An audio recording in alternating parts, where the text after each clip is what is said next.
This sword gives you 200 instant levels just by equipping it, but it can only slash twice before it breaks forever. Right now, it's locked in a museum, but this guy figured out how to use it infinitely. See, Sonaruto has the most underrated ability in this world. Look at how he grabs this onigiri, copies it, and then dude just pastes it, like literal Windows boy. Control-C, Control-V in human form. Sounds game-breaking, right? Well, here's the catch, since anything he copies vanishes the moment it leaves his inventory. But think about it. What if he just keeps copying and pasting the Kalisha longsword while it stays inside his inventory? He'd permanently walk around 200 levels above his baseline, which would be absurdly broken. Bros should be op with the skill, correct? But not really, cause, right now, someone calls for the trash to give mana and Sano obeys. Unfortunately, at this moment, the only thing he can do is copy his own mana and put the original deep from behind in his friends. He keeps the copy with himself so it doesn't vanish and gives the original to the guy who, after feeling the warmth of our boy in his back, was able to cast a huge thunder skill. This copy stuff should be a broken as hell skill, but in this world, mana potions are cheap, so Sano is treated like a random loser who's just worth to save some money. Every other hunter just mocks this poor, useless, ugly bastard. Big error, cause they don't know what's coming for our boy. See, here's the real problem. For some reason, it's way harder for Sano to level up than anyone else. Dungeon after dungeon, and he's hard stuck at level 29. But at level 30, something massive unlocks. Remember that. And today just got worse. His guild straight up fired him. They see zero potential. But Sano has that Sigma grind set, and even after becoming my mom kinda homeless, he went straight back to farm. This big-mouthed spider dives to gobble them all. But today is usual activity in the vicinity, and moms are being taught a lesson. Blondie boy asks for Sano to send that warm mana from behind, and bro delivers. With that, he casts a massive fire barrage. Unfortunately, he's still stuck at level 29. Now they're in the boss chamber. The leader says be careful, but Blondie's got that face. You know the face. The I'm about to ruin everything face. He kicks a rock, it hits a web, and now the boss is awake. Full chaos, blocks, slashes, screams, everyone giving everything they've got. But Blondie is feeling too cocky after Sano warmed him up from behind and casts a massive fireball.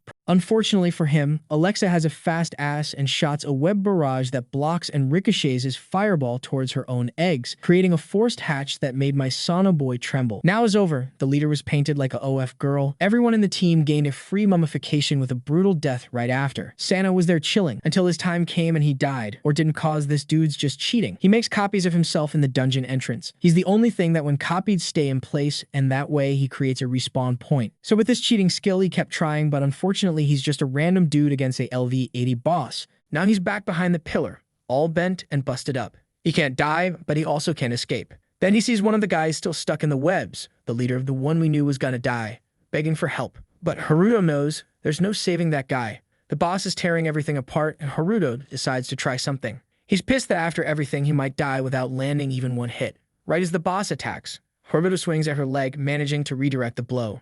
Right at that moment, he earns some experience from landing a successful hit and finally levels up. But just as he looks at the notification, bam, the boss lands a massive hit right to his chest. Once again, he had backed himself up and copy-pasted into existence. The problem?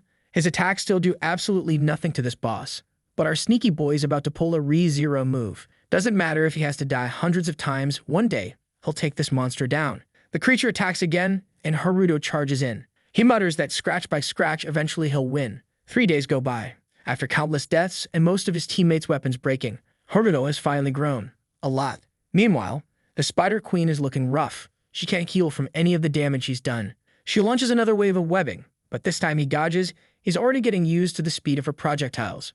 She swipes at him again. He jumps, scales her leg, and climbs straight to her head. Yelling for her to just die already, he drives his sword straight into her brain, which immediately snaps in half like a cheap twig. She throws him off, crashes him into the ground, and lets out a roar. But just as she's about to bite him, cracks spread across her body. Her HP finally hits 0. She explodes into pieces.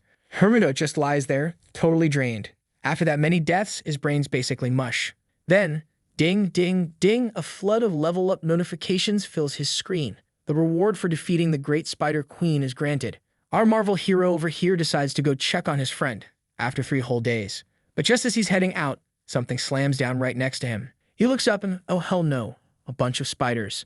Get out of here, you freaky albino creeps. Problem is, he's got no weapon, and the guy next to him, completely wrecked. He doesn't want to just leave him to die. Flashback, 2 hours earlier on a bridge in Tokyo. In a car, a soldier named Morgrant, level 112, asks a girl named Errors how many times she's been to Japan. She's a mage, level 131, and says this is her second time. He asks if it's her mom's homeland.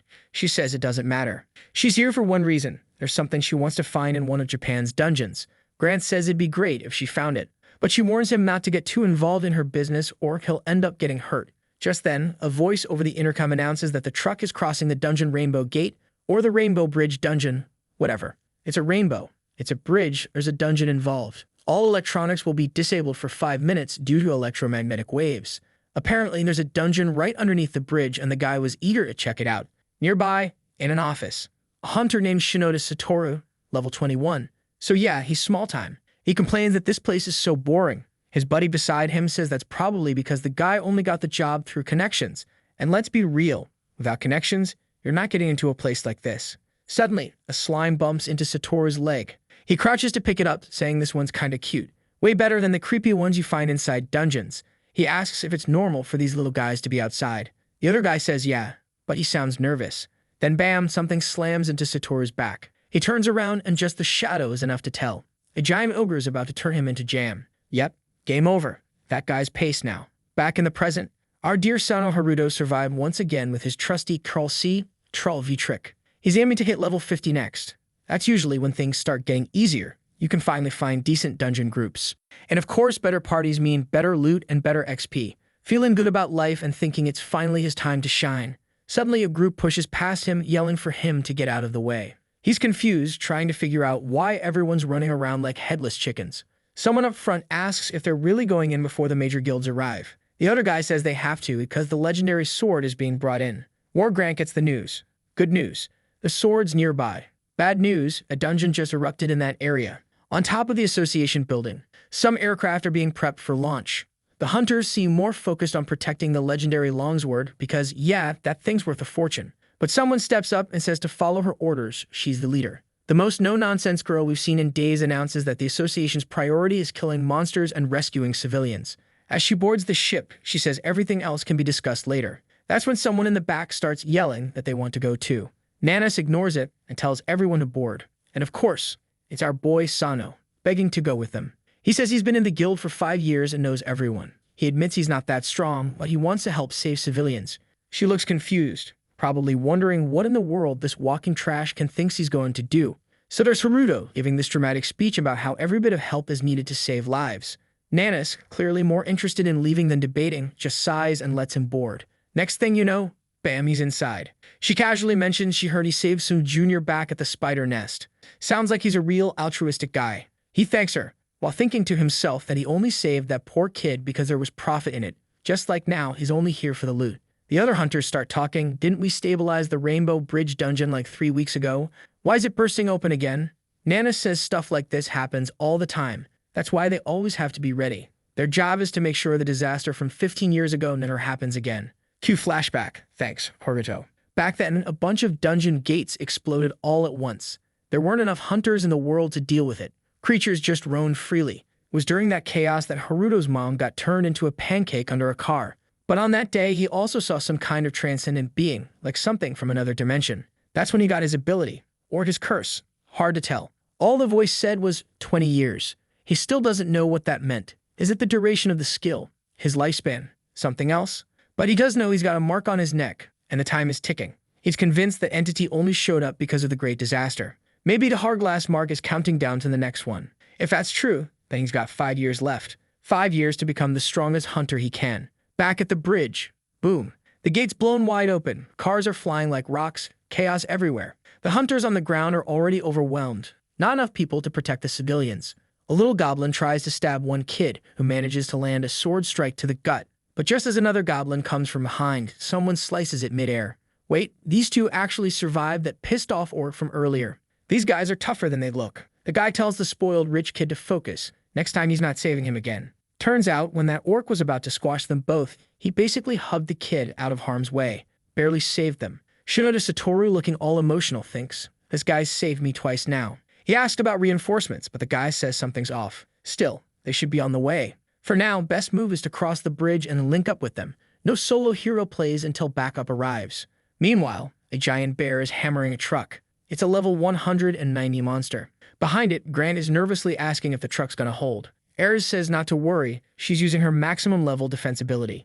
Even a level 400 beast couldn't break it that easily. Everyone looks up and sees the ships from the Great Sage arriving. Wait, nope, not the Great Sage ships. Grant yells, "Ego, are you wanting to look out?"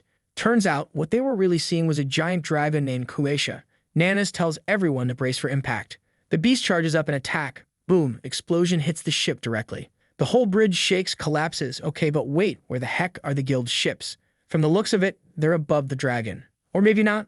Honestly, I'm confused too. 1 second it's the bridge, next it's the ship. He shoots another fireball, and this time, yeah, it hits the ship for real. Total chaos. People jump out midair to fight. Nanas has already hit the ground. One of the officials says the association's taking over now. They all look confident, but let's be real, these guys have side character Death Flag written all over them. Nanas, meanwhile, asks about a certain hunter, Sol Hajin. Sometimes they use his Korean name, sometimes Japanese. I'm confused too, don't worry. But she seems confident this guy's not dying here. Then she blasts a Hellfire spell, which kinda looks like water, but hey, it hits the boss square on. Back to Haruto. He's midair using a spiderweb skill on a lamppost, swinging to safety like a nerdy Spider-Man. Everyone else is dying left and right, and this dude's still worried about copying that legendary dragon sword.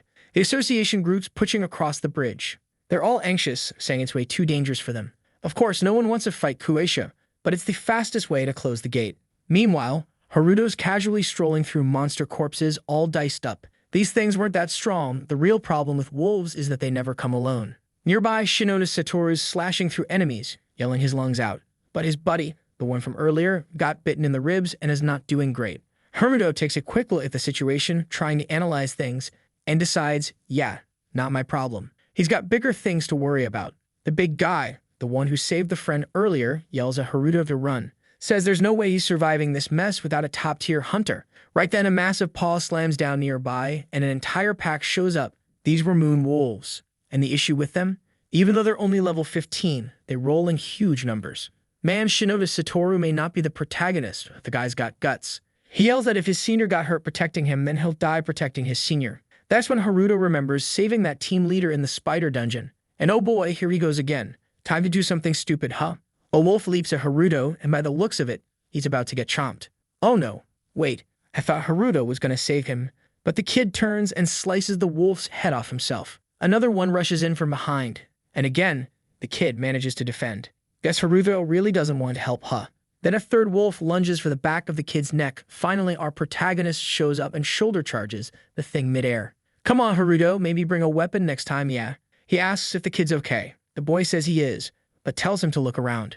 Yeah, the number of creatures is still massive. The kid says Haruto should run, even if they're low-level monsters that can't handle this many. But Haruto just smirks and says, this is the perfect situation for me. The kid, who honestly feels more like Haruto's little brother at this point, looks totally confused.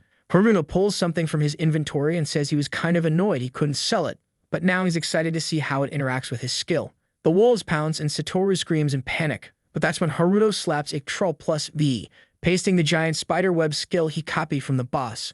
Suddenly, the wolves are all tangled up, choking and flailing, crashing into each other. They're stuck together like spaghetti in a meatball mess, completely unable to fight back. Within seconds, a towering mass of tangled-up monsters forms, and Haruto is just standing there like a boss, leveling up like's good. Exactly as he expected, an area immobilization skill is perfect for swarming enemies. Satoru is lying there like, who is this guy? He asks if Haruto was sent by the Hunter Association, and Haruto, technically not lying, says yeah, after all, he was on the same helicopter. The injured guy is super humble, even asks Haruto to carry Satoru to safety so he won't die. But of course the kid's like, no way, I'm leaving my senior behind. Haruto, amazed by this ride or die loyalty, thinks to himself, these guys would die for each other. I wouldn't die for anyone. Feeling slightly moved, he opens his inventory, pulls out a potion and hands it to the two. Says it's not enough to let the guy keep fighting, but at least it'll stop him from dying. The injured guy stares at him like, dude, this potion's insanely expensive. Haruto just replies, I want to see you make it out of here. Take your senior with you. Satoru's clearly falling in love now. This kid's down bad. He's all emotional, thanking Haruto, introducing himself as Kang Seong. And okay, note for later, new names that show up stay in Korean, but all the old ones, forever in Japanese. Haruto couldn't care less. He just starts walking off, but then suddenly turns around and asks, hey, have you guys seen the international hunters around? Cause yeah, he knows they're the ones carrying that legendary sword. Meanwhile, back with the big old bear closing in on the truck. Erz is casually holding it off and putting it to sleep like it's no big deal. Grant's impressed she has so many non-lethal abilities. Suddenly, a projectile flies in. He reacts instantly and cuts in midair. He mutters that it was only a matter of time before someone tried to swipe the sword during all this chaos. Arez's face immediately changes.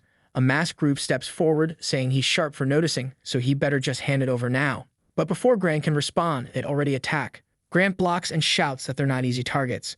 There's a reason they were chosen to protect the sword. He tells Arez to back off, but Dude charges in, of course. Arez tells him not to, like we all knew he's about to die. Yup. He freezes mid-attack, drops to his knees, coughing up blood. Completely stunned, he has no clue what just happened. Arez explains. They use a potion that blocks mana absorption, which means if he tries to use any skills, he dies. The masked leader congratulates them, saying they never underestimate their targets.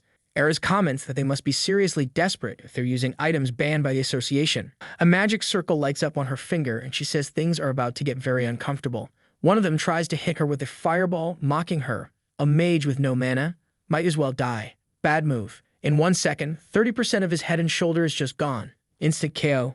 Guy drops like a brick. The enemy boss starts charging to grab the sword, but now their group is getting shredded, thrown off the bridge, eaten alive. The masked commander realizes, wait a minute, Arez didn't kill the monster. She just put it to sleep. With no choice, he flees, leaving all of his teammates dead on the floor. Grant immediately realizes they can't put that boss to sleep again. Arez confirms there's no mana left to use and everything she did before was just disabling its power. Grant mutters that like he always said, one day she'd die because she refuses to use violence.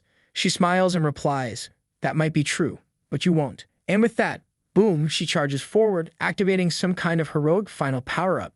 Dear God, the guy screamed at her not to do it, but she kept running straight toward the bear. Obviously, the anti-mana poison was still active. She was coughing up blood the whole way. She kept pushing forward, but she couldn't absorb anything. And then the monster lunged to smack her with a massive paw. That's when someone hit CTRL plus V, baby. Aw man, just when I wanted to see what was going to happen. The chapter ended right there. I thought he was going to give her some mana so she could put the beast to sleep again. But nope. Turns out he wrapped the boss up in a massive web cocoon and slammed it to the ground. Like, what the hell, my guy? That ability of yours is seriously busted. The thing looked like a full-on mummy now. Once again, Satoru, his buddy, was just blown away, praising our boy, saying he's amazing. Haruno wanted to get both of them out of there ASAP, but it wasn't that easy. He asked if they were okay, and if they were with the association. Arez seemed confused.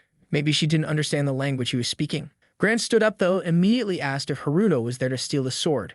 Haruto, king of lies, said of course not. He was there to protect it, naturally. But they weren't about to trust some random guy after just being ambushed. Looking around, Haruto finally got a clear picture of what had happened to everyone chasing after that sword. And yeah, if he made it out of here without being chopped into pieces, he'd be lucky. Then Satoru pulls out their hunter registry and asks why they, the ones who saved them, were being treated like criminals. Haruto was thrilled. Finally, this kid was useful for something. Since the timing was perfect, Haruto pulled out 2 mana potions and offered them. Told them to drink up. Clearly, they weren't doing too great. Those potions cost so many dungeon runs, but he was willing to risk it to get closer to the sword. The two of them, kinda out of options, took the potions, hesitated a moment, then accepted. Meanwhile, Arez kept her eyes locked on the boss.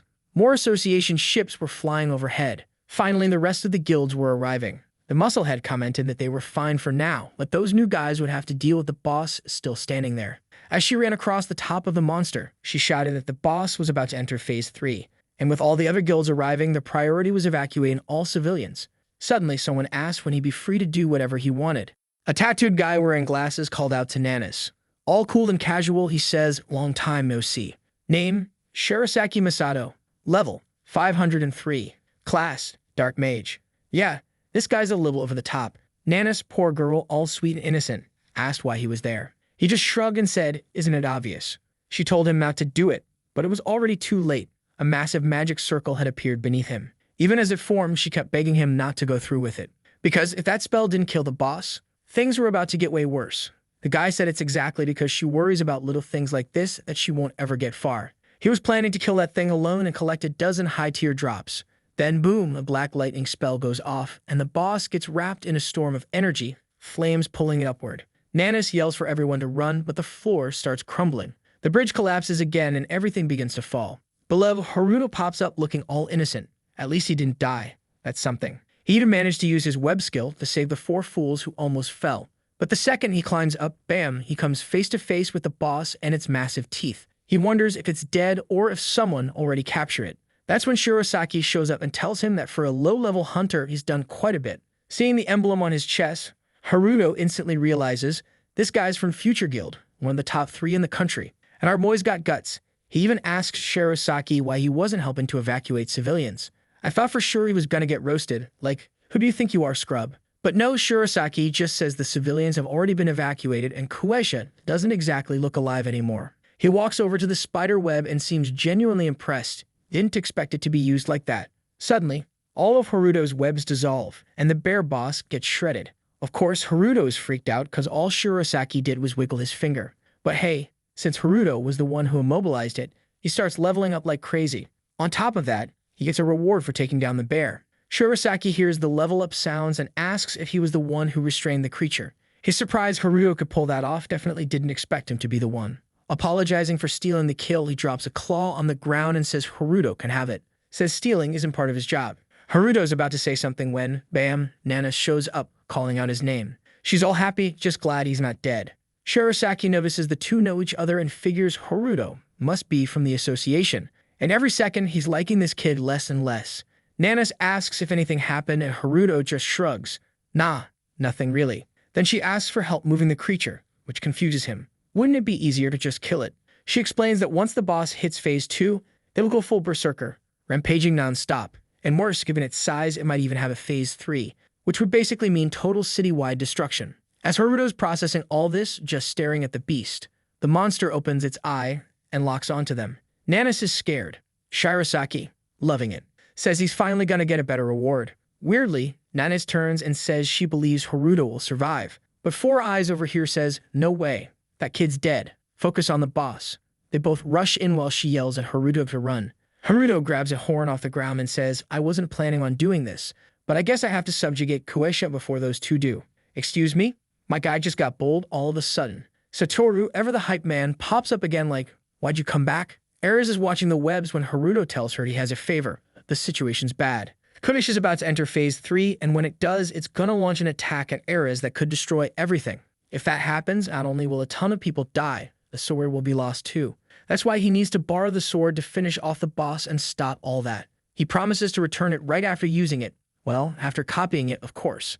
He tries to explain a million different ways, but Ares just says it's impossible. They can't open the trut because it needs a huge amount of mana, which they don't have right now. Grant picks up on it. She didn't say no. She said it was impossible because they lack mana. And well, if there's one thing Haruto can do, it's supply mana. He immediately starts flooding her with mana.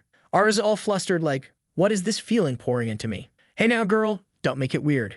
With that, the seal on the truck is broken easily. Haruto jumps in, shouting thanks and promising to keep his word. Grant, understandably, is nervous. Either the kid's gonna steal the sword or he's gonna die with it. Both are bad. Ares, though, believes in him. After all, he restrained the bear instead of killing it. But Grant's like, that's not enough reason to trust someone. Finally, Haruto opens the truck's door and steps inside to grab the legendary sword. But of course, bam, one of the thieves shows up behind him and stabs him in the gut. His two teammates scream from up above, while those two level 100 goons just stand there like NPCs. Our boy crumples into the truck like trash. The thief opens the box, cackling that he finally got the sword. But as Haruto loses consciousness, his web ability deactivates. The truck breaks loose from the bridge and plunges into the river below. Could the comeback? C2RL plus V activates and Haruto reappears right behind the thief. No words, just shanks him in the shoulder, hard. The guy drops like a sack of garbage, and now the sword's finally in our boy's hands. First thing he does, of course, tries to Control plus C. But, error, user level too low to copy this item. I knew something was gonna happen. No way he could copy a legendary sword at level 30. Before Haruto could do anything, the guy he stabbed in the back, yep, that one, gets back up and stabs him again. Bro, seriously. Does this guy have Troll plus C and Troll plus V2? Dude's regenerating like a freak. What the hell? He reaches for the sword again, and this time looks like he's going for the kill. Haruto, already in agony, starts wondering if his Troll plus V was still active. Then, Dagon's system message pops up. Due to interaction with the legendary sword, skill absorption has been copied. It boosts defense by 35%, grants lifesteal, and even has a berserker mode. Since Haruto's HP is down to 25%, the system automatically activates berserker mode. Meanwhile, up on the bridge, Quidditch is charging up another mega attack. Shirosaki and Nanas are struggling. They can't hold it off. Then suddenly, something flies from the center of the bridge, And before the dragon can finish, it gets sliced in half. No way. That had to be our boy. System confirms it. Kueisha defeated. Dungeon cleared. Alright, he did technically grab that busted sword that gives you plus 230 levels. Sure, he couldn't copy it, but at least he copied the skills. Back at the Hunter Association, everyone's buzzing about what happened on the bridge. Even though the crisis was resolved in under 2 hours, the media is still full of complaints. A guy named Fuwa Tokuo, president of Japan's Hunter Association, level 570 and a priest, shuts off the TV. He says they'll investigate how Kueisha was defeated. Nearby, Takeuchi Gu shows up, all tatted up like Mike Tyson, level 701. He says he's curious, of course. Bro, it's like showing up at a party where you don't know anyone and now you've got to meet every single person. Next guy, Shinoda Makoto, level 610, a healer from another guild. Yeah, they're all showing up now. Looks like a turf war is starting over the rights to farm that dungeon. Technically, it belongs to Great Sage, Haruno's guild, and to Nanis's team. Speaking of, look at Nanis in that suit. Girl's pulling a full-on businesswoman arc now. Then Mr. Tattoo Mike Tyson walks in all smug, accusing her guild of failing to handle the creature. Nanis sighs and slams her hand on the table. Whole room's on edge now. Girl didn't just knock, she broke the entire damn meeting table. Shirosaki even put up a barrier just to avoid being skewered. Everyone's looking around like, is this lady okay? Spoiler, no. Emotionally stable? Definitely not. Now Takeuchi's starting to lose it too, until someone calls his name. It's the association leader. He steps in, tells everyone to calm down, and apologizes on her behalf. Takeuchi says if Nanis keeps acting like this, she's gonna end up dead. Now I'm confused. Dude's level 700 plus, and she's just level 200 something. Gust levels aren't everything after all. Nanis straight up ignores him, stands up, and says she'll explain what happened on the bridge personally. Shirosaki was there too, so he's considered a witness. He says yeah, but won't confirm much, didn't see many rewards, so he's not sure how legit the kill was. The leader tries to keep things diplomatic, saying that Shirosaki's presence probably helped reduce the damage. Cue awkward applause. Shirosaki's fuming. You can tell he's missing a piece of the puzzle, and he's pissed. Swears he'll make Nanis pay for this humiliation, and of course he wants revenge on whoever stole his Kueisha kill, our boy, obviously. No clue why he's so mad, but Nanis says she'll personally investigate everything that happened in the dungeon. She'll also question every single guild that delayed sending reinforcements. She turns and walks off like a boss, saying the matter's closed. Just then, Gran and Eras enter the room, saying they have more info on what went down. Greg reports that due to the chaos, the legendary sword was stolen. They need full cooperation. He hands over a folder, an official request from the International Association. Takeuchi, skeptical, says he heard they were the ones who unsealed the sword in the first place. Eras explains that's true. They had help from 2 hunters, Sano Haruto and Shinoda Satoru. Cue everyone freaking out. Wait, our boy Haruto still lead his sword with his sidekick. Everyone's scrambling to figure out who this Sano Haruto even is. The leader says he knows who Satoru is, but has no idea who this Haruto guy is. Meanwhile, Nanis is biting her tongue. She knows exactly who that bastard is. And Shirosaki's right next to her, grinning. He's ready for revenge. He asks Eras if she's talking about the guy who used the Queen Spider's web skill. Says he saw the kid struggling during the fight, but he's sure he was part of the association. And he definitely saw Nanis chatting with him. Scene change. Somewhere else, someone's looking at the sword. They ask, is this the Kalisha sword? The one we managed to steal? A guy named Kurosaki Takumi, level 301, stares at it, totally blown away. So in addition to being a sword that gives you 200 levels just by holding it. Oh, so you're level 101, huh? You sneaky little rat. Kurosaki comments that it was worth spending millions to trigger that dungeon collapse and force the boss to emerge. Even the masked guy looks confused. He caused the whole mess. Kurosaki wants to know why he lost all of his allies in the process. Right away, the loser drops to his knees, apologizing and saying they ran into some weird guy, but he's already dead now. Oh, you can feel it. This poor sap just gave away key info about the incident. No way he's walking out alive. There's a briefcase full of cash on the floor, and Kurosaki tells him to take it, go enjoy life however he wants. The guy's celebrating like he won the lottery. But I'll bet every bill in that case he's about to get offed. Then Kurosaki casually asks, "You're not planning to sell info about the sword when you leave here, are you?" The guy jumps up like, "No way. I'd never do something like that." Starts backing away, ranting that the leader's a bastard who planned to kill them all from the beginning. And right then, Kurosaki cuts him down, saying, "The less people know, the better." Doesn't want anyone knocking on his door, apparently. The poor guy slams into the wall and is ripped in half. So yeah, anyone who bet against me, hand over the cash. Told yeah.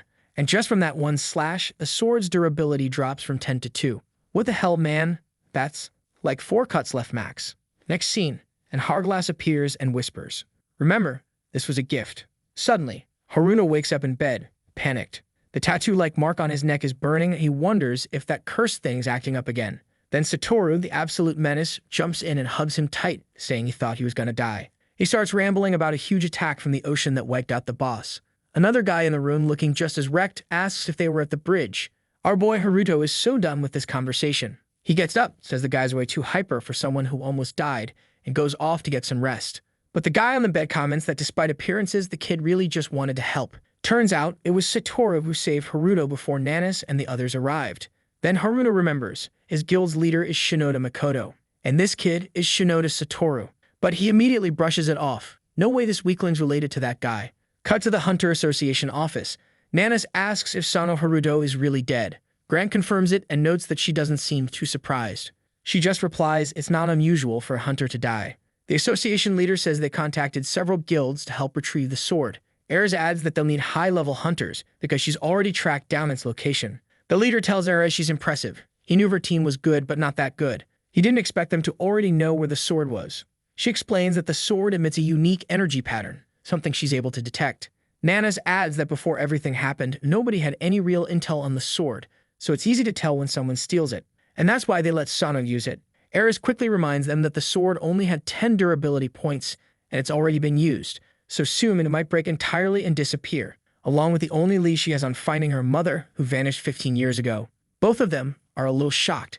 Nanas pulls out a file and says, yeah, she's not the only one who's been digging into people's backgrounds. She knows Erez has been holding onto that sword because it's her one hope of finding her missing mother. Suddenly, Erez stands up. I thought she was about to go full rage mode, but no. She just asks Nanas for help, says they can't let that sword vanish.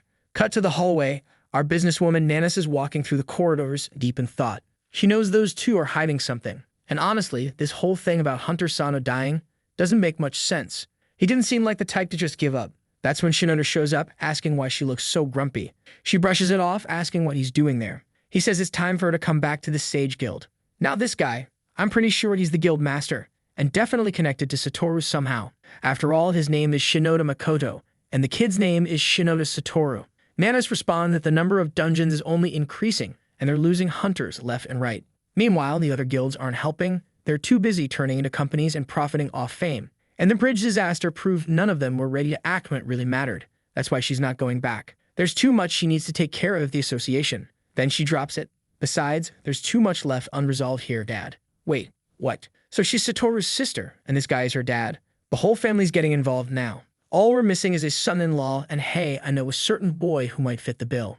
Makoto just chuckles, tells her not to take it all so seriously, but he advises her to at least stop by the hospital before heading back. Speaking of hospitals, cut back to Haruto. My guy's already level 76. What the hell? He's the king of level ups now. He's a little bummed he couldn't copy the sword, but the skills he got were more than enough. Especially that berserker mode, it saved his life. Not only did the sword give him a temporary boost of 200 levels, but berserker mode doubled his stats. That's how he managed to slice through a level 400 monster. And for that, he got a very interesting reward. Turns out, Haruto absorbed Kuisha's shockwave. Then the system evolved it, turning it into a new skill called Resonant Frequency. Oh, and on top of that, his spiderweb skill leveled up to 2, which means now when he activates it, he can combine it with shockwave and life's steal all at once. So yeah, our guy's in the elevator feeling himself. Not only is he stacking up skills, they're syncing together naturally. Oh wait, check this out. His level? 76 plus 200. Yo, editor, throw that status window back on screen for the squad. Y'all see this? Hope the editor actually did it. That little gremlin better have obeyed me. So when I said he copied the sword's effect, I thought it was just the skills. Nope, he copied the 200 level buff too. That's why he's strutting in the elevator like he's a certified badass, calling himself an elite level 276 hunter. Then he hears a familiar voice yelling across the hospital lobby. It's Nanas laying into someone, yelling that they should have evacuated when she warned it was dangerous. Our boy ducks for cover. He had no idea she got that scary. Also, what's she doing at the hospital? Oh, it's Satoru getting chewed out. He even calls her Winnie-chan, big sis. He blames her for not taking the monster out properly. That's when Haruto finally puts the pieces together. Her name is Nanas Shinoda. Everyone's a Shinoda. Damn it. Now it makes sense why the strong guy didn't want Satoru to die and why Nanas wrecks this kid without hesitation. Then she asks about Sano. Wants to know if he's here. Haruto obviously hides. Remember, he pretended to be part of the association when he got there. No one has any idea he's just some no-name from her guild, a supposed weakling. He tries to sneak out, only to bump into someone. Ah, so you survived.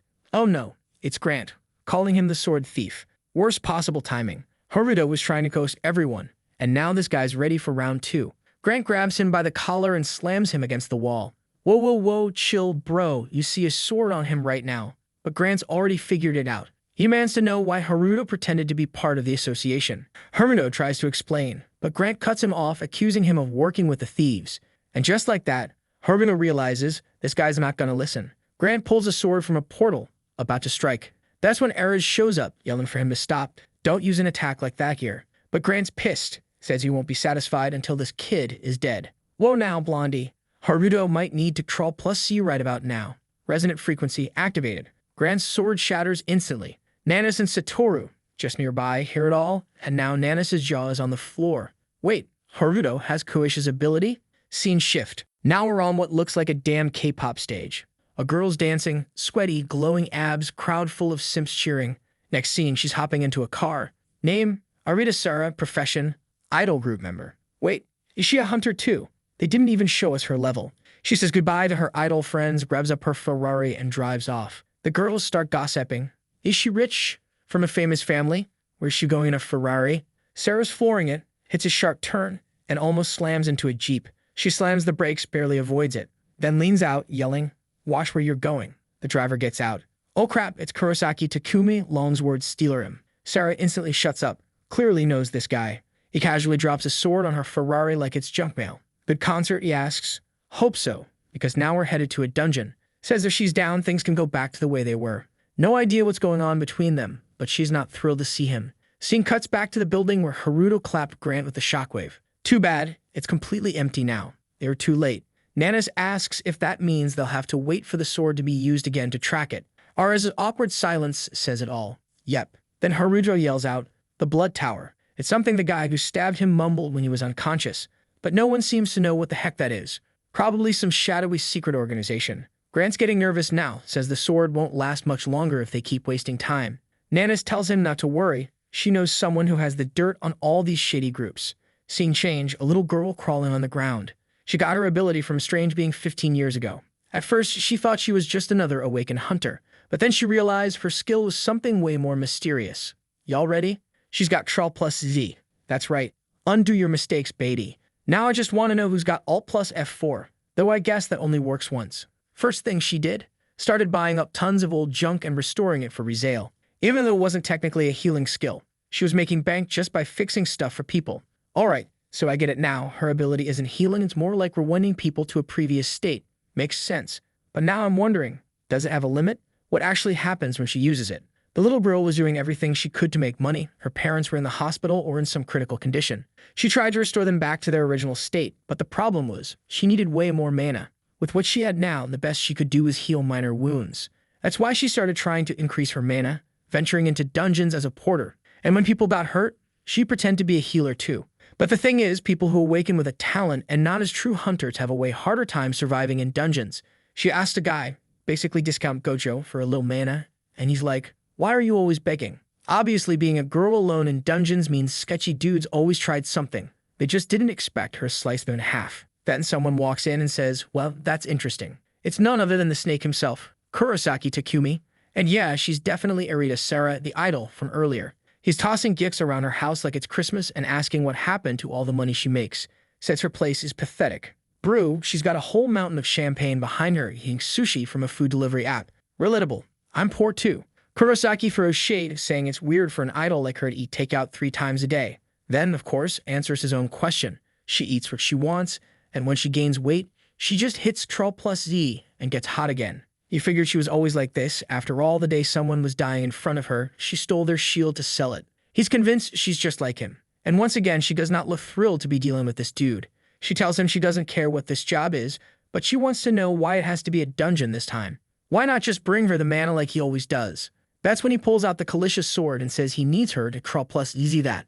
But obviously, the mana cost is insane. He says not to worry. This will be her last dungeon. Surprised, Arita asks if he finally found the infinite mana generator item. He says no, but there's a good chance something like that will show up, and he asks her to go with him one last time. Honestly, it sounds more like she's about to repair that sword and die. Cut to the world of the future. Our boy Haruto and Nanas are there, and he finds it strange how these people seem to know more than the actual top guilds. Nanas explains when it comes to knowing about dungeons and wanting to end them, no one has better intel than this guy. Inside the meeting room, it's Shirosaki Masato. Yep, the smug scar-face glasses guy himself. And he's talking about, you guessed it, the rumored infinite mana generator. Apparently in this world, infinite mana is just a casual Tuesday, like, oh yeah, that old broken cheat code happens. Nana says that, as far as she knows, that item sometimes shows up as a reward from the Golem's Snow Mountain dungeon. But the boss there? Extremely hard to beat. Shirosaki says yeah, he knows. That's why they're mobilizing an entire team to get more info. And during that search, they stumbled on a group called Blood Tower. He'd never heard of them before, but apparently they're targeting the same snowy golem dungeon. At first glance, they look like a regular team. But they're way worse than expected. They kill, assassinate, and rob other dungeon teams. To Haruto, an infinite mana item is pointless, unlike literally the entire rest of the world. What he doesn't get is, how does this tie back to the sword? Why are they after the golem? Maybe they want to use the sword to kill the boss, but the sword's durability is low, and he's sure the sword's more valuable than some mana item. Nanas asks if the Blood Tower group has already found the boss. Why else would they be on the move? Ares jumps in, not a chance.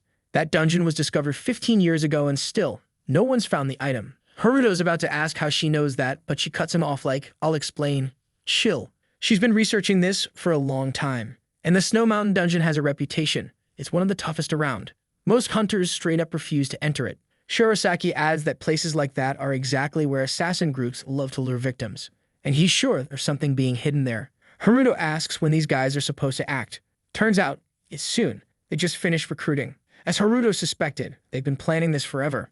Nana says if that's the case, then they need to move quickly. She calls out to Shirosaki and asks if he has a strike team ready to go. Hand on his chest, he says, absolutely not.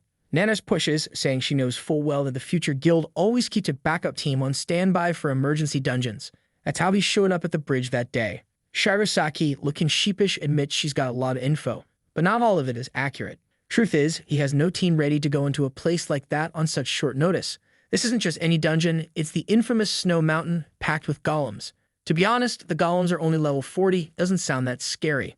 Still, Shirosaki is already out there with a full squad, and guess who's leading? Our boy Haruto. The team pushes forward, smashing golems, only for them to immediately regenerate and counterattack. Shirasaki's grumbling. This is why I hate these kinds of places. Then out of nowhere, this Harry Potter-looking dude from the slums pulls out his wand, summons all the golems into one spot, splits them, and blows them the hell up. Red gem shards start raining from the sky. Those are the cores. He yells, destroy the cores. That's how you really kill a golem. Oscar, whoever that is, starts punching the ground, praising him like he's some kind of savior. Meanwhile, Haruto's just standing there with his little sword, doing absolutely nothing. A bit earlier, Ares had explained that once inside the dungeon, they needed to kill as many golems as possible. That was the requirement to trigger the mini-boss. She found out this dungeon type is called an induction dungeon. Haruto, and let's be honest, we too, has no idea what that means. Kurosaki chimes in, of course, saying he hates these two. Basically, it's a dungeon within a dungeon setup. In a normal hunt, you can skip past weak areas and go straight to the boss to save time. But in induction dungeons, you gotta clear each section to unlock the next. And if you mess up once, you lose access to the rest. Ares adds that 15 years ago, someone screwed up and caused a rupture inside this dungeon. Since then, no one really knows what's hidden here, or if anything shows up at all. That's why you not only have to kill the golems, you have to kill them fast. Because their rival team is also gunning for the key, and they need to beat them to it. Back in the action, Haruto's feeling confident now that he's got the sword. He hits Troll plus V on the spiderweb skill, and boom, one golem gets completely shredded. People are looking at him like, wait, did that guy just use a boss skill? Even Ares is freezing golems with ice spells while Mora finishes them off. Another golem comes swinging at the poor side characters. Yeah, they're done for. But then, she shows up. Doesn't even land a hit, just shows up to pose. Then she taps her hand and activates Kurish's shockwave. Hold up, she has that skill too. I thought Haruto was supposed to be special, man. She checks on everyone. You all okay? They nod. But among the group, she spots someone trying and failing to hide their face. Calls them out, and yep, it's Satoru again. Here comes the Chaos Gremlin. He tries to defend himself, saying he's officially part of Haruto's group, so of course he's here. Wait, when did Haruto get a whole group? Flashback to the hospital. When Haruto said he was going into the dungeon, Satoru threw a full tantrum, screaming about wanting to go on one more hunt with Senpai. Wouldn't let him go alone. The second Haruto agreed, the dude lit up like a shoujo anime character. But Haruto made him promise if he wanted to come, it had to be as part of his group. Back to the dungeon. Nanas has no idea what Haruto's thinking. Satoru tells her she needs to respect Senpai more. Right to her face, he says, I saw it with my own eyes. The one who cut Kuisha in half was Haruto. Nana starts thinking, maybe he's right. Ever since they last saw each other, Haruto does seem stronger. And those spiderwebs of his now explode like Kuisha's skills. Maybe the story checks out, but the question is how. Meanwhile, somewhere else in the dungeon, the odd couple, the K-pop idol Arita Sara and our lovely sword-thieving menace Kurosaki Takumi.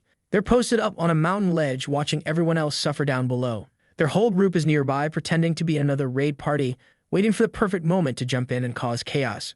Problem is, there are 2 high-level hunters among the main group, so sneaking up isn't exactly an option. But as long as they don't get too close, they might be able to pull off their plan. Kurosaki reminds everyone, efficiency is the core of our guild. Then he turns to Arita asking if she's gathered enough mana.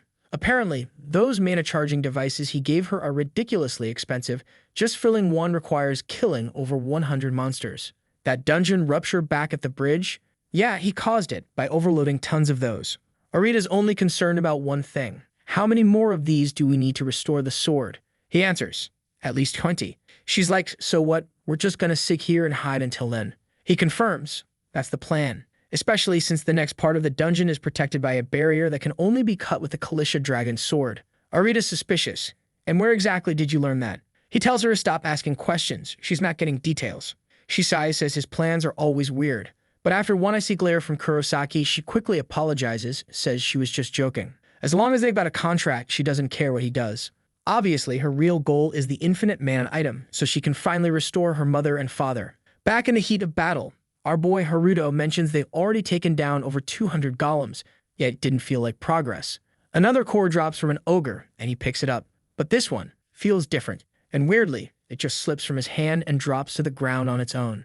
That's when Shirosaki steps in and says the process has begun. They've finished the first subjugation phase, now it's time for the second zone. Time to face the mini-boss of Snow Mountain. A shifting golem, level 150. A hulking monster suddenly charges in and slaps half the squad like they owe him money. Shirosaki calls for a full retreat. The creature breaks apart on impact, but come on, it's called the shifting golem. You know it's coming back. And sure enough, in seconds it reassembles itself and comes back swinging. Shirosaki gives it another hit, but every time the thing shatters, its core zips away, hides in another area, and reconstitutes a new body around itself. So Haruto gets an idea. Try to stop the core's movement with his spider web. He hits Control plus V, landing the shot squarely, catching the golem mid-regeneration. Nope, the golem pulls itself back together with ease. The web was useless. Now they've got to find a way to destroy the golem before the pieces can come back together. Someone yells for Haruto to get out of the way, and when he turns, Nanis blasts the golem with a massive blue explosion to the chest. But again, the golem barely flinches. Physical attacks, magical attacks, doesn't care. Nanis says they'll have to combine their attacks, and Shirosaki's like, yeah, no kidding. Now Haruto starts to understand why everyone avoids this dungeon. Eris had warned him, this mini-boss is why it's so dangerous. And because it's an induction dungeon, there's no skipping it. Worse, the core is absorbing the corpses of fallen golems, making its health practically infinite. Shirosaki explains they're not just fighting this boss, they're fighting everything they've already killed. The time and effort needed is why most hunters want nothing to do with this place. But of course, they got no choice. To get to the final boss, this guy's got to go down first. Nanis says they have 2 options. Destroy the core, erase everything they killed so far. Back in the fight, the boss is surrounded by blue flames.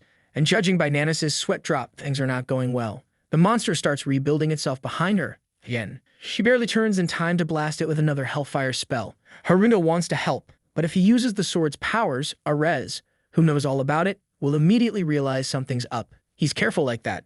No one in this world can know about his Control plus C and Control plus V. Smart move. Then he remembers, he still has the item from the bear on the bridge. Its first skill, immobilize a target temporarily. Second skill, inflict damage over time. He slots a Control plus C, Control plus V on that bad boy. Better yet, he stacks it on top of his spider web.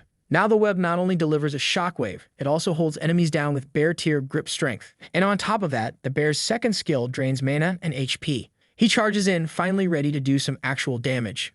Meanwhile, Nana stands alone in a field of fire. Gran is watching in awe, wondering if she's really trying to melt every chunk of that golem. And yet, once again, the thing starts reassembling behind her. She lets off another massive flame attack. Seriously, where is she getting this mana?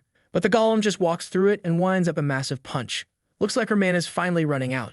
But when a waifu's in danger, it's hero time. Haruto steps in, wraps the monster up like a cocoon, flexing hard. Even Nanas and Shirosaki are stunned. Dude just immobilized a mini-boss like it's nothing. Nana snaps out of it, yelling at him to stop posing an attack already. That's when Haruto reveals he's found a way to stop the core from escaping. Shirosaki decides not to argue. Just mutters, "Fine, but you'll pay for bossing me around later." He fires off another huge flame spell, and the golem begins to disintegrate. And right then, the core shows itself. Haruto hits Ctrl+V, web time. But this time, combined with the bear's claws, the web doesn't just trap it. It morphs into a gnashing mouth full of teeth that bites down and locks the core in place. Shirosaki immediately recognizes it. It's the bear's junk skill. But somehow, Haruto turned it into something insanely effective. Nanas starts piecing things together. He had the Queen Spider's abilities. He was there with that other guy. He also fought at the bridge during the Kuisha fight. She's starting to suspect. Is he the Ctrl+V guy? But instead, she's just happy he always shows up when they need him. Ares even compliments him, and the whole squad's suddenly fired up. They finally got a chance to destroy the core. However, the one nearby who wasn't at all happy about it wasn't Kurosaki Takumi's sucker. Even Arita got confused, wondering how that kid managed to stop the nucleus's movement. The problem was that they needed him to keep fighting in order to continue accumulating mana there. Then Shinoda announced that they have to step out of the plan, and everyone was supposed to get into position. Man, the masked group was sneaking up behind everyone, and nobody noticed a thing. Arita asked if he really needed to get involved personally. He replied that with that weird kid blocking the nucleus's movement, things had gotten a little more complicated. While Arita stood there surrounded by mana containers, Satoru was approaching and watching everything unfold. He noticed that the guy who seemed to be the leader had left, but what was he supposed to do? And then there was the question of why that girl was there and why she had so much mana accumulated. Ah, now we see why that bastard was invisible. Just before entering the dungeon, Haruto had handed him an item, saying it helped with camouflage. He was supposed to fight as little as possible, and when the opportunity arose, turn invisible and hunt down the enemy who was probably there too. Back in the dungeon, Satoru felt confident, especially since our protagonist had Shirosaki and Nanas by his side. In fact, I saw the image and thought that was what he was going to say, but the kid trusted Haruto so much that he only considered the three of them as equals. The two guild leaders couldn't care less that he was the one who was going to finish things off, since he already captured someone. He gave the greedy guy a free pass, and then just like that, handed him a sword of the nucleus that exploded. With that, the damn change golem was destroyed. The bastard immediately got swarmed by level-ups and of course received the most important thing, the sealed heart key, which granted access to the next hidden part of the dungeon. Granite tells Ares that now she's getting closer to seeing her mother. This guy is excited, even if he just got a little key. Calm down. She responds exactly that, saying the real challenge has only just begun. Meanwhile, our Haruto is more interested in checking out his status window. He gained 9 more levels, and naturally all his stats went up. If he activates the sword's power, he should be as strong as someone around level 285. Before long, he become a hunter capable of farming on his own. He's celebrating like an idiot while emptying his bag and wondering if he's lost his mind. To him, it was ridiculous for anyone to celebrate so much after taking down an average boss like that. But Nanas replied, of course, we're complaining about him celebrating, but he was starving to kill that beast. He tries to say it was only a matter of time before he finished them off, when suddenly something appears behind him. Not just behind him, pillars rise up all around everyone. Apparently, it was some kind of bomb that hunters plant to kill monsters. But now, dude, it was being used against them, and right then Shirosaki told everyone to crouch. The whole place exploded, man, that was like an atomic bomb. What the hell? Wow. Those little hunters were already all crushed on the ground, poor them. Somebody could hit Ctrl+Z there, right? That would be really convenient. Walking among the bodies, Kurosaki said that it had cost a fortune to set all that up. If he ignored the cruelty, it really was the most efficient solution. But then suddenly someone shouted that they found it. From the spider web coming in their direction, you all know who it is, man. Haruto went all in, charging headfirst into the melee. Right then, he recognized that damn Kalisha sword. But of course, as usual, he ended up taking a hit right in the chest, especially since he had that curls trick to work with, so why not push it? A full blow right in the stomach slammed him against the wall. Annans got back up and called out for Sonaruto. Seeing that, the guy wasn't far behind. He unleashed a hellish fire on him too. The entire area was wiped out, and now she's the one spitting blood. Oh my goodness, did she really use that much mana? Where's our K-pop idol when we need one to hit curls? I mean, she's the enemy, but with all that raw talent, we all know she'll be joining our side before long. Kurosaki was about to use a recovery ability to help her, but Ares quickly told him not to. Once again, the enemy was pulling that move, using that thing that prevents you from absorbing or using mana without suffering the consequences. Then, a shadowy space appeared, and Kurosaki moved away from Haruto. At that moment, Shirosaki recognized it as a forbidden ability, a camouflage power so dangerous that the association doesn't allow hunters to use it. The little thug glanced at the ground and saw our guy's sword lying there. The moment he touched it, possession of the item shifted to him. Come to think of it, that's exactly how things work. If you pick something up, it's yours. The whole setup was so focused on making everything feel like a video game that had traveled the world only to end up in the same spot. The guy celebrated his win, but then grabbed our protagonist, insisting he couldn't let that variable live. Even while being strangled, Haruto agreed, saying he was thinking the exact same thing. He activated his spider web ability once more, saying he loves it when the villain is as bad as this. Along with the web, he triggered his bear's grip move, leaving the guy dazed and crushed. A sort of cocoon filled with teeth formed around him, and all his invisible allies were wondering how they were going to break it. But Haruto kept advancing, warning him that he regrets stealing that sword. Haruto then dissolved the web to launch his final attack, but the guy had vanished. Kurosaki suddenly appeared from behind, saying he'd been startled for a second. Without that shadow nearby, he'd have been done for by such a useless ability. That's when he finally understood the desperation high-level hunters must have felt when they couldn't figure out what was happening. Haruto then told the guy to calm down and asked if he didn't even know his own nickname. The Mana Deliverer, right? It was the first time he tried sending mana that far, but apparently worked. At that moment, the fool felt the pressure. Kurosaki admitted he had no idea what had happened, but suddenly he was brimming with mana and ready to take revenge on that bastard. A pentagram of energy appeared in the sky, and Kurosaki knew that if he took that attack, he wouldn't survive, not by a long shot. He immediately ordered that its usability be disabled. And then here comes the bastard hitting curls as all the stored mana began to spread. With that, the Mountain Golem dungeon would be reinstalled and reset. Wow, man, how does that even work? Is time going to rewind? I doubt it. It's nothing like that. It just starts reassembling the golem's stones, and of course, the creatures will all reappear from scratch. At that very moment, the first golem charged in to punch Kurosaki. The problem was, he was still under the effect of that gas that prevented him from absorbing mana. All the mana he had was the one our guy had delivered, and the kicker was that he had to keep those barriers up until everyone woke up. Then, as he glanced back, he saw Nana's once again pummeling the boss.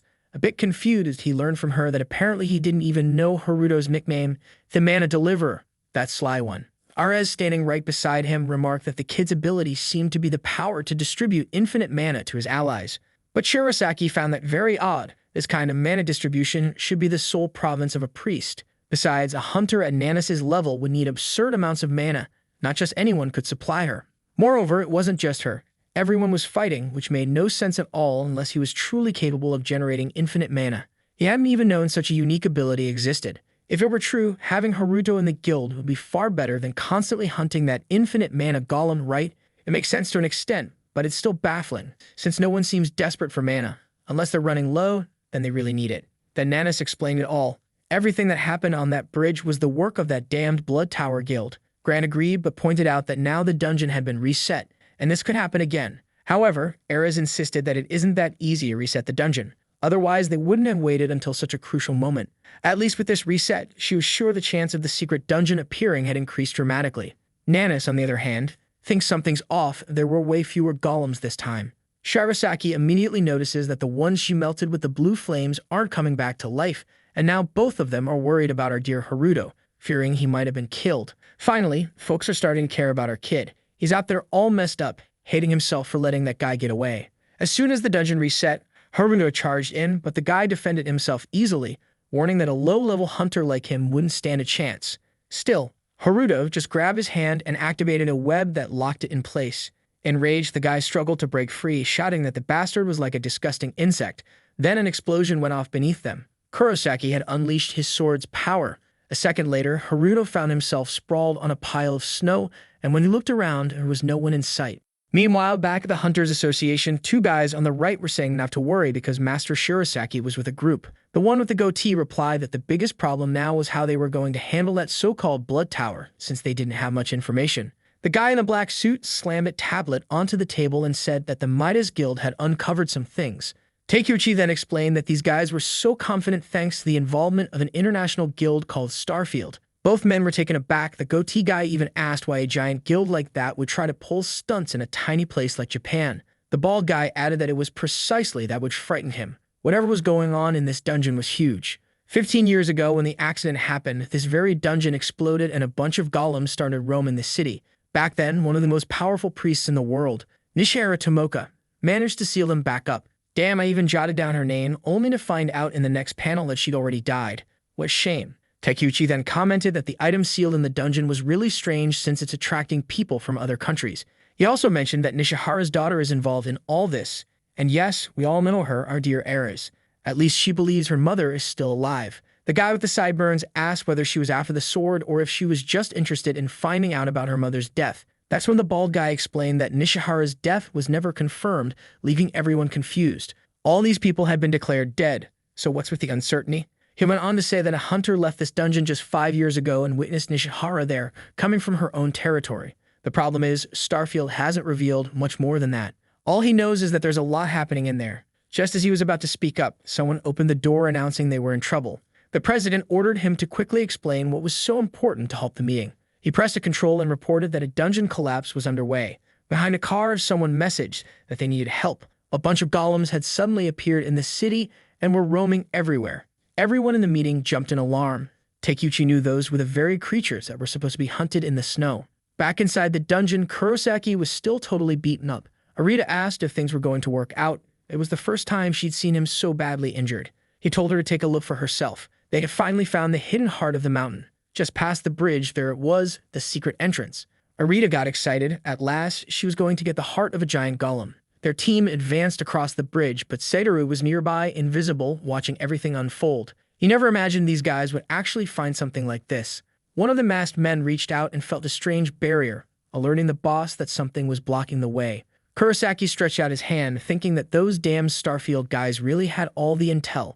This was definitely the spot that had been sealed 15 years ago by the great Nishihara Tomoka. He then warned everyone to get ready to break through the barrier, but cautioned them not to get distracted. That prompted Arita to use all her mana capsules to revert the state of the sword. Then suddenly he looked back and said that a rat was nearby. He pointed the sword toward the bridge and remarked that it was daring as his guild quickly tried to use stealth. Satoru suddenly realized they were screwed, and then Kurosaki delivered a slash to him. The scene shifted to another area nearby. A rabbit was hopping along when, out of nowhere, a little golem appeared and poked it. The golem grabbed the creature's crystal and started consuming it. Whoa, suddenly our kid had scored himself a little golem pet. Where did you even get that, man? He might as well have said. And it looked like he was feeding the creature human crystals so it could multiply infinitely. Then when he touched that golem's core, he obviously copied and acquired its abilities. He could create a level 1 golem and even a level 1 golem armor. On top of that, you could share vision and hearing with the golem to see what it was up to. The only problem was that he couldn't absorb those abilities via a simple copy and paste, but the item itself was enough. Even better, you could copy the core itself, which would let him solo an entire dungeon without any help. At level 1, it was already that big, just imagine what it would be at level 10. But then, out of nowhere, the golem shifted sideways. When Haruto looked, it was Satoru, running over in a panic. He immediately threw his arms around him and wrapped his legs around him, saying he was terrified of dying. There wasn't even an epic reunion. They were both already sprinting back as Seiguru explained that he had found the secret dungeon. It seems that when Kurosaki launched his attack, one of the guys from the Futuro Guild was involved. In other words, Kurosaki, the tattoo guy, had the same idea as him, to leave someone watching invisibly. Satoru then mentioned that there was a girl with them. For some strange reason, she was loaded with mana machines and had begun initiating some process. He thought about stopping her just as Haruto had ordered, but he got so scared that he ran off. Our boy said it was all okay. The information alone was enough. Then Satoru said he saw something very familiar. But before he could explain what, he asked why there was a little golem following the two of them. Haruto replied not to worry about it, saying it was just his minion. The fool just stood there thinking it was really cute. In the next scene, they were already on the bridge outside the dungeon, searching for Kurosaki. The protagonist told Satoru to go fetch the other two while he waited there. He was feeling insecure, but the protagonist reassured him by saying he had a little golem to keep watch over everything around. Satoru had little choice, and our guy even handed over the golem's core. That way he could have his very own minion, which though it looked weak, actually packed a solid attack. The kid was totally thrilled to have received such an expensive item. It wasn't like he handed over the original and kept all the copies he'd made. Haruto was starting to like this little rascal. Even though he was already a rich billionaire-trillionaire guy, he was actually pretty down to earth. With that, Haruto activated the golem's core once more. When the ability kicked in, and I didn't comment on it before, it said that the golem would take on any form he imagined. That's why this time he made it look like a little bird, and with shared senses he could easily keep an eye on everything they were doing. Soon enough, he saw the girl holding the sword and realized she was the one Satoru had mentioned. The problem was what was happening with that sword, and why was there so much mana floating around? Arita activated her Troll's ability, and a huge burst of energy began pouring into the sword. And man, its durability went from 6% to 100%. Seriously, that Troll Z is insanely overpowered. I thought it was just a slight recovery, but it totally reset the sword from scratch. She was left completely exhausted, and Kurosaki thanked her for restoring its durability to full. You better watch out, girl, now that you've lost its utility, it's gonna cut your head off. Hearing all this, Haruto realized that an ability to restore a sword like that shouldn't exist. Maybe she was like him, a person who instead of having an ability has either a gift or a curse. And that sneaky bastard was already scheming about copying her talent, though it probably wouldn't be easy to kill her husband. That's when he wondered, could he really copy someone else's ability? He first thought about trying it on someone, but more importantly, he wanted to turn that girl into an ally. Kurosaki then celebrated, saying that the time had finally come to break down the barrier in this place. Without much trouble, he inserted the Kalisha sword, and a bunch of chains started snapping. A huge circle appeared, and a strong gust of wind blew while our guy watched everything from afar. He knew that this was the barrier that prevented anyone from entering. Kurosaki went on to celebrate that without the key and Starfield's intel, there'd be no way for him to get here. Only the sword could break the barrier created by Nishihara. Arita asked him to explain why. He explained that the true owner of that sword, back in the day, was Nishihara's husband, known as Frederick Hugh. He disappeared in this dungeon 15 years ago, and that's when she sealed off the whole place, leaving only the sword with the power to destroy so he could return. So many details that our guy had no idea about. He even recognized the name Frederick. The guy was considered a sword god back then, and apparently, Arez's family was far more important than he had ever imagined. Then the little thug said he was tired of talking, and it was time to break. With the blade firmly planted, he activated a level-up boost. The entire area was bathed in golden light, blinding everyone and even destroying nearby golems. Now it made sense why they had to restore the durability. There's no way those 6% would have been enough. Finally, the barrier began to crumble. Kurosaki cheered, saying he never imagined it was nothing more than a hologram. Now it was time to enter this place and find the golem's heart after all these years. The problem was, thanks to Haruto, he didn't know whether to wait for the others to arrive or go after them all by himself. Meanwhile, down in southern Italy in a rank as dungeon, man, the sight of a hunter being sliced to pieces on the ground, it was unbelievable. As he lay there agonizing, the guy muttered that killing just him would have been enough, so why kill everyone? The guy in white gloves replied that if only he died, he'd be labeled a murderer. But if everyone died, it'd just be called a dungeon accident. Damn, with a snap of his fingers, he evaporated that guy. What the another control ability? This kid's got a trolle. When someone dies, his abilities transfer to the nearest person who can use them. Yeah, considering that trolle is like select all, it makes sense, right? He slashes at someone's neck, and you can see he has a similar little stunner as Haruto. What the now he used trolle to select everyone, then Troll X to cut out the chosen targets. It looked like he created some kind of spatial crater, and everyone just vanished. Then he feels someone approaching, and when he turns around, it's an elf or maybe an elf woman. I'm not sure. I know the person's complimenting his trolle, saying it's evolving more and more. He replies that he hates that this ability forces him to kill people to steal their cursed skills. Oh, so he's stealing everyone's trolls, huh? Yikes. Our protagonist better watch out. If word gets out that there's a king of Troll C and Troll V around, he's going to start hunting him. The elf is wearing a skirt, but I'm not sure I can trust her yet, guys. These authors have been tricking me a lot lately. I'm getting pretty jaded. The elf says that the only ability you can copy without killing is the famous Troll C. The boss replies that they've been looking for that bastard for a long time, but they have no clue where he is. Maybe Troll C doesn't even exist. I'm telling you, I'm thinking he might be a man. Folks. Ah, you slay author, you really thought you'd fool me, huh? I'm tough, man. Then he explains that a person with Troll C did exist in his dimension, so he must exist in this one too. Then one guy asks, where's Troll F? And another wonders, what happened to Troll Z? Man, there are just so many trolls.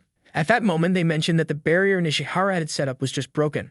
Troll Z was important, but even more crucial was obtaining the golem's heart, a must-have for using those cursed abilities at their maximum potential. Back in the dungeon, we see Shirosaki arriving. It seems they ran over there, but didn't find anyone. Looks like our dear Haruto came back and called everyone, right? Smart kid. Let's be honest, if he were alone again against that guy, he'd be in even deeper trouble. There was only one path, so he knew the best move was to dash forward. Manus has no idea who's behind all of this, and Eris says that as far as she knows, it might even be Starfield's doing. Manus gets scared, asking why Starfield would involve itself in something like this. The #1 international guild shouldn't be messing with a Blood Tower guild. Eris mentions that she thinks her mother is the reason for all this. As Haruto listens to all these details, he starts to realize that ever since the bridge was destroyed, everything has been leading up to this moment. He looks at Eris and begins to wonder if the real target wasn't the key at all, but her. Could it be? How did you come to that conclusion, Einstein? I still can't see that possibility. At least Shirasaki knows what's more important and tells everyone to start running again because they have to catch up with those guys. Rather than just speculating, they should capture that bastard and force him to spill everything. Meanwhile, Satoru is sprinting along with his little golem, and Shirasaki asks what that's about. When Satoru says it's a minion he got from our dear Haruto, the guy looks a bit confused. Nanas then asks the protagonist why he handed something so valuable over to her. He replies, it's good to leave valuable things with someone who's got money, right? If the kid loses it, he'll get it back. She gives a little smile, just like she always does whenever our guy says something, and suddenly, Satoru steps on something. Out of nowhere, a magical circle appears under him and Shirasaki. Aruna rushes in their direction. Meanwhile, Nana steps into the shade, calling out doing the same thing. And boom, another circle obviously activates beneath those two clowns as well. They fall to the ground, and as they get up, they're calling out for Shirasaki and Satoru once again. Strangely, they couldn't see anything around them. They seemed to be in a forest. Looking to the side, Haruto sees a giant dragon in front of him. The beast was about to bite, and he had no idea where it had come from. At least Nanas reacted quickly, launching an attack that sliced the monster's head off. The head fell to the ground, and the protagonist wondered why there was a dinosaur-like monster in this mountain dungeon. At that moment, is warned that the place seemed to be a completely different world. It was probably a multidimensional dungeon. Wow, guys, they really ended up in a gigantic forest. Nanas says that's impossible. As far as she knows, all multidimensional dungeons vanished 15 years ago. Eris agrees, since it was her mother who sealed all those dungeons 15 years ago. But those magical circles that appeared under them must have been used to connect them to this other dimension. That's exactly how the creatures invade their world too. Nanas then understood why that dungeon had been sealed. However, Haruto already knew that Satoru and Shirasaki must have been sent to another dimension as well. Probably their next move is to clear out this dungeon so they can return to the golems. He then draws his sword and says that if they don't have another option, they better act fast. The problem was, a dozen dinosaurs were already coming their way. Now I noticed that poor Grant's fool was taken as well, only now that he show up. Meanwhile, the whole city was ablaze. The golems that were supposed to be in the dungeon were wreaking havoc across all of Japan. There were those hunters who were just tired of always trying to do something. Of course, that boss who rebuilds itself is right there, and they can't kill it. They call for an area attack, but the fisherman mage warns that he's out of mana and they'll have to hold on a little longer. The poor hunters are really struggling to keep those low-level golems in check until one of them runs up to give the bald guy a smack. Just then, a flash of light appears and in struts a blonde kid all swagged out with a backpack. The fisherman mage is grateful and soon realizes that the kid is a foreigner. He says he's on a business trip but couldn't just stand by while people suffered. The others thank him and are impressed that he speaks Japanese too. Meanwhile, amidst the chaos with the golem, the bald guy remarks that he misses the protagonist and his ability to provide mana. The blonde kid overhears this and asks, what's this about someone who can generate infinite mana? Because the bald guy replies that it's nothing special, just some useless person whose only job is to do that sort of thing. Now the blonde is really curious and wants to know where to find him. The other guy says he has no idea. Sometimes when he goes into a dungeon, he runs into that useless guy. But of course now the blonde is determined to find out who this infinite mana guy really is. At first everyone said he was useless, but now people seem very interested. Then someone behind the blonde exclaims that he's finally arrived. Wow, it's Taikuchi, our beloved mysterious deep web doctor. Looking up at the golems attacking from above, they're absolutely sure these are the same ones that were supposed to be in the snowy mountain. Shinoda comments that these guys were the perfect targets for Taikuchi, who rushes ahead to inform the president that he'll handle it. Armor activated. Hey, you're clearly inspired by that Fantastic Four thing, right? Now it's Golem versus Golem, and the big blue one charges at him. One attack later, the beast shatters into about 300,000 pieces. The burst of glittery magic fills the screen. At one point, I even thought a magical waifu had appeared. But nope, it's just the guy with the goatee conjuring his colorful powers. The giant golem then runs toward Taikuchi to deliver a punch. But obviously, he wasn't about to lose in a strength contest. Taikuchi counters with a punch on top of the punch, and suddenly the monster's entire arm disintegrates, exposing its core. He grabs it and shatters it. This was a real warm-up. The guy was finished in no time, while our boys end up suffering through what feels like 30 chapters. So the boss was defeated and the dungeon cleared. Crazy enough, this city invasion wasn't that difficult after all. Having someone used a Trollif on Taikuchi. That's one of those abilities to locate other people who apparently have troll powers, and guess who did it? Our silly blonde kid, who's just scribbling notes and saying he got some good intel. Now he wants to know if Troll Z is still active inside the dungeon. At least it's good that she didn't die in there. Damn, right at this moment, she's got a hole right through her stomach. At least she's Troll Z'd so she can just reset her belly, I guess. But I'm not sure if she's got enough mana for that. Let's go back about 20 minutes when a bunch of zombies appeared. Kurosaki's group was also transported to another dimension and got caught up with all that zombie madness. While preparing his sword, he remarks that the problem is they have no idea what happens after this point, but dealing with those creatures would be ridiculously easy. One cut and the whole area would disintegrate. And then, bam, the dungeon was over, and they'd be whisked away by the giant golem's heart. The entire team appears in front of a huge door, and one of the masked ones cheers that they finally found the hidden boss. Without hesitating, Kurosaki takes the key and slams it into the door. The chamber opens, and they all step inside. Whoa, guys, they're surrounded by a bunch of statues holding weapons. Somehow, this place looks familiar. Everyone's standing there, calmly scraping their swords along the statues as if searching for the boss. Meanwhile, Arita starts feeling an enormous pressure on her body. Strangely, no one else seems to be reacting. One of the masked guys is about to say it's just for the reward, but you can see something coming from behind. That poor guy gets crushed like an ant, and it's clear one of the statues has started moving. The first guy is startled, and suddenly everyone snaps back to reality. Not only was that statue the boss, but every single statue in the room was a threat. Arita is acting really strange, crying even though she's seen countless people die before. That confuses Kurosaki. He knows she's seen it all, so why is she reacting like this now? He orders her to snap out of it and use her ability before these guys are finished for good. Then he rushes over to one of the bodies and yanks one of the mana sources. The problem is, there's no mana coming from the sources. In fact, it looks like the mana is being pulled in another direction. Next to her, she sees other statues decimating the masked ones. Kurosaki orders everyone to focus up and start attacking instead of just taking hits. He lands a blow on the massive creature's ribs, making it stagger, and then orders the rest of the team to start using their high-level minds. One of the masked fighters suddenly reveals that none of their minds or invisibility abilities are working at all. Then look what happens. Another fool gets crushed. Actually, he was both smashed and sliced at the same time. When Kurosaki glances to the side, the only one still alive was grabbed by the hand and also crushed. Right in front of him, a pile of bodies was starting to form. He's getting angry, not because people are dying, but because the group's efficiency is plummeting. Now it's his turn, facing 3 huge brutes in front of him. He orders his Kalisha sword to level up, but the system warns that he doesn't have enough mana to use its power. He's confused, since he's level 300 and should have more than enough mana. But it's too late. Apparently, he's just become another casualty. Meanwhile, Arita, acting on impulse, bolts off the mana source. Apparently, that's why no one has any mana in this place. Everything's being siphoned off. When she puts her hand on it, she immediately sees the giant golem's heart appear. The problem is, that thing is supposed to provide mana, not absorb it. Suddenly, the heart starts cracking and she tries to escape, but it fires a laser right into her ribs. She tumbles down the stairs like a crumpled piece of trash and lands face to face with a statue. And damn, these statues don't hesitate. They immediately start slashing with their swords. Out of her shadow, something begins to emerge. It's Kurosaki. He appears and shields her, as if the villain himself has turned into a savior. He even grabs an advanced potion, tosses it her way, picks her up, and runs off like some Marvel hero. The catch is, the moment she touched the golem's heart, the fight against the final boss was activated, and the door they came through started closing. He tried using the Shadow Step, but he didn't have enough mana. With no other option, he did the most human thing possible and ran. But as he saw the door, he knew there wouldn't be enough time for both of them to get through. Damn, this villain is out here saving more than our protagonist. He grabbed Arita and hurled her out. The poor girl got up, demanding to know why he did that. He replied that as long as she's alive, she can use her Curl Z and reset everything. But she just stood there crying, asking if he was an idiot. She isn't a hunter and doesn't have enough mana to pull that off. There's no way she could restore everything. So it can't be said he was a hero because he was only trying to save himself. He knew she'd eventually rewind time. Still, I'm used to those villains who just try to dash through the door and leave both of them trapped. These guys are pretty dumb. At least this one is a bit smarter. In Arita's mind, she cursed herself for ever agreeing to come to this place when suddenly something warm starts seeping into her.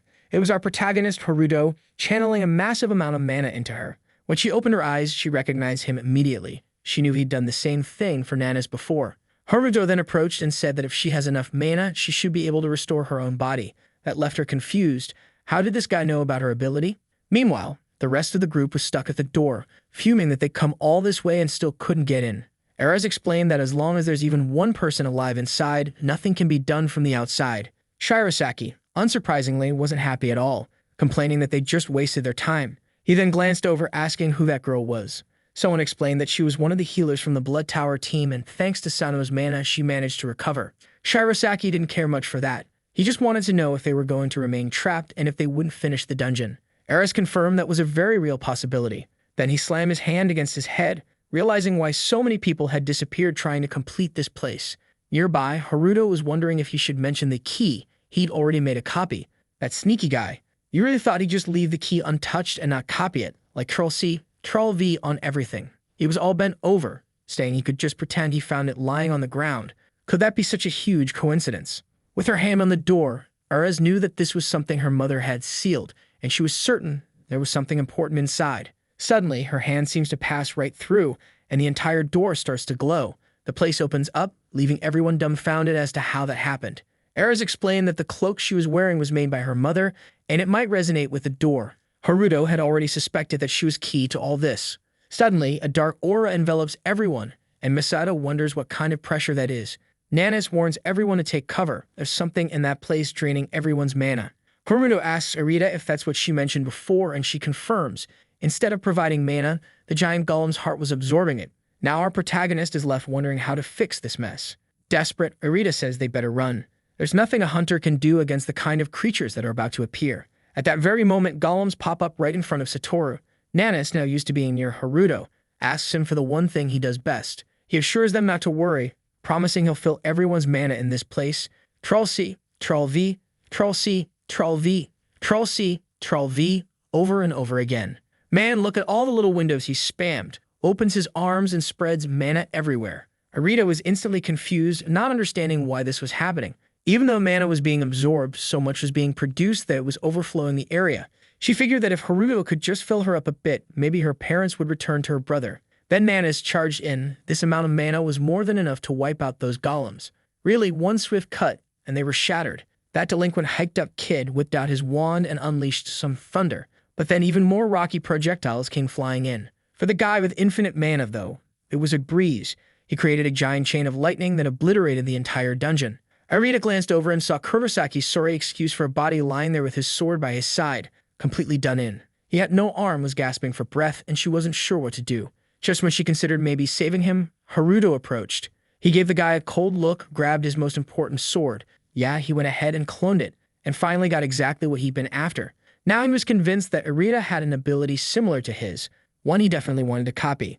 But first, it was time to test another theory. Haruto leaned in close to Kurosaki's face and tried to use his Troll C ability to copy the shadow movement. The system, however, rejected it, saying the target's level was higher than his.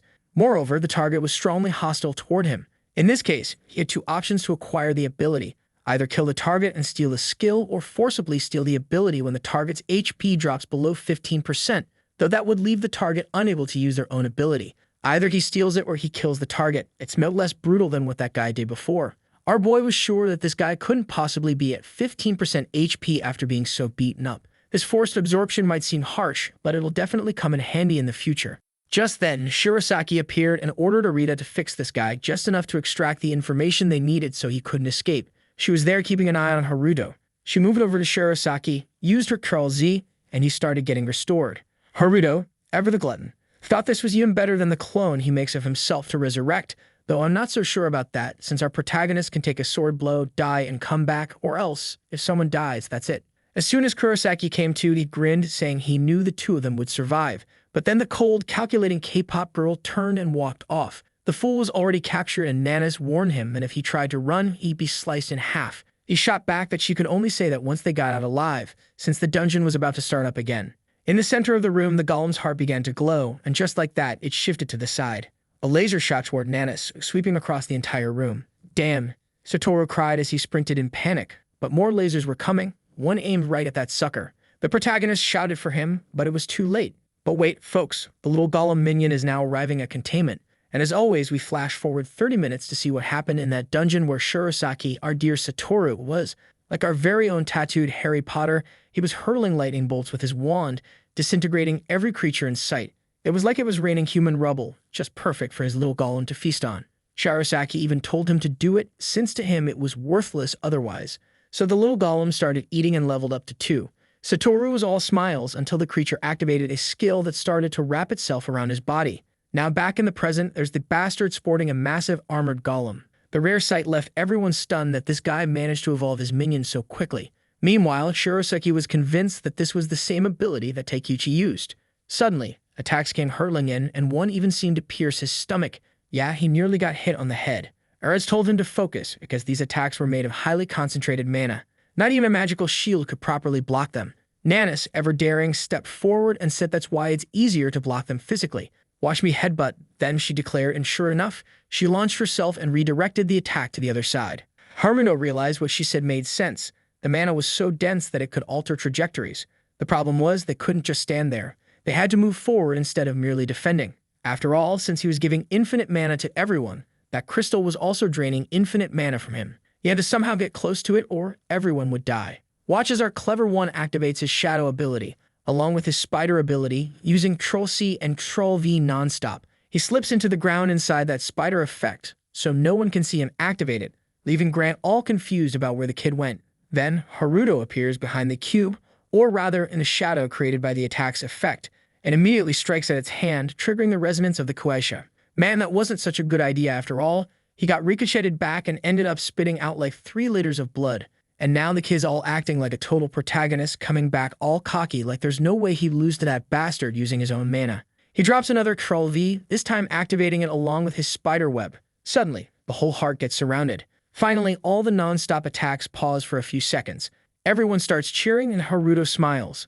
But don't get too excited. This guy isn't done yet. As soon as he sees it wasn't enough, he slams another spider web. And this time, as soon as the target's caught, he activates the Kueisha resonance inside the web. Finally, something begins to crack. The cube shatters and he levels up. The entire heart fractures and a bright light starts radiating out of nowhere. The system announces you destroyed the golem's heart, the dungeon is finished. Then comes another deluge of little level-up windows flashing on the screen. And the best part, man, is that he gets a reward, the heart of a giant golem. It had the ability to generate infinite mana and could absorb nearby mana up to a certain limit. But of all the people in the world, Haruto's the only one who thinks the thing isn't all that useful. Still, it doesn't hurt to make a copy, so he decides to stash one in his inventory. With that, his Troll C leveled up too. It now automatically copies any object that can be copied. What? So long as something's close by, it's just Troll V and done? I guess that's how it works. Out of nowhere, Satoru starts running up, bragging about how amazing he is and wanting to give a hug. But then someone else calls out it's Shirosaki, saying that by some miracle, the kid actually managed to get the heart. Sana was left wondering if he's being trashed for praise. Then Nanis tells the guy to stop acting like a kid. Shirosaki adds that when they get back, he wants a little chat with our boy.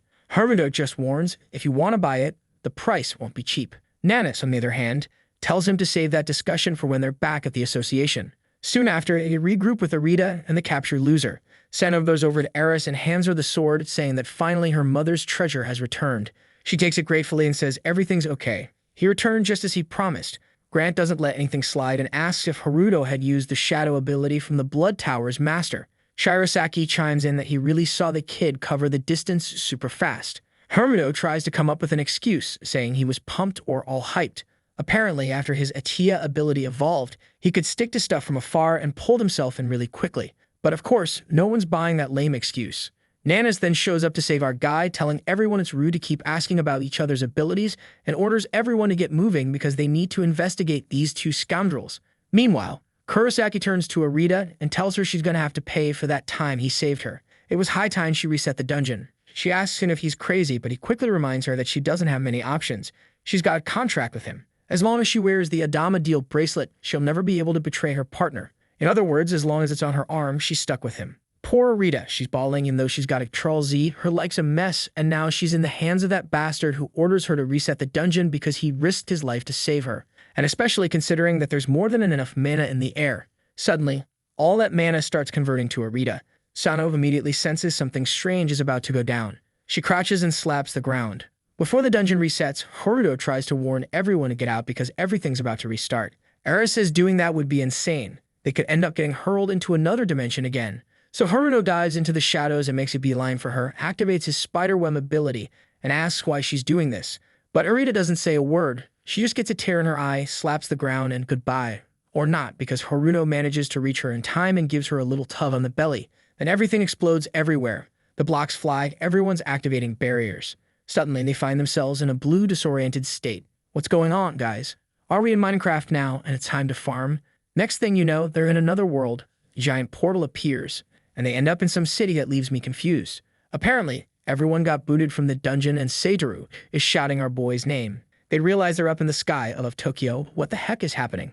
Eris says she obviously has no clue either. Suddenly, someone calls for Nanis, and when she looks over, it's her dad, wanting to know what she's doing.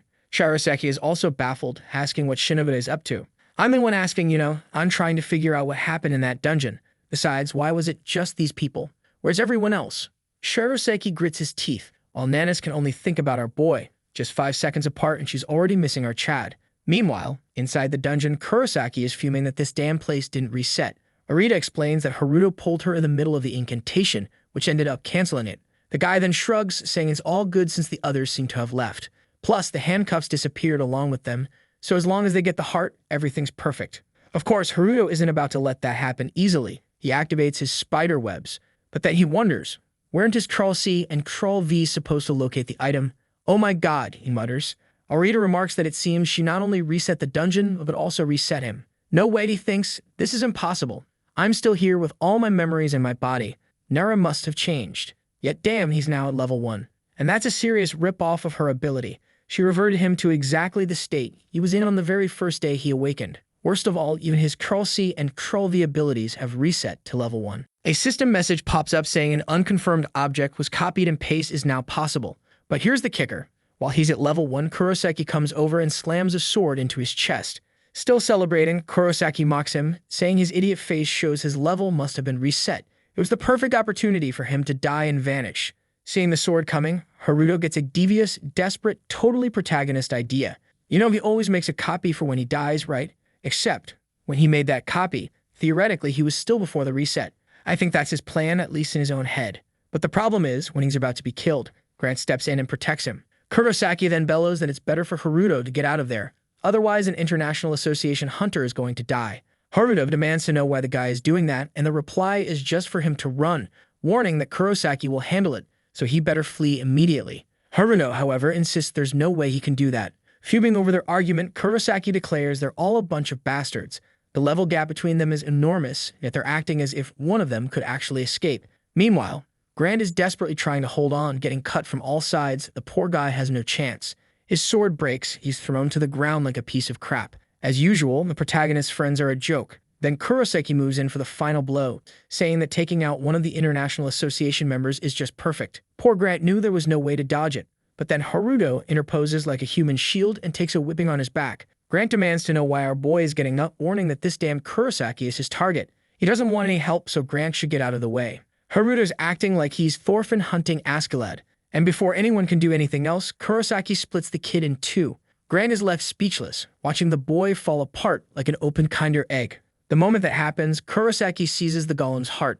He then turns to Arita and declares that from now on, she's the only person she can depend on. He warns her not to make any funny faces. After all, that kid died because she reset him to his original state. Though, maybe he's grateful he died. It must be terrible living with everything reset.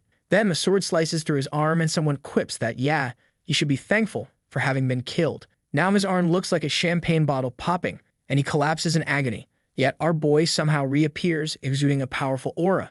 Everyone's in shock. This kid just got shattered like an open Kinder egg, so why is he still walking on 2 feet? Looking back, Kurosaki sees that his body has vanished. He picks up the sword, trying to figure out what kind of damn ability makes him immortal. But now Haruto has coated the sword with his web with a thunderbolt, pinning Kurosaki in place. While immobilized, Kurosaki declares it's useless because he has a shadow step to get out. However, when he tries to use it, the system warns that his ability has been transferred and can no longer be used. He yells, ordering Arita to use it again, but she's growing bold and says she doesn't want to do it. Shockwaves ripple through the web as he shouts, asking if she's forgotten she's under contract. If she'd have forgotten, she'd remember now. The thing is starting to electrocute her arm. At least now. Haruto understands why this girl always obeys him. He's convinced it's all because of that bracelet. Then, in true Chad fashion, Haruto slides in on one knee, grabs her hand, and activates something. He performs a Crawl C, embedding the coercive frequency into that thing. Destroyed, he exclaims. Is it really that easy? That was too chill. I thought he'd pull some NASA-level move, like channel 1 billion mana into her so she could crawl back to the day before she had the bracelet. But no, he just hit her with a shockwave and broke it. While wondering why he couldn't use any abilities, Haruto turns to him and says, take a look for yourself. In a flash, Kurosaki vanishes and reappears right in front of him, saying he can't use any abilities anymore because he stole them. Take that right in the middle of your chest, sucker. Kurosaki collapses like a mummy wrapped in bandages as hard as stone. Haruto walks over to the golem's heart and grabs it. It's ridiculous that they want something like this just to keep creating dungeon resets. How many lives have they taken over this? He exclaims. Then he activates the Kueisha frequency. In front of the two of them, it completely obliterates everything. The good news? Now he's the only person in the world with infinite mana. The bad news? Being the only one with infinite mana means everyone's going to be after him. But then the system chimes in because he destroyed the reward of an advanced dungeon. He's received a unique bonus. A little crystal orb appears in his hand, and the system announces that he's completed the secret dungeon of the Golem's Heart. Now I'm confused. Did he just complete it twice? Or was this dungeon even more secret than the other one?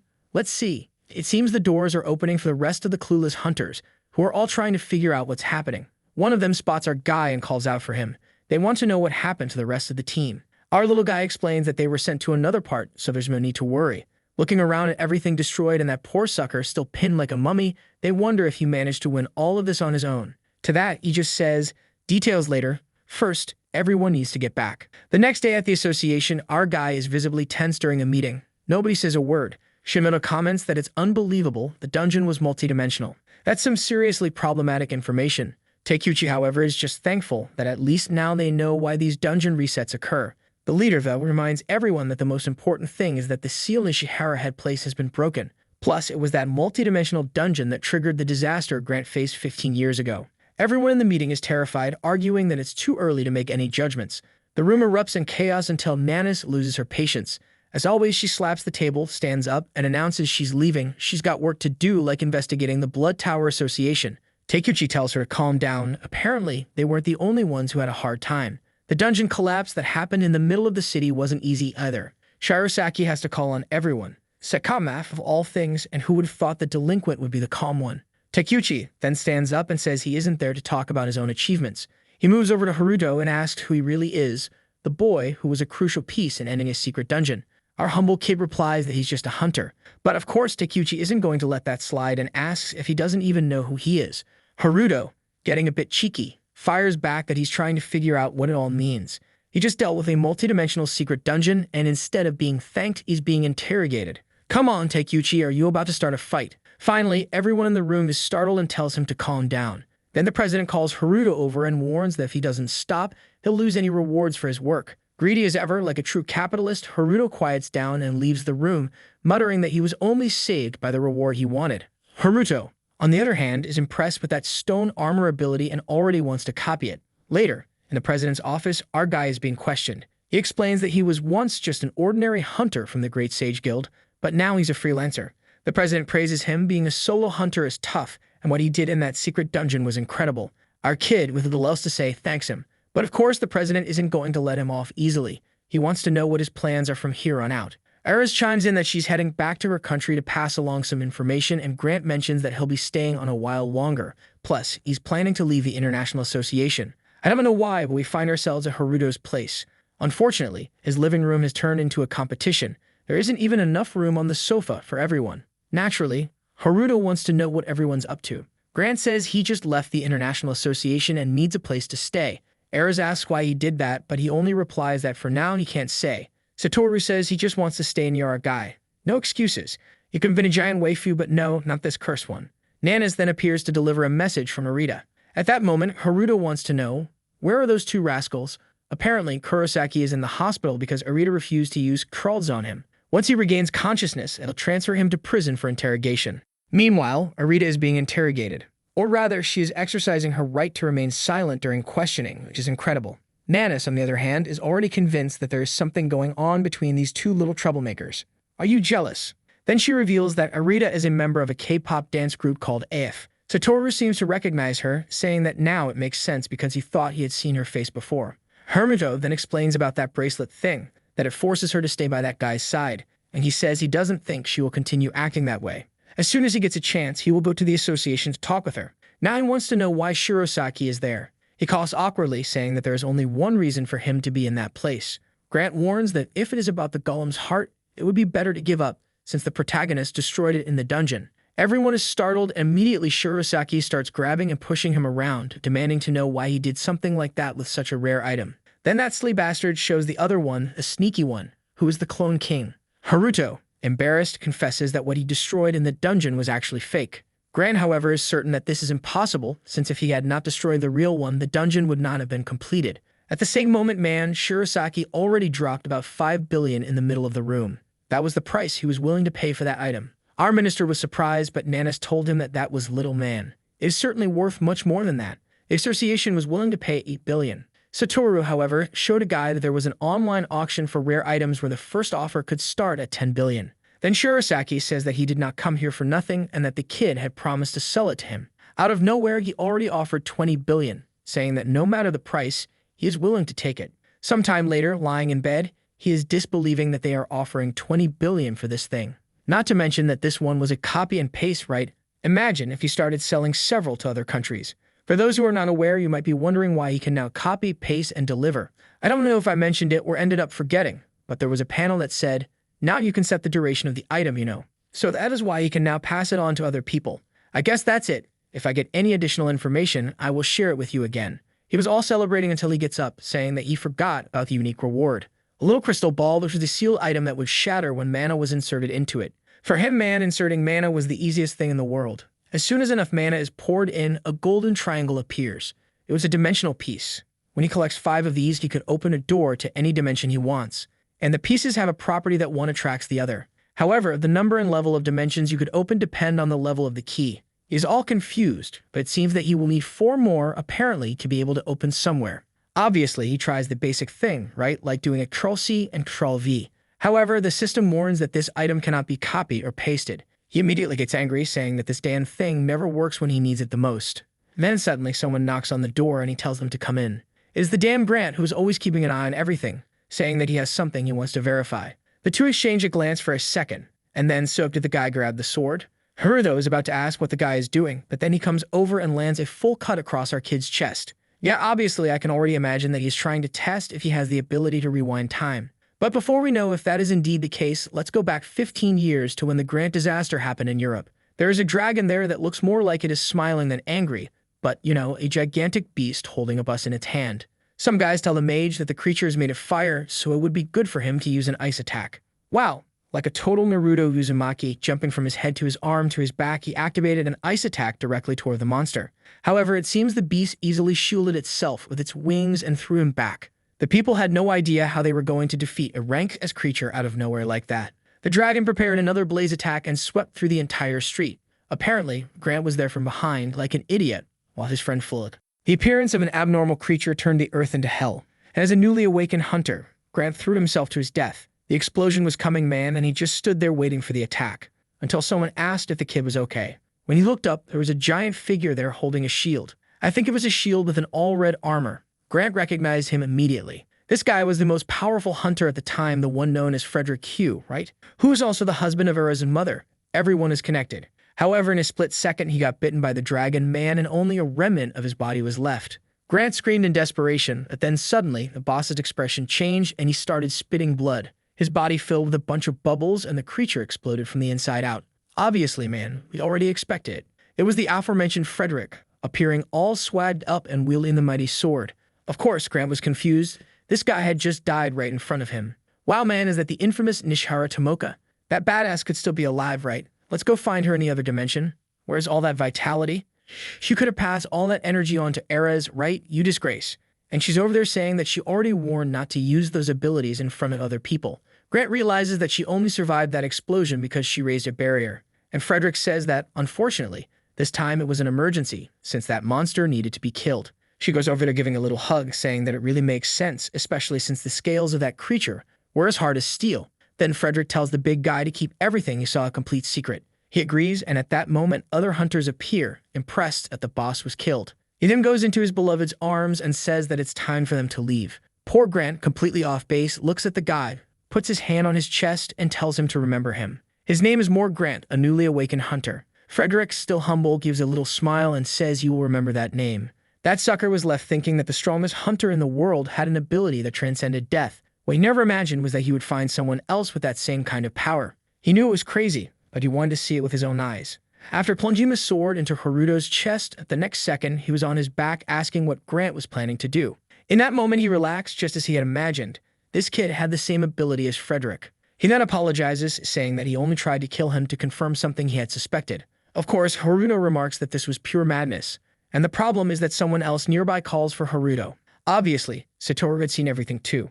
Now things have gotten complicated for our boy. Next scene, Grant's banging his head on the ground, begging for forgiveness. Haruto asks where the hell this guy learned to do a doujeizer. You know, the Japanese thing where you slam your forehead to the floor. Erez explains she's the one who taught him. In Asia, she says, this is the proper thing to do when you've committed a crime. Then Grant goes, to make up for my sin, I swear I'll stay by your side forever, Haruto.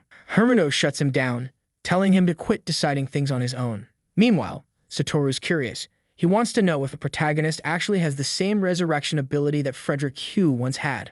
Haruto tells him to stop giving his power a name already, but since he didn't deny it, Satoru's already hyped, saying it's insane to think someone can just resurrect like that. Haruto figures, might as well let them believe that's his power for now.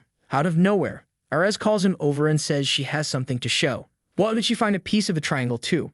Of course, Haruto recognizes it instantly. Erez says she was tracking dimensional energy and ended up in that room with it. Haruto explains he got his piece after destroying the heart of that giant from the snowy mountain, a sort of one-time reward. Then Erez drops the bomb. Her piece was left to her by her mother. From what she's read, these pieces react to each other. And since she found Haruto, who's also carrying one, it all starts to make sense. Haruto thinks, well, at least that's good news. It means it might be easier to find the others. But Satoru, of course, wants to know the real question. What can you actually do with these triangles? Erez, as usual, knows everything. She says these can be used to open a dimensional gate. Now, I don't know if Satoru's got memory issues or if he's genuinely surprised, but the guy's like, wait, are you serious? Like he didn't already get this info from the system. What Erez adds, though, is that with the key, they might not just be able to open doors, but close them too. That's when Haruto realizes why she was so interested in that dungeon. She tells them she believes her parents are still alive, but trapped in another dimension. Grant agrees, saying he can't imagine anyone being able to kill those two. Satoru wonders if maybe the keys only exist in this world, or worse, that wherever her parents are, the door can only be opened from the outside. Erez admits that's a possibility, or maybe her parents actually chose to stay in that other dimension for some reason. Haruto figures that it only makes sense if something even worse than the Great Catastrophe was coming and they wanted to avoid it. But the important part, they now not only have a way to access other dimensions, but a way to close them too. As they all look at the triangle pieces on the table, Satoru wonders how they're supposed to connect. A little nudge from the golem activates some kind of magnet and boom. They snap together perfectly. The room lights up and they're all staring like something amazing's about to happen. But nope, they just connected. Erez picks it up and says now she's convinced. The resonant sound got louder, and she can feel it. The person holding these pieces isn't just an ordinary human. Yeah, I don't know where she's getting all that emotion from, but there she is, our elven mystery. Still can't tell if it's a guy or a girl. Dang it, all hyped up, saying they can finally go home. Meanwhile, back at Starfield Guild HQ in Europe, someone calls out to a guy named Midshield, asking why he's laughing when the Blood Tower mission failed. Elflorin steps in and apologizes to Lord Michael, saying he's just happy Michael finally absorbed Troll F. That's the teleportation gift, right? With that, he's one step closer to becoming transcendent. The guy teleports again, then sits down, saying that for now, it only works over short distances. The catch? The ability will only level up when he gets Troll C. Midshield says it won't take long. His piece just started resonating big time, which means one of the 5 has been connected. Michael comments that clearly Midshield's eager to get back to his homeland. He asks if there are no dimensional keys over in the elf's country. The elf says there are keys, but the dimensional gates over there can't be opened anymore. 15 years ago, the Dan witch Tomoka Nishihara sealed off all the dimensions connecting their world to Earth. She tried to do the same thing on Earth, but the gates transformed into spatial keys instead. Michael realizes that's why combining the pieces lets you open everything again. The elf nods, saying the first step is returning to his homeland and accessing the sacred tree, Yggdrasil. There's something similar to Troll C there, something that once absorbed helps you grow other talents. Michael asks if he's sure about that, especially since the first time they met, Midshield seemed pretty shocked by his talent. The guy starts trembling, clearly unsure how to answer. That's when the leader stands up and says he knows the real reason. 15 years ago, the elf dimension was corrupted and tainted, and the sacred tree is about to collapse. That's why the elves connected to Earth, to try and dump all their mess onto this world. The plan only failed because Nishihara managed to shut it all down and seal the paths. He asks if it's true, and from Midshield's hesitation, well, it's obvious. But then the leader shrugs it off. He doesn't care. What he wants is to open up those multi-dimensional passages and absorb even more powers, even if that means dooming Earth. He says he'll take action himself. Midshield warns him that it's not time yet. He's the head of a multinational guild. If he starts moving now, it'll draw too much attention. That's why he shouldn't worry. He already told Lucas to go ahead with Plan B. Cut to the Forest of Death, an advanced dungeon in Japan. Someone's facing off against a bunch of level 90 ghouls. And of course, it's Haruto, with his male waifu. Seriously, man, You've had a ton of girls back there to partner up with, and you're out here hunting monsters with all dudes. Or worse, Grant sticking to him like glue, but already trying to flee because the monsters are too strong. Of course, Haruto doesn't want to leave, obviously. It was a whole ordeal just to get access to this dungeon. He wants to take full advantage and level up. He's already celebrating, telling everyone not to worry, that he'll go on ahead. The ghouls get ready, and Satoru tells him to be careful. Why is this dude already getting emotional? Nothing's even happened yet, you drama queen. The monsters all charge at our boy, and Haruto just starts spamming Troll V like crazy, summoning a whole army of golems. Naturally, the two idiots next to him are totally confused, wondering where the hell these golems even came from. Haruto's over there hyped, saying his minions are killing it. Grant, confused, starts questioning what Haruto's actual power is. Last he checked, it was supposed to be resurrection. The first ghoul goes in for a bite and lands it right on a golem's head. Satoru thought that was it. No way it'd survive. But nope. Not only does the golem tank the hit, it punches the ghoul right back in the face and slams it to the ground. With that, the squad pushes forward and starts absolutely wrecking the dungeon's monsters. Satoru just sits down at that point, realizing Haruto doesn't need help at all. A little while later, the golems had wiped out the werewolves. Just like Haruto expected, their resistances and stats were way above normal. He checks his inventory and notices the only issue now is that it's not big enough to support building a proper golem army. Thinking out loud, he says he'll need to come up with a more efficient system. Satoru tells him to go ask that Kinosaki guy, while Grant is already walking off, thinking he never should have left the International Association.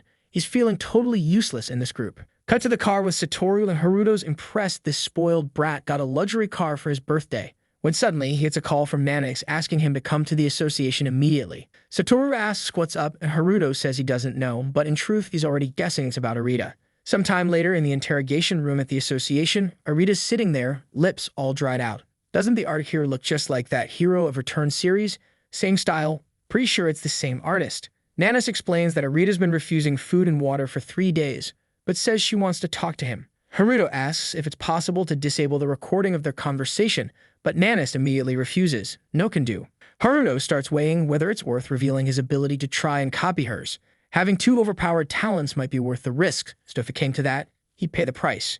Inside the room, he offers her a cup of water and politely asks her to drink. She glares and takes a sip. Nanis goes, that'll help with dehydration. What a medical genius, truly. Sherlock Holmes of hydration. Haruto then wastes no time. He tells her his ability is infinite mana generation. She goes to say something, but he stops her and asks if she's been affected by the curse of the troll's ability. I thought she might hesitate for a moment, but nope, just drops a straight up yes.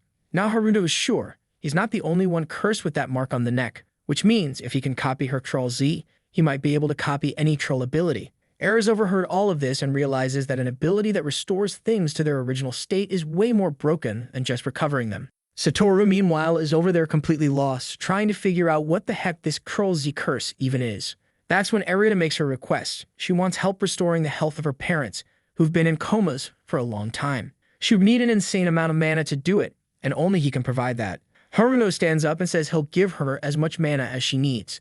But for here on out, he's gonna have to get a bit tougher. Suddenly, he reaches for the handcuffs and everyone's just staring, totally confused about what the hell he's doing. The whole room is suddenly flooded with a flash of light. A bubble of energy spreads out while he's holding her hand. Our sneaky guy's trying to copy Troll Z.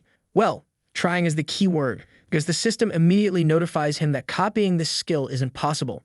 So much for that plan. Haruto already knew it wouldn't be easy, but he didn't expect to hit a total dead end with no options.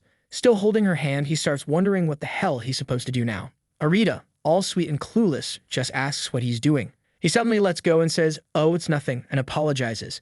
Then a system window pops up. Because it's not a standard ability, it can't be copied right now, but there might be a way with forced absorption. And of course, Haruto knows exactly what that means.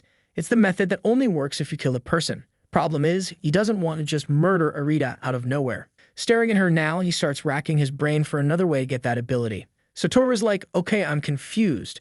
And out of nowhere, Nanis picks up a mic and asks if something went wrong. Haruto says nope, everything's fine, no need to worry. But inside, he's thinking the smartest move is to keep this girl close, at least until a better solution shows up. Right then, he says he's willing to go to the hospital where Arita's parents are. Later that same afternoon at Central Hospital, Arita explains her parents were afflicted with mana poisoning, something that happened 15 years ago during that mysterious attack. Once again, just like he suspected, she's always had reasons to stick close to Kurosaki. Haruto then asks Nanis if Kurosaki is being treated at that hospital too. She says yes, but he's down in the basement. The plan is to start interrogating him as soon as he wakes up. Nanas asks if Arita is okay with that, and she says she's not too worried. Suddenly, Grant senses something. That blonde kid from before walks by and seems to notice something too. Down in the basement in front of a gate, probably where Kurosaki is being kept, some guards stop the blonde and say only authorized personnel can pass. He hands them a card, thanks them for their hard work, and tells them to take a look. But when the guard checks it, there's nothing but Ctrl F written on the paper. Bro. In the same second, the blonde vanishes and both guards are engulfed in shadow. Their eyes turn pitch black, and next thing you know, they're just walking away saying he can go in and look around however he wants. The blonde guy heads through the door and walks up to the capsule where Shirosaki's being held. He activates a glowing purple orb in his hand, remembering how someone once told Lord Lucas that he was the only one who could pull this off. It was Midshield, the elf, who told him that if the Blood Tower mission failed, his job was to place several of those orbs all over Tokyo. He had asked what kind of cursed stuff this even was, and Midshield told him they were contaminated fruits from Yggdrasil brought over from his homeland. Basically, they could be used to create a barrier and open up a subspace. The blonde guy wants to know what's in this subspace. Midshield just tells him to take a look, and the guy merely freaks out when he sees it. A giant, monstrous creature with a gaping mouth appears in another dimension. Kinda like those horrors we saw in our good old librarian's world. Midshield warns that this is the most he can show for now. His mission was crucial for letting Starfield and the entire team move freely. Lucas was sure they were using him to trigger a dungeon break right in the middle of Tokyo. The problem? He also had family within Starfield, so backing out wasn't an option. Guess everyone in this world's got that one weakness. Family. Seems like it's the ultimate kryptonite for hunters. Meanwhile, back at the hospital, Harita's dad starts waking up confused, asking what's going on. He looks to the side and sees his daughter hugging her mom, crying from happiness. Satoru's getting emotional, teary-eyed and all, while Nanas just looks over like, what the hell is this guy doing here? He says it's all thanks to Harugo, because not even a top-tier healer could have provided that much mana to let Arita use her ability like that. Meanwhile, Nanas' mind is racing, a skill that can rewind things to their previous state. That's insanely dangerous. She definitely need to keep an eye on this girl. Then the protagonist asks, where's more?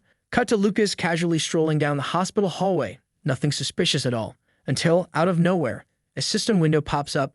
Ctrl F has detected a user with troll-type abilities nearby. And now it clicks right. Took me long enough to realize. That hooded guy walking next to him? Yeah, it's Kurosaki, a bastard's been released. And like an idiot, Lucas says out loud something about a troll user being nearby, and of course, Kurosaki hears it. He immediately assumes it must be Arita. Suddenly someone calls Lucas's name, Grant. He says Lucas's face was so hidden, he almost didn't recognize him. Then he demands to know what a hunter from the International Association is doing in Japan. Boom! Right then he spots Kurosaki and says, so, 2 Starfield dogs, huh? Lucas fires back, asking what Grant from the International Association is doing there. But Grant ignores him, draws a sword straight from thin air, and says that Kurosaki is a wanted criminal. Lucas tries to calm things down, says causing chaos in the middle of a hospital is insane. Meanwhile, Kurosaki's over here asking for a sword since his entire inventory was confiscated. That's when Haruto appears right behind Grant, announcing he's here too. The moment he sees him, Kurosaki's fuming. Haruto is using the power that used to be his. Then a window pops up for Lucas. Right in front of him is the user with Troll C and Troll V abilities. His expression changes immediately. This is exactly what he's been searching for all along. But now someone else is walking down the hall, says, the problems just keep coming. And from the tip of the spear alone, we already know who it is. Lucas, now looking like a total idiot, starts hearing final boss music in his head. And there's the stunning Nanas, all suited up, saying, yep, the day just keeps getting worse. Kurosaki's already panicking. He warns Lucas to be careful with this damn Nanas. Tells him they'd better get out of there fast. Then bam, someone throws 2 handcuffs right in front of them. It's Nanas, cool as hell, telling them that if they put those on peacefully, maybe they won't have to get hurt. Kurosaki, feeling humiliated, grabs a civilian and warns them to back off, because there are already plenty of injured people in this place, but a lot more could get hurt if they push him. But boom, next panel, he takes a flying kick to the chest from Nanas. It's launched down the hall, smashes into the wall, and coughs up like a liter of blood. Poor Lucas is just standing there like, that escalated real fast. Nanas calls his name and tells him they should handle this peacefully. Lucas glances to the side and sees Kurosaki passed out, slumped against the wall. He figures, yeah, he's probably not gonna fare much better if he tries anything dumb. Then he remembers when Midshield handed him the Yggdrasil seed, he'd asked why he was the one chosen. The elf explained, the seed was cursed with mana corruption and normal humans couldn't touch it, but Lucas could, just like Kurosaki. He asked why, and the elf revealed the truth. Kurosaki had broken international law by using abilities powered by black mana, the same cursed mana the seed needed to work. That's when it hit Lucas. To the association, he's the same as Kurosaki. And just when you think maybe he'll try to talk things out, Lucas says, "Nope, there's no peaceful way out of this." He draws his sword, saying he needs Kurosaki and he's taking him no matter what it takes. The weapon Lucas is holding is instantly recognized by everyone. Grant knows that rapier, Angelus, an extremely rare weapon, passed down through generations of Britannia's heroes. There's only one of them in the world. It was equivalent to the legendary dragon Chalice sword, but instead of being made for slashing, Angelus was built for piercing. In the blink of an eye, Lucas lunges straight at Nanis. She tries to block with her launcher, but man, Angelus pierces straight through the spear and hits her square in the chest. Haruto flinches, worried, but she stays calm, tells him not to interfere. She turns to Lucas and says that clearly they're about to make a hell of a mess in this hospital. She pulls the blade out like it's nothing, and Lucas just stares, completely baffled about how the hell she blocked it. She moves in with his spear strike. He dodges just in time, still confused by how she managed to defend against a direct hit. But bro, stop thinking so much. You're about to catch a spear to the face. The attack seems to land clean, but Lucas barely manages to deflect it with his blade. Still, Nanis is clearly on another level. Her strength sends him flying backwards. He didn't even get stabbed directly, and he's already coughing up blood. Dude's got internal injuries and is suddenly realizing, yeah, his chances aren't great. Now he gets it, why Nanis is ranked among the 10 strongest hunters in the world. Desperate, he starts activating something in his sword, a feature he didn't want to use inside a hospital. But suddenly, someone yells her name. Nana Shinoda. It's Kurosaki, rising up from the back, holding the cursed Yggdrasil seed in his hand. He's straight up celebrating, saying the hospital they've been trying so hard to protect is about to be erased from existence. Oh boy. He slams it into the ground, and even Lucas says this is a terrible idea. But Kurosaki just grins. The more central in Tokyo it is, the better. And this hospital? Right in the heart of the city? Perfect. Haruto has no idea what Kurosaki's even talking about, but Grant recognizes it immediately. Black mana, a rare and corrupted energy, and it's shocking to see this much packed into a single item. Haruto quickly uses Curl V to activate both Shadow Step and Web of Restraint. In the next second, boom, he's behind Kurosaki again, mummifying him with the web like before. But Kurosaki grins, too late. Before Haruto can finish him off, a flower blooms from the ground. Massive branches burst upward and the entire hospital starts collapsing. Bro, it's raining patience. A giant tree forms around the entire building, and honestly, not gonna lie, it looks kinda beautiful in a nature apocalypse sort of way. But while I'm here admiring the view, the poor patients are not enjoying the ride. They're falling, screaming, some about to plunge to their deaths. Oh no, he let go of the girl's hand. She's gonna fall. But relax, Chad arrived to save the day with his web. You alright, miss? She goes, yeah, I'm fine. Then zip, off she goes. Bye-bye. Apparently our man already saved a bunch of patients. Problem is, nobody can get out of that place now. Nanis and Grant are working together, helping the others. But the entire hospital is surrounded by an absurd amount of black mana. Somewhere nearby, Satoru is calling out to one of the minions to lift a stone so he can pull people from under the rubble. Then Haruto shows up and Satoru asks what the hell happened. Our boy just wants to know if things are under control. Satoru nods, yeah, thanks to Erez, which of course makes Haruto ask, where is that damn Erez? They head over to his spot completely walled off by ice. He touches the surface and asks, what is this? And she casually replies, well, it's an amazing wall of ice, obviously. Turns out she placed several of these ice barriers in different rooms to keep the structure from totally collapsing. Problem is, it wasn't enough to block all the black mana. Haruto thanks her, saying that at the very least, it looks like things are stable now. Right away, Haruto talks to Arita and tells her, something strange just destroyed the entire hospital. The easiest way to fix it would be to restore everything. He asks if she can do that. She says yes, after all, she's restored entire dungeons before. And with him around, mana supply is the last thing she's worried about. Next scene, they're standing right in front of the tree trunk. Apparently, Kurosaki and Lucas managed to escape, and nobody seems all that worried about it. Like, oh well, they escaped. Guess we'll catch them later. Super chill for two fugitives, huh? Satoru asks where the tree came from, and Haruto explains. It was Kurosaki's doing, and now he's vanished. That makes Arita even angrier. Her parents were in that hospital, and that bastard put both their lives at risk. Erez is quietly observing the tree roots, so Haruto tells her to start the restoration. She begins channeling that warm, radiant energy into the trunk and places her hand on it. The ground starts trembling and the branches shake with it. Not sure if the tree is rewinding or regressing, but the roots look like they're pulling back. Everyone's watching anxiously, and then the whole tree begins to shrink. A giant portal forms in front of them, drawing in all the energy. But then, it looks like Arita loses focus. She stops casting. Haruto notices immediately that thing is the source of the black mana, and now she's in danger. Time for Chad to save the day again. Curl V, he casts a massive web wall to seal off the black mana. Not sure exactly what happened, whether the mana bounced off or got redirected, But suddenly, Arita's in his arms. Satoru asks if he's okay. Haruto says yeah, but one thing's clear. Arita failed to restore the tree. Haruto immediately gives the order, evacuate the hospital. He's convinced creatures could start crawling out of that portal at any moment. Since when is this kid giving orders like a captain? Huh. But hey, the others just go along with it. He turns to Ares and asks if she recognizes that thing. She replies that according to the knowledge passed down from her mother, it's something from another dimension known as a corrupted seed from the cosmic tree Yggdrasil. Its purpose? To attract and concentrate all the corruption from another dimension into itself. Maybe Arita's power didn't work because you can't exactly troll Z something that wasn't from this world to begin with. And the worst part? The records say this thing normally activates when 3 or 4 of them are used at once. 10 minutes later, outside the hospital, paramedics are trying to recover what's left of the victims. The poor F-rank hunters are doing their best, setting up weak magical barriers to try to suppress the black mana around the tree, but it's nowhere near enough. The association president can't believe it. Yet again, they're dealing with an extra-dimensional threat right in the middle of Tokyo. Nanas apologizes and says she's already sent out a hunter alert for Kurosaki and Lucas. Takeuchi doesn't miss the chance to take a jab, saying he never expected her to let those two escape. And if Lucas is involved, maybe it's time to confront Starfield directly. Shirasaki, however, says it's pointless. They'll just claim the Blood Tower is Japan's problem and refuse to get involved. But that's fine by him. He says he'll capture Kurosaki himself soon enough. Suddenly, the ground begins to shake again.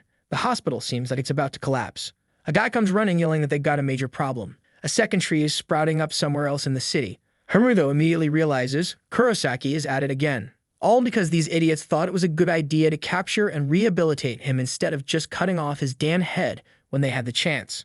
Now, all over the news, there's only one topic. 2 mysterious trees appearing in central Tokyo, both radiating strange black mana. Naturally, the citizens are starting to get anxious, wondering if life will ever go back to normal. Meanwhile, inside a car somewhere in the city, Kurosaki's just chilling, thinking to himself that there's no way he's getting caught in all this chaos. He even tells Lucas, "You're more ruthless than I thought. Never imagined you'd use black mana to brainwash people like that." Apparently, people are already starting to flee the city. And can you blame them? Prolonged exposure to black mana can cause the same illness that hit Arita's parents. In the car, Kurosaki keeps going on about the brainwashing thing and Lucas snaps, telling him to shut up. Kurosaki just smirks and says, "Relax, man." That was a compliment. They know the authorities must be desperate to track them, but as long as Kurosaki stays close to Lucas, there's no way they'll get found. Why? Because no one suspects they're hiding in a police car. Only 3 more to go, then it's time to move forward with the plan. Back at the Hunter Association HQ in the president's office, they're starting to realize that more trees might be planted. Ares had passed along the information, records left behind in her mother's books. When these trees start appearing, a disaster will hit Tokyo because the trees act as both gateways and barriers. Translation: they're about to get flooded with monsters from another world. Shiraseki is visibly shaken because this is exactly how the catastrophe 15 years ago began. Haruto, meanwhile, is starting to remember something. Way back when those same tree trunks burst out of the ground, he was in a car with his father. Of course, his dad was yelling at him to sit down and buckle his seatbelt before flying through the windshield. As the car sped down the road, they tried to outrun the rising trunks. Then, bam, one smashed right into the side of the car. Looks like Haruto had blocked these memories, but now they're all flooding back. And based on what he's seeing now, it was those same damn trees that caused his parents' death. Whoever's behind this, yeah, he's not gonna forgive them. And we all know exactly who that someone is. Kurosaki, you cursed bastard. Shirasaki says he doesn't remember the tree incident himself. Back then, he was busy dealing with dungeons elsewhere and didn't witness it firsthand. Then Ares steps in and explains that not only do the trees serve as portals to another dimension, they also open a kind of subspace. Nanas looks confused, while Shirasaki wants to know. Why go through all this trouble? Why bring contaminated things from another world? Nanas explains to create a black mana subspace, you mean multiple corrupted trees gathering a massive amount of black energy in one place. Ares warns that in the worst-case scenario, a whole dimension could end up crashing down onto their planet. Haruto, though, he's smiling to himself. Because he's got a plan, use the tree's subspace in conjunction with the one in his inventory to build a golem army. Not sure how exactly he's going to pull that off, but hey, he's got that "I have a crazy plan and it might just work" face going. And of course, Takeuchi the genius is standing there yelling at everyone to stop making up fantasy stories, calling it all idiocy. Like, bro, what? You're the creator of the universe now? You gotta witness something personally for it to be real. Then someone casually whips out a dimensional key. And suddenly, the same bald dude who just said, "None of this is real," is like, wait, are you seriously activating a dimensional key? Make up your mind, dude, have you seen it or not? Let us know. Ares explains that one piece came from her mom and the other is the one Haruto got back on the Golem Mountain. Now the bald guy seems to finally believe it, but he also knows 2 pieces won't be enough. Ares agrees but adds that it seems like another piece is drawing near. She believes that this disaster will also reveal the other missing pieces and that they'll be the key to fixing everything. Meanwhile, the delinquent Harry Potter isn't exactly thrilled with how things are unfolding. The president then points out that if the portals open, it won't just be a problem for Japan. It'll affect the whole world. They need to find all 3 pieces urgently. That's when Shirasaki drops a bomb. His guild also has one of the pieces. Cut to a little while later at the future guild's warehouse. Our guy stands in front of the door, totally impressed by how secure the place is. Takeuchi comments, "I knew Shirasaki was obsessed with dungeon items, but I never imagined he'd create an entire subspace just to hide one thing." Naturally, Haruto wants to know exactly how he did it. Meanwhile, that Dan bald guy, who we're all ready to see go, mutters that he probably ended up with a fake item. But Haruto's system for tracking the pieces clearly shows the next one's pointing right this way. Both pieces are resonating. Shirasaki then taps his digital interface and the doors open. I expected a ton of items, but it's really just that one little piece sitting in the middle of a giant crystal. The bald guy keeps asking, why would you need such a high security place just to store a tiny trinket? Haruto cuts him off, saying that from now on, only he and Shirasaki will handle it. Naturally, Takeuchi loses his temper and asks who he thinks he is. But to help out our guy, Ares chimes in that combining the pieces is incredibly dangerous, so it's best if it's just the 2 of them. Shirasaki then orders that Takeuchi back off. Just the 2 of them will handle this. Mike Tyson, albino style, isn't having any of it and warns that if anything goes wrong, he'll personally kill both of them. But our guy just shuts the door, bidding the idiot goodbye. Once inside, Haruto sees that the piece Shirasaki holds is number 4. Now he wants to know where Shirasaki got it from. Shirasaki grumbles that he isn't going to answer, it's just a means to an end. Once the pieces are combined, he plans to rush inside the barrier so nothing bad happens. Haruto feels confident. He's protected by his web of shadows and his shadow step ability. But before he can remove the pieces from his inventory, piece number 4 starts reacting. Suddenly, an item flies straight toward him, causing an explosion right in the room.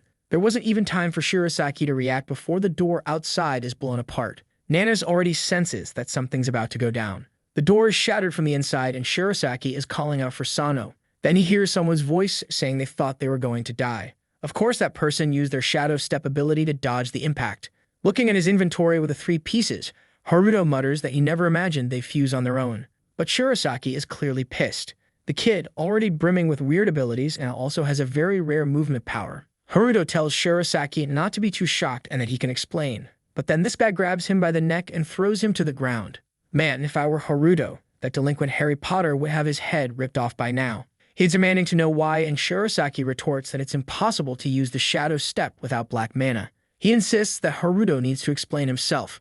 Haruto doesn't really know how to explain it. His urge to kill that damn Harry Potter is overwhelming. He obviously doesn't want to admit he's using Troll V, so he just says that he can't possibly use dark magic. But Shirasaki isn't satisfied. He wants to know how, then, Haruto is using a magic that clearly taps into black mana. Before long, the guy is unleashing dark electric energy on our boy. What the hell is this? Hey, come on now, are you guys losing your minds? Don't you know he's the master of Troll C? Wow, and it looks like Haruto can't escape because this black electricity is a power that counters his shadow step. That bastard starts accusing Haruto, saying he's been suspicious of him ever since the Koisha dungeon. He wants to know exactly who Haruto is, what went down on that mountain, and what his connection is with that Dan Kurosaki. Haruto can't believe this guy actually thinks he's in cahoots with Kurosaki. Just because they share a similar ability doesn't mean they're partners. And now he's stuck face to face with him. Finally, the guy starts losing his cool. He's like, let's go crazy, Haruto, start killing everyone. Just the thought of it has him pissed off. He fires off a Troll V, unleashing a flurry of his web abilities and mocks, it's ridiculous that Shirasaki wants to kill me over something so trivial. Take a bath in your own web, sucker. Turn into a little furball. But as soon as the blow lands, Haruto immediately regrets charging in. His catball form is getting shredded in an instant. In a split second, Shirasaki breaks free and Haruto's forced to defend against the counterattack. Then that damn Harry Potter character, as he's mockingly called, goes on saying if Haruto doesn't want to talk, it's because he's hiding some secret, and he's gonna die because of it. That's when Haruto remembers, man had picked a fight with a level 500 hunter. He barely made it to 300 and now his only option is to win by any means necessary. He pulls out a top-quality potion that restores 95% of his health. Shirasaki's attack comes barreling toward him, and Haruto scrambles to defend. What the heck is this? Oh, I get it. He let his health drop below 25% to trigger the Callous Berserker mode. Right after taking Shirosaki's hit, he draws his sword and counterattacks. "Take that, you pathetic Harry Potter," he shouts. The barrier starts cracking and he's dumbfounded at how it's even happening. Then a flash of light erupts and the whole place starts exploding. "Agonize already, you bastard," someone yells. "No one meant to hurt our guy." Then a flashback hits. Shirosaki is seen talking with his brother, deciding they wanted to be the strongest in the future, which is why they named their guild Future. They really must have been running on a 10 IQ idea, huh? This bright, shiny fellow is Shirosaki Suda, and you'd think he should have been dead by now with that innocent, almost naive smile. 10 years ago, they were face to face with a creature, while his brother wielded a bunch of talismans. And this time, he even managed to beat the so-called Demon Lord of Hell. Even when the creatures were insanely dangerous, they didn't flinch. In front of a dungeon gate, Suda mentioned having a weird feeling, like some uninvited hunters had slipped into the group. But Shirosaki, ever the knave one, declared it was the perfect chance to snag a dungeon controlled by Midas. This was their ticket for the Future Guild to break into the top 10 strongest in the nation. Besides, he didn't have to worry because his brother was there. Yet Suda just silently watched the mummy guy. Next thing you know, the boss is dead along with all the hunters torn apart on the floor. Clearly, the mummy guy finished off his own brother, and Shirosaki is screaming for answers. But the mummy just tells him to give up on his brother. He was contaminated by an addiction to black mana, a disease that would soon turn him into something even worse than a ghoul.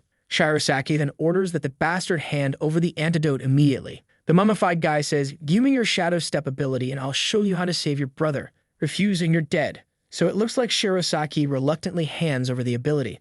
I love how practical this world is. If you have a power, you just pass it on like a credit card. "There you go, man, take it home." When he asked for the antidote, the guy revealed that he'd need the sword known as Brilhance. It was the only way to cure his brother's mana poisoning. Naturally, Shirosaki panicked. He wanted an antidote, not this kind of information. Then the guy dropped another bomb. There's no real antidote for a mana addiction. But that didn't really matter since this dungeon was about to collapse, and they'd both die anyway. Shirosaki acted even more naive than the characters in those cheesy stories, insisting that it looked like the bastard had planned to kill him from the start. The guy began to fade away, saying it wasn't yet time for the world to know about the existence of black mana abilities, or black mana itself. That's when the whole place started getting destroyed. At that moment, Suda showed him the item he found in the boss room. Shirosaki had no idea what it was for, but it looked completely different from any other item. In desperation, Shirosaki told him to forget about that damn item and focus on surviving. They needed to use an ability to get out of there. But Suda replied that there was no way to save him, and then he used a forced return ability on Shirosaki. Poor Harry Potter, as he was mockingly called, screamed in desperation, demanding to know why, but his brother could only apologize. Suddenly, he reappeared in the guild's office, crying uncontrollably while clutching the dimensional triangle. Back in the present, during his fight with our dear Haruto, Shirosaki explained that for the 10 years following that incident, he'd searched every dungeon but never managed to find that exact piece again. He doubted his brother was even still alive. Haruto then understood why this guy was so obsessed with raiding every dungeon he could get into. Haruto was downing a potion because, even though the Berserker effect was incredibly powerful, the cost was steep. Shirosaki warned him about that, which was why he'd been researching black mana and dark abilities despite the inevitable punishments. The Shadow Step is an extremely rare ability, and aside from that guy wrapped in bandages, no one else should be able to use it. Haruto then offered to explain how he managed to use it, but Shirosaki interrupted, saying it wasn't necessary anymore. He'd seen that Haruto had just used the Dragon Sword of Callus.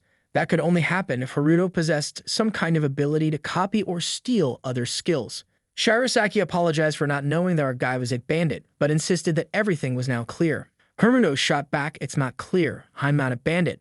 They argued for a bit, and after a while, Shirosaki said that once the dimensional key was complete, he wanted to go along. He also insisted that he should be the one to kill Kurosaki. Haruto only replied that he didn't really care about Kurosaki anymore, apparently. Speaking of that bastard, Kurosaki was already out there causing more destruction in Tokyo. Suddenly, the door to the battleground swung open and Grant, looking at our guy all beat up, asked if something had happened. Haruto explained that it was just the combination of the keys that created that huge explosion. Nanas then urged them to hurry, pointing out that while they'd been inside, the contaminations had continued to spread. Shirosaki knew that it was all Kurosaki's doing and he was already itching to go kill him. That Eris warned that, judging by Kurosaki's movements, she could guess where he'd strike next, apparently in the city of Ginza. Nanas agreed, noting that since Ginza is huge and packed with people, it could mean mass casualties. Haruto wanted to protect the city, of course, but there wasn't enough webbing to contain a portal spewing millions of monsters. Shirosaki said he'd call on the Future Guild to take down that bastard, while Nanas declared she'd contact every other guild. She even suggested that Grant and the protagonist join her at the association to start helping. But our guy was too emo for that. He insisted he prepare everything on his own. Nanas couldn't help but ask, "Why do you want to handle this all by yourself?" He replies that he's sure the subspace will be huge, so it's going to be a numbers game. She retorts, "All right then, are you going to stop talking about your plan?" Shigaraki is already heading out, saying he wants to see him do his best. At that moment, our guy announces he's going to need Grant's help, who's finally getting recognition for his value. Our protagonist adds that yes, he's come to appreciate Grant for being the perfect guy to carry all the stuff he needs. Meanwhile, at Starfield's Operations HQ, that weird-ass elf I've been absolutely hating on is saying that Japan's call for help has come in. In other words, the time has arrived. Michael isn't too happy about it because the barrier still doesn't seem complete. He asks if the subspace is going to open properly, and the elf insists it will. The place is already filling up with orcs and goblins, and the situation is becoming ripe. A guy in a helmet chimes in that it's ridiculous to think goblins and orcs alone will be enough. With Taikuchi and Nanas, the Japanese would wipe them out in no time. And now it seems the whole colorful crew, yellow, green, and blue hats like some kind of Power Rangers, are doubting the plan. But the guy tells them not to worry, that the master and he will handle everything. Midshield reminds everyone that it's no accident they prepared countless cursed trees. The subspace is even bigger than before. The White Ranger gets excited, saying that with this, even with help from the Americans, it wouldn't have managed.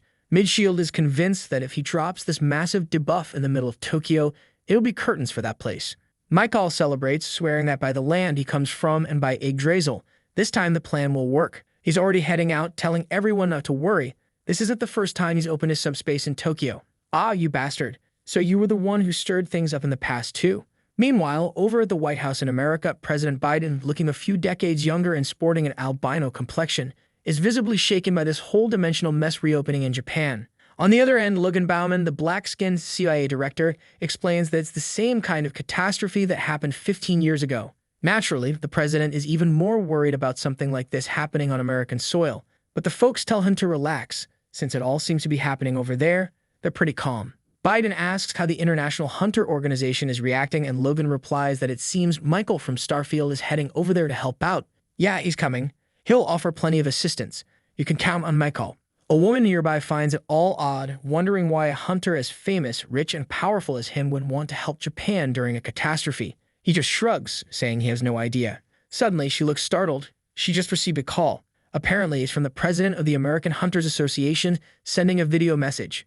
As she turns on the TV, Simon Defrey appears, explaining that they're facing a huge problem. Biden remarks that if it's about Japan's accident, he's already been briefed. The guy says it's something like that, but that everything seems to be spiraling out of control. This is because the Ouroboros Guild is heading straight to Japan. That development leaves Logan a bit confused. He wonders if Turner isn't going to handle it in person. Defrey responds that it's not even that. It seems Turner took all the equipment from the American guilds. Logan says it's crazy to send someone like that to another country, since he wields as much power as an entire military force. If he went berserk in a peaceful country like Japan, it'd be a huge problem. To be honest, the Japan we're seeing isn't exactly peaceful these days. Logan asks what the association is planning to do, and the guy simply replies that there's not much they can do to stop that guy. Then Biden says that things are becoming something that goes beyond Japan. They were meant to prepare the best hunters and send them there too, but kept it under wraps. Back in the city of Sakuras, trees keep sprouting everywhere. Meanwhile, Lucas Idiot is monologuing that now, just like Kurosaki said, he's become just like that bastard, using the excuse of protecting himself, his family, and his father as the reason behind everything. It all started the day he received the Troll F curse. Suddenly, information from all over the world, wishes, events, everything began flooding his mind. He could even sense the consciousness of dead monsters. A whole week passed and he couldn't even wake up, lost in the vast sea of data. Exhausted, he even tried to take his own life to end that damned Troll F curse. But, ironically, it was then that he found a will to live, the inheritance left in his family's hall. The Angelus Rapier, a sacred sword. Just by holding it, the Troll F curse was instantly nullified. Finally, he had a way to understand and control that accursed ability simultaneously. That's why, from that day on, he always kept the sword with him. But obviously, this wasn't just any sword. It was a national treasure that everyone, in one way or another, wanted used to protect the country. When several accidents began happening, Ishihara, the one who sealed the portals, started asking his father to hand over that sword so they could use it to kill the creatures. But to protect it, his father always refused. In a way, because of him, indirectly, they suffered countless losses since the sword was extremely powerful. And with that, the Cooper family lost all their status and power. Determined to restore their glory, he began trying to master the Troll F curse. It's almost ironic, trying to deliver an epic speech, and then casually dropping a Control F, but the bastard was there, absorbing black mana, because he realized that was one of the few ways to control it. In his quest to learn black mana, he encountered that damn mint shield, Michael, and thanks to them, the family regained the power they once had, but the price was astronomical. As soon as Michael discovered he had Control F, his talent was used to track down targets. When people were found, Michael would finish them off and steal their powers. For a long time, he's been using the excuse that he was just following orders for the sake of family and to restore his father's glory. But the truth is, he obeyed Michael because he was terrified of being killed. Honestly, he was nothing but a coward. And now he's scared stiff of what will happen if Haruto Sano's Curl C falls into that guy's hands. Then he seems to toss his sword into his inventory, and at that very moment, he's overwhelmed by a flood of information. He starts searching for our boy's outfit until he finally finds Curl C. What, you bastard? Didn't you already know who he is? You're tracking down his whereabouts in the world. Fast forward, now we're on a plane soaring through the skies. This clone of XXXTentacion turns out to be none other than Turner Miller, the #1 hunter in the world. The #1 in the world? I thought he was just from the United States. But no, he's the real deal. The system even rates his level as immeasurable. The kid's literally broken the game. Now you, the author, knows what level he's at. Then the guy next to him asks why he's heading to Japan in a private jet instead of using a teleport. Are you crazy? A trip to Japan like that takes about 10 hours, man. Seriously, it would have been better to take the teleport. But then Temptation asks if Richard forgot their motto. All skewed, he replies that he never forgot. Their motto is, the moment you let your guard down, danger will appear out of nowhere. Wow, what a grand motto. Can we please get a summary of that? Looking out the window, Turner Miller, our clone of XXXTentacion, remembers that 15 years ago, when Japan's disaster hit, he was just a lowly rank hunter. It was Nishihara who saved him, and not long after, he received his Transcendental ability. In the blink of an eye, he became one of the strongest hunters in the world. It seems something was given to him right before the disaster ended. Hey, you rascal, got another bag of Doritos, huh? He muses, as if this whole situation is straight out of a Yu-Gi-Oh! Duel. Your turn. It's time for a duel. Now he's excited because after 15 long years, that dimensional piece has finally started resonating. So what exactly is happening in Japan right now? Back in Ginza, Tokyo, just as Eras had predicted, the subspaces are beginning to open and black mana is starting to pollute the area. Master Shinoda, who, come to think of it, looks like Doctor Strange from the deep web, is busy purifying the air with some high-tech kit. But it's obvious that he can't handle everything this cursed tree is doing all by himself. The rest of the association is also pulling out all the stops. Meanwhile, Takeuchi is out on the streets of Midas City, just waiting for the creatures to start appearing. The president wants to know what the other guilds are saying. She explains they're helping evacuate citizens, though not everyone will be able to escape in time. He then demands to know where the hell the protagonist is. She tells him the guy claimed he had a different important mission. He's a bit confused. What could be more important than saving all of Tokyo from annihilation? She admits she's curious too, but insists he didn't seem to have any bad intentions. Then, some other guy, Awa, asks why they keep mentioning Sano's name. I'm starting to think the author of this work is such a gossip. Every time someone's name is dropped, another person overhears and wants in on the scoop. Over at a hunter mall in Ginza, Satoru emerges, loaded with backpacks, boasting he brought everything he was asked for. The problem is, they seem to have brought way too much, and Grant is complaining, wondering what they're going to do with it all. Hermano is trying to use Curlvy on the Callous Sword, but the system warns him he doesn't have enough mana. What are you trying to do, clone the sword for everyone? I'm not really sure either. Satoru announces they've already gathered over 1,300 items, but apparently it's still not enough. Grant asks if he's sure about the plan, and Haruto says this is their best bet right now. What he really needs, though, is a bit of subspace to be able to copy and paste. Then, mid-stride, the blonde guy shows up right in front of them. Grant opens his mouth to say something, but the blonde just orders him to shut up, insisting he wants to talk with Haruto. Obviously, he first demands that Haruto put down that extremely dangerous sacred sword, but Haruto's grinning. If there's one thing he loves, it's a powerful sword. After all, with the Curl C/Curl V talent, it's always a solid choice. He suddenly drops all his bags and teleports behind Lucas, confident that now that he's reached the highest level, copying will be a piece of cake. But Lucas quickly backs away and warns him to keep his distance with that damn Curl C. Naturally, Haruto is confused. How does that bastard even know about his keyboard? He pretends to be clueless. What are you talking about? I don't know anything about a Curl C trick. The blonde, however, makes it clear that there's no use hiding. It seems he's got all the information. The cut is coming for Haruto, but his Shadow Step is ridiculously overpowered. It appears right behind him. However, Shadow Step is a dark ability, a weakness when fighting against a sacred sword. In that moment, Lucas drives the sword into the ground, unleashing a flashbang that lights up the entire city.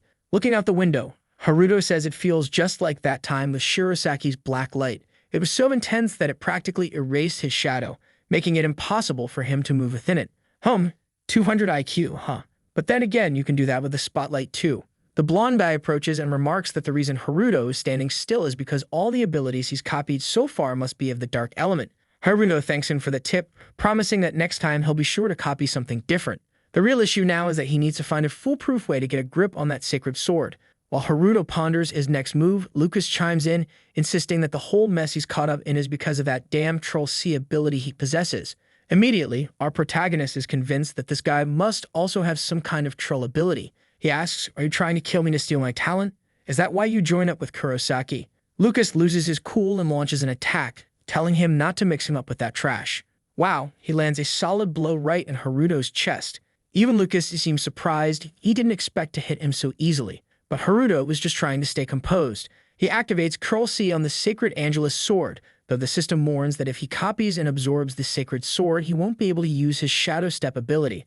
Realizing this, Haruto calmly backs away and pulls a potion from his inventory to recover. He thought that since his ability is mostly about copying, and isn't inherently dark mana, he could keep both powers. Lucas already notices that the bastard let himself get hit in order to trigger the copy. Then he says he's going to ask one last time. What exactly is Haruto planning to do with Troll C? Haruto explains, "Obviously, I'm aiming to become the most powerful hunter, someone who'll surpass even all the transcendent ones." Dodging Lucas' attacks, he adds that ever since he received this talent, time has never been on his side. Apparently, he wasn't aware of the curse it carries. He only has 5 years until the catastrophe strikes. Lucas is completely baffled by this talk of scarce time and impending disaster. When he absorbed his talent, so much information came at him at once that everything became a blur. Haruto debates whether to copy the sword or not, fearing he might lose his Shadow Step in the process. The system then warns that he can no longer copy it. "Guess I'll just take another sword hit. Might as well, it's free," he thinks, planning to clone it later.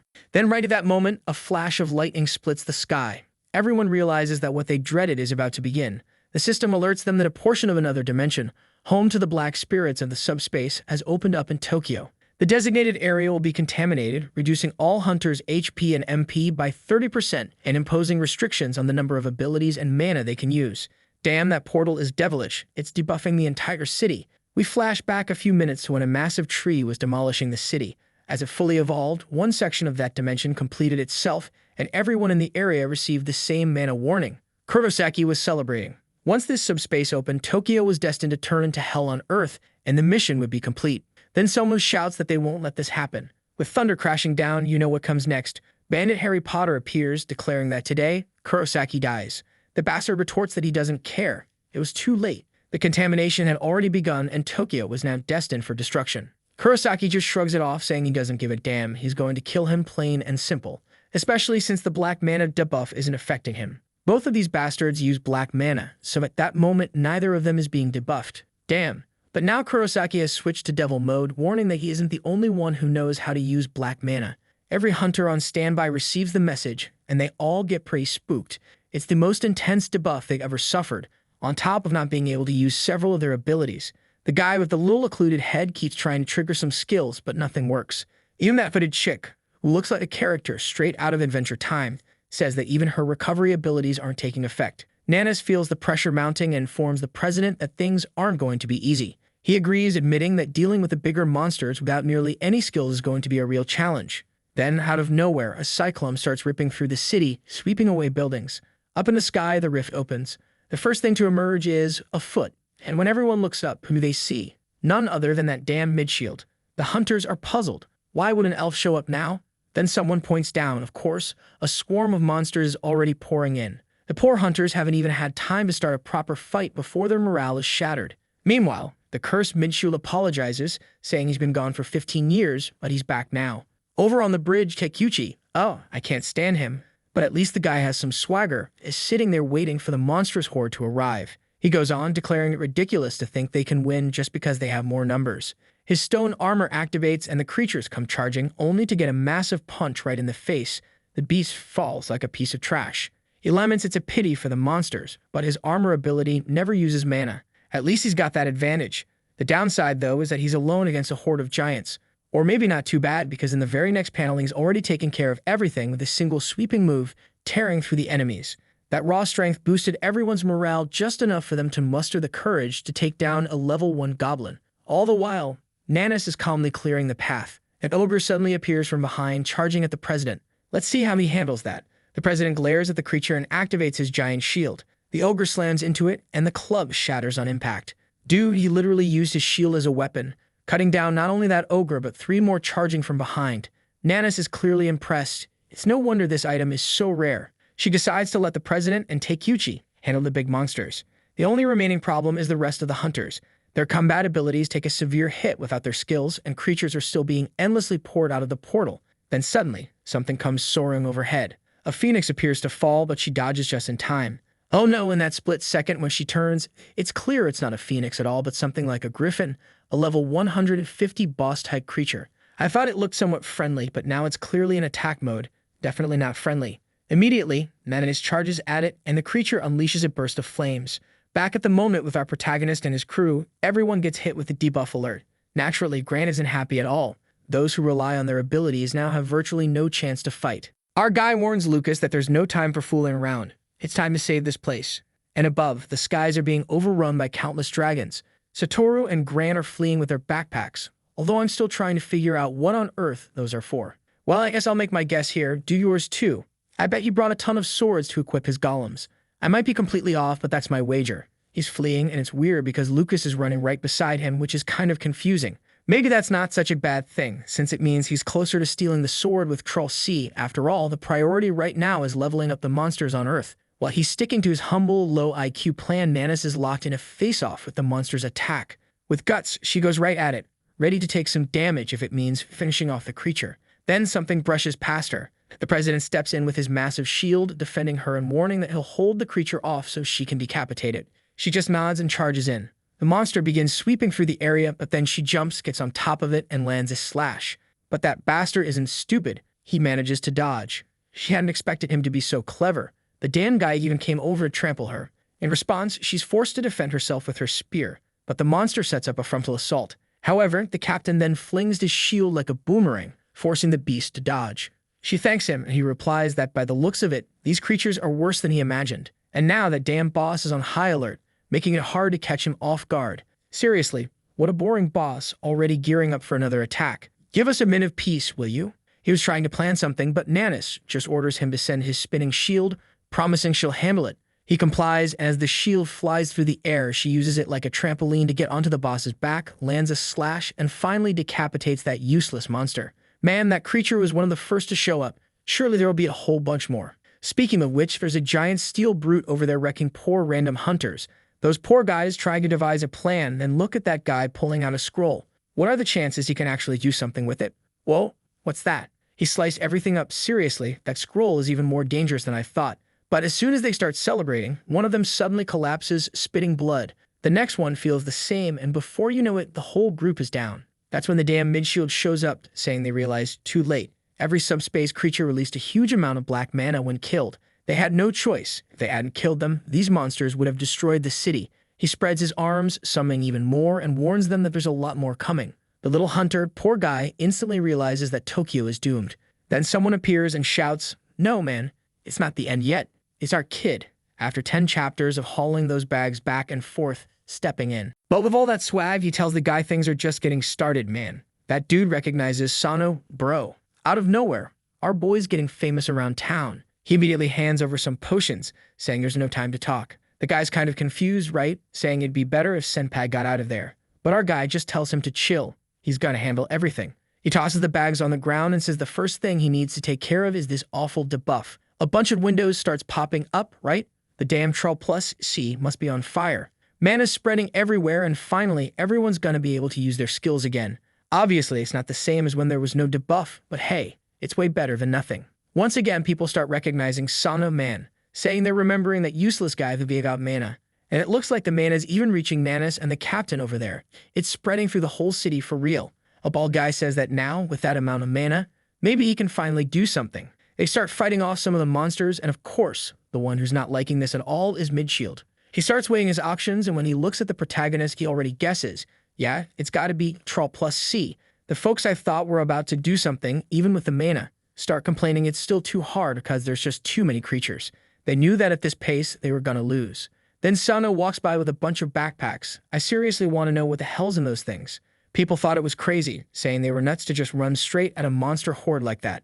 That's when our boys' group stops face to face with the creatures. Satoru's already freaking out, but Haruto tells him to calm down and start pulling everything out of the backpacks.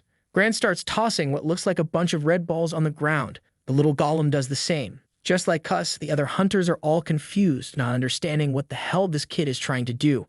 And that's when Sanma tells the golems to start leveling up. He starts Troll plus Ving into the monster's cores. Nanis is nearby, and so is the blonde guy, both of them totally clueless about what this madman's trying to pull. That's when a bunch of tiny golems start rising up from the ground. Nanis has no idea how he's summoning so many at once. Then one of the bosses comes in and punches, breaking a bunch of them right away. The hunters start thinking the kid's plan might not be very useful after all. But man, the number of enemies is endless, and the little golems that survive start climbing up the monster's arms. The first one to reach its head morphs its hand into a knife and starts stabbing, bringing the thing down. Then they jump on the next one and the next, repeating the process. The hunters start to gain confidence. They finally feel like they have a shot thanks to these little guys. That's when Satoru and Grant say they're jumping into the fight too. And the golems from our boy, man, they leveled up like crazy and all hit level 3. That unlocks skill number 4, which let Haruto give them specific commands. What he liked too was that now he could share senses over a much greater distance. So he activates skill number 3, which lets him regenerate a golem in a different form. The three of them merge together, blow up, and out of that, a giant appears. Haruto says it's finally time to take down the wyverns. And man, turns out you made a golem dragon. The thing takes off into the air and all the hunters are just standing there totally confused.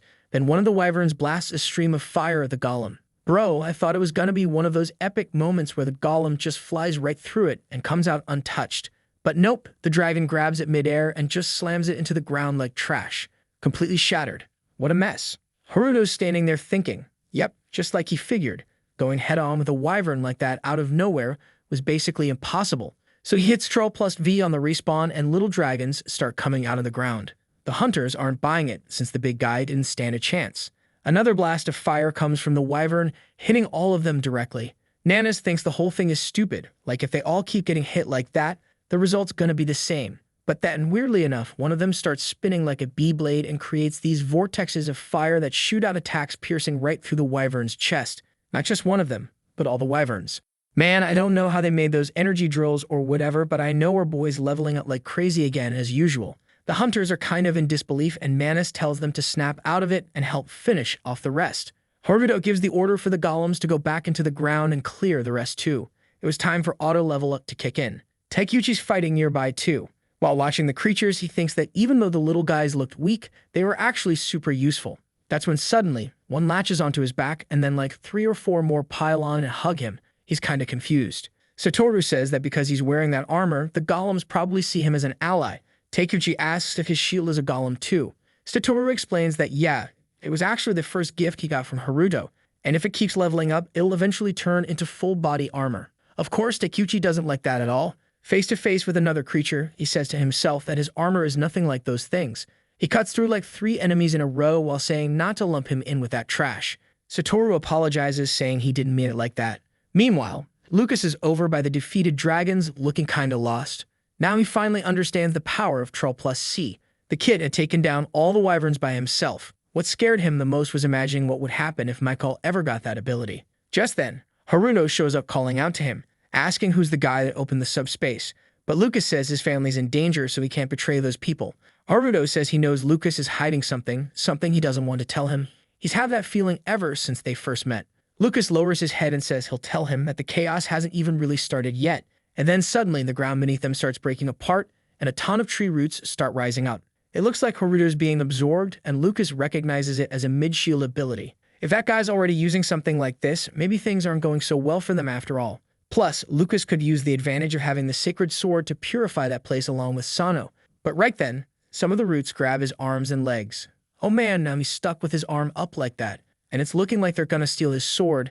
Total chump move for sure. The roots are now taller than any building in the city. The hunters have no idea what's going on, but Nanis is sure. By the way, things are developing again. Whoever's behind this is close by. That's when she ran into mid-shield up ahead and wondered what the hell the elf was doing there. I had honestly forgotten about the whole fight going on right now between Shirosaki and Kurosaki. Our Harry Potter lookalike was kinda confused cause his ability was acting weird. Kurosaki explains that a person needs to overcome their addiction to dark mana before they can even start to control it. The tattooed guy doesn't really get what he's talking about, but he charges anyway, slamming into Kurosaki's barrier. Man, it didn't last a second. It shattered instantly. But apparently, he managed to bounce the attack back. Shirosaki is spooked.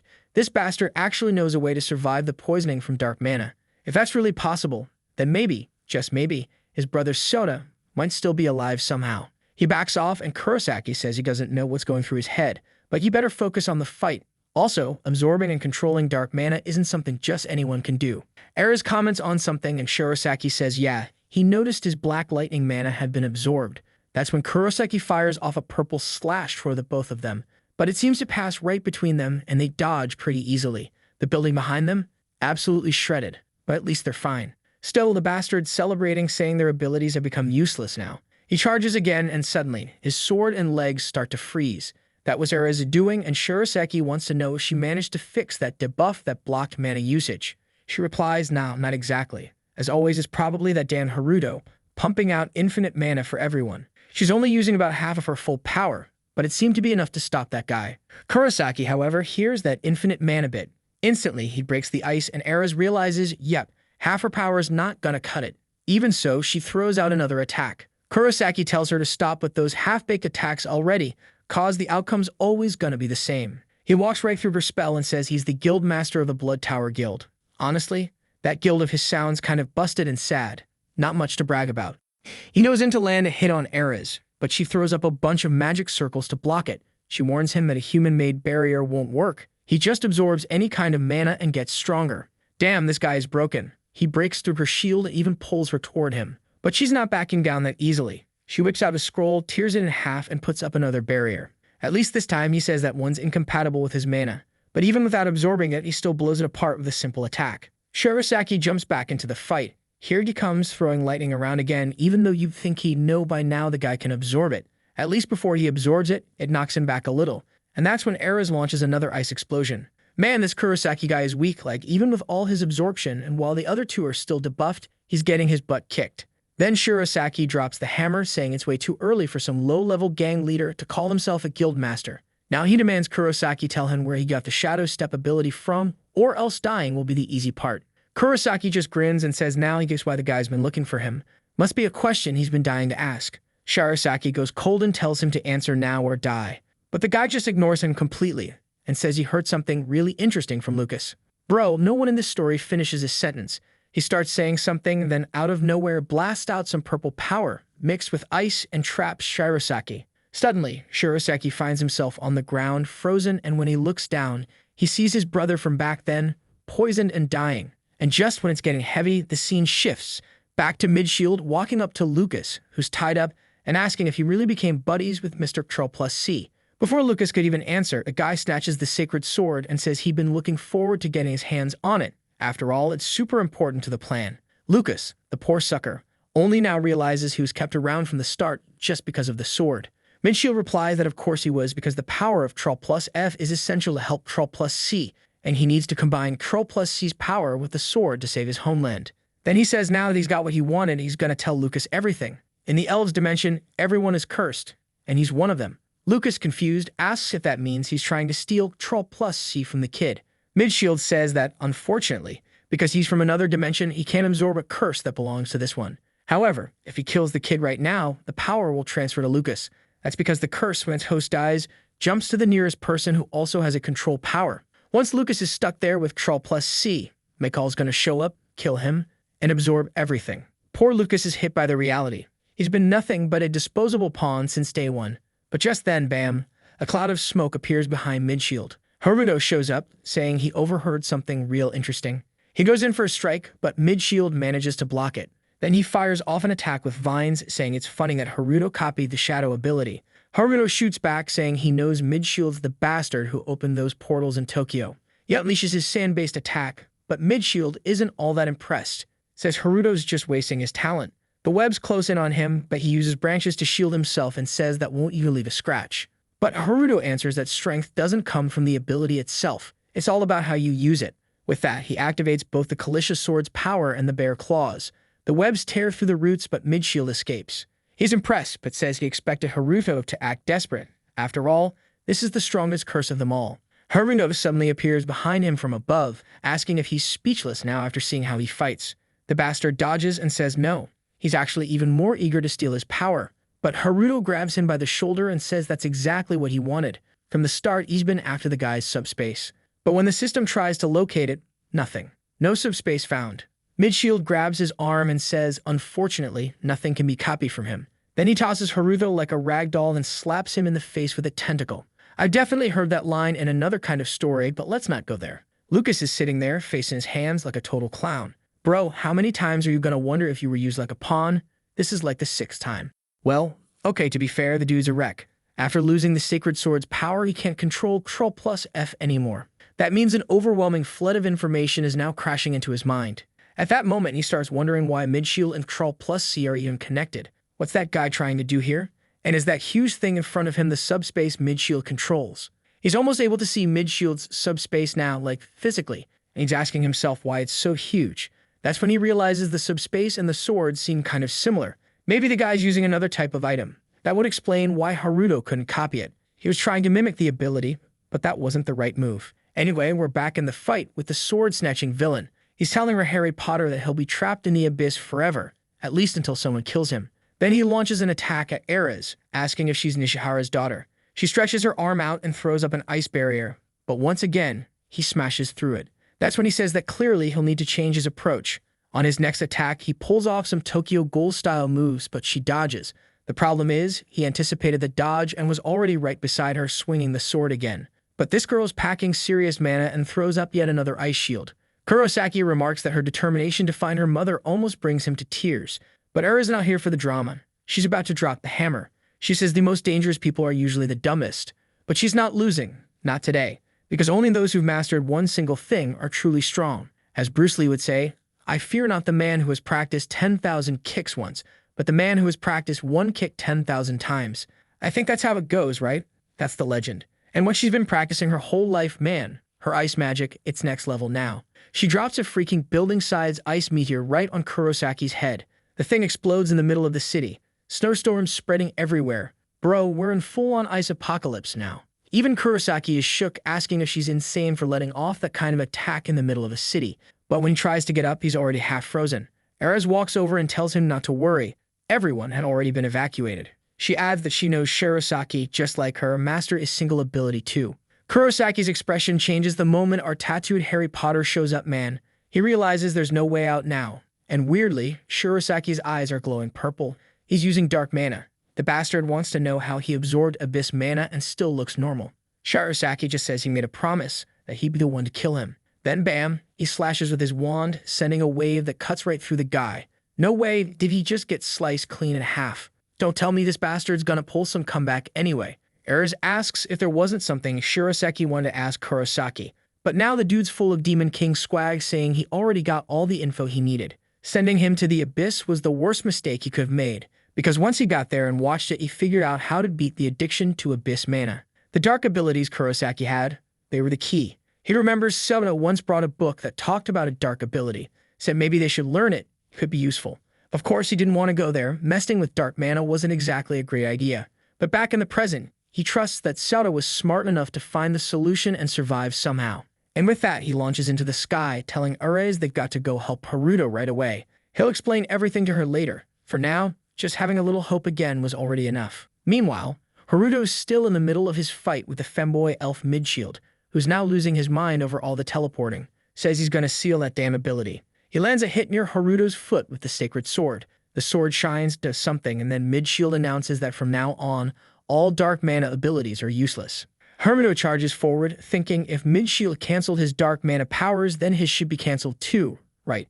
But nope, Midshield says it's no problem at all to control mana that's already been nullified. And with that, he grabs Haruno by the waist and moves in for the finisher. But our guy pulls through, blocks another attack. His sword breaks, like completely shatters. But that doesn't matter. Curl plus V time, baby. He pulls out the Kalisha sword. Now, real question here. Why weren't you using this sword since the beginning, you Luminic? Midshield immediately recognizes it, says it's a copy of Frederick's sword.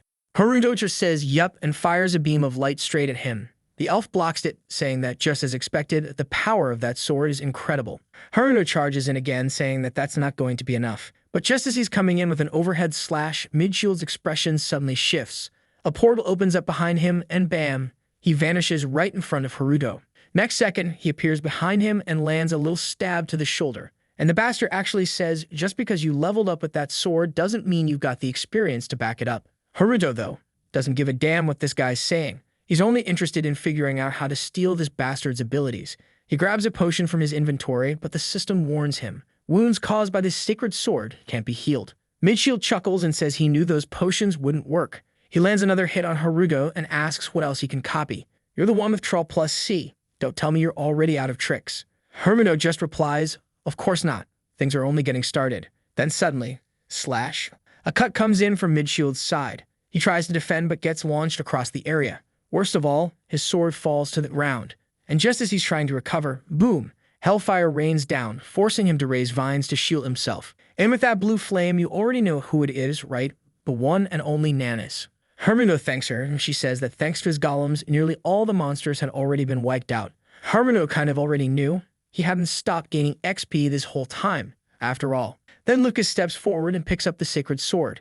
He says today's the day Midshield pays for everything he did to him and his family. Nanis' fire keeps burning the vines, and Midshield slips into a portal, grumbling that this hellfire power really is something else. But it's not like it's gonna last. He fires off an attack made of roots toward the two of them. Nanis responds without hesitation, saying it won't be hard to burn all those corrupted trees. But Midshield doesn't let up. He launches more roots from above, trying to trap her in a cage of vines. She slices through it easily with one more slash from her witch's blade. Before the idiot can figure out how to counter her, boom, Haruto appears right behind him, saying he's still alive. He lands a slash that looks like it hits hard. But when the smoke clears, Midshield steps out of another portal. I'm done playing around, he says. It's time to move on to the final chapter. The ground beneath them starts to break apart. Countless seeds from the corrupted trees begin to sprout. Nanis tries to destroy them with another blast, but the moment the seeds break, a purple mist starts spreading out. Midshield announces that this mist is 10 times more toxic than the previous ones. Anyone who touches it becomes addicted to dark mana instantly, and the more they attack, the more they use the surrounding mana, the worse it'll get. Sano starts thinking that maybe he should have copied the sacred sword after all, even if it meant giving up his shadow movement skill. But just then, Lucas slams the sword into the ground. A radiant light bursts from the area. The mist starts to fade away, dispersing in all directions. Lucas stands there, full Chad mode, holding the glowing blade. Nanis and Haruto watch while Midshield starts losing it, yelling, "What the hell do you think you're doing?" He sends another barrage of vines at them, but Lucas keeps walking forward. He says, "You betrayed me first. I don't care anymore." As he moves toward Midshield, the elf sneers, asking if Lucas doesn't care about his family anymore. But Lucas just leaps forward, shouting that he's sick of being a tool in someone else's hands. He activates the Angelus Spear attack, but once again, the Dan elf blocks it. And of course, he starts slipping into another portal, bragging that nothing can even scratch him. But Lucas calls out to him, "You're not getting away. I want to see what happens when a dark mana user gets pierced by the sacred sword." Lucas is forced to dodge the attack. The sword actually shatters the portal Midshield was using. But even so, the elf lands a follow-up root strike straight to Lucas's chest. Still, the portal really was destroyed. Nanis calls it, he's got nowhere left to run. This is the end. Midshield actually looks worried now. He knows if he gets hit by the hellfire in this state, he's in real danger. He raises more roots for defense, but Nanis' flames are spreading across the entire city. It's getting out of control. That's when Lucas calls out to Sano and says he finally figured out why Haruto hasn't been able to copy Midshield's abilities. It's because they're not abilities at all. It's an item, just like the sacred sword. And most likely it's an item that connects him to another dimension. Makes sense. Dude's clearly not from Earth. Nanis wants to know how he's even staying in this world. Passing through a dungeon break like that should cost a ton of mana just to survive here. Lucas says he's well aware of that, which means this guy is using something, either an item or some other ability, to stay anchored. Haruto, meanwhile, is thrilled with that info. Now he knows the reason he couldn't copy anything. It's because he hasn't touched the right item yet. That brings up the question, though, why is Lucas suddenly helping them? Lucas answers, it's out of respect, because Haruto had the chance to kill him and steal Troll plus F, but didn't. Haruto thinks to himself, of course he wouldn't just kill someone like that to take a power. Nanis, who overheard everything, is now demanding to know what all this control and copying stuff is. Also, why is Lucas using the sacred sword? That sword was supposed to be delivered to Ares. Haruto's caught off guard, doesn't even know where to start explaining. But right then, from the middle of the flames, more branches burst out. Midshield is back, barely alive, looking wrecked, but still standing. The problem is, something's different. Mid-shield had absorbed the mana of the roots into himself, and now, completely unhinged, he's screaming. The real disaster starts now. Haruto dodges the first crazed strike and yells to Nanis to hit him with the Hellfire. Lucas says he can use the light again too if needed.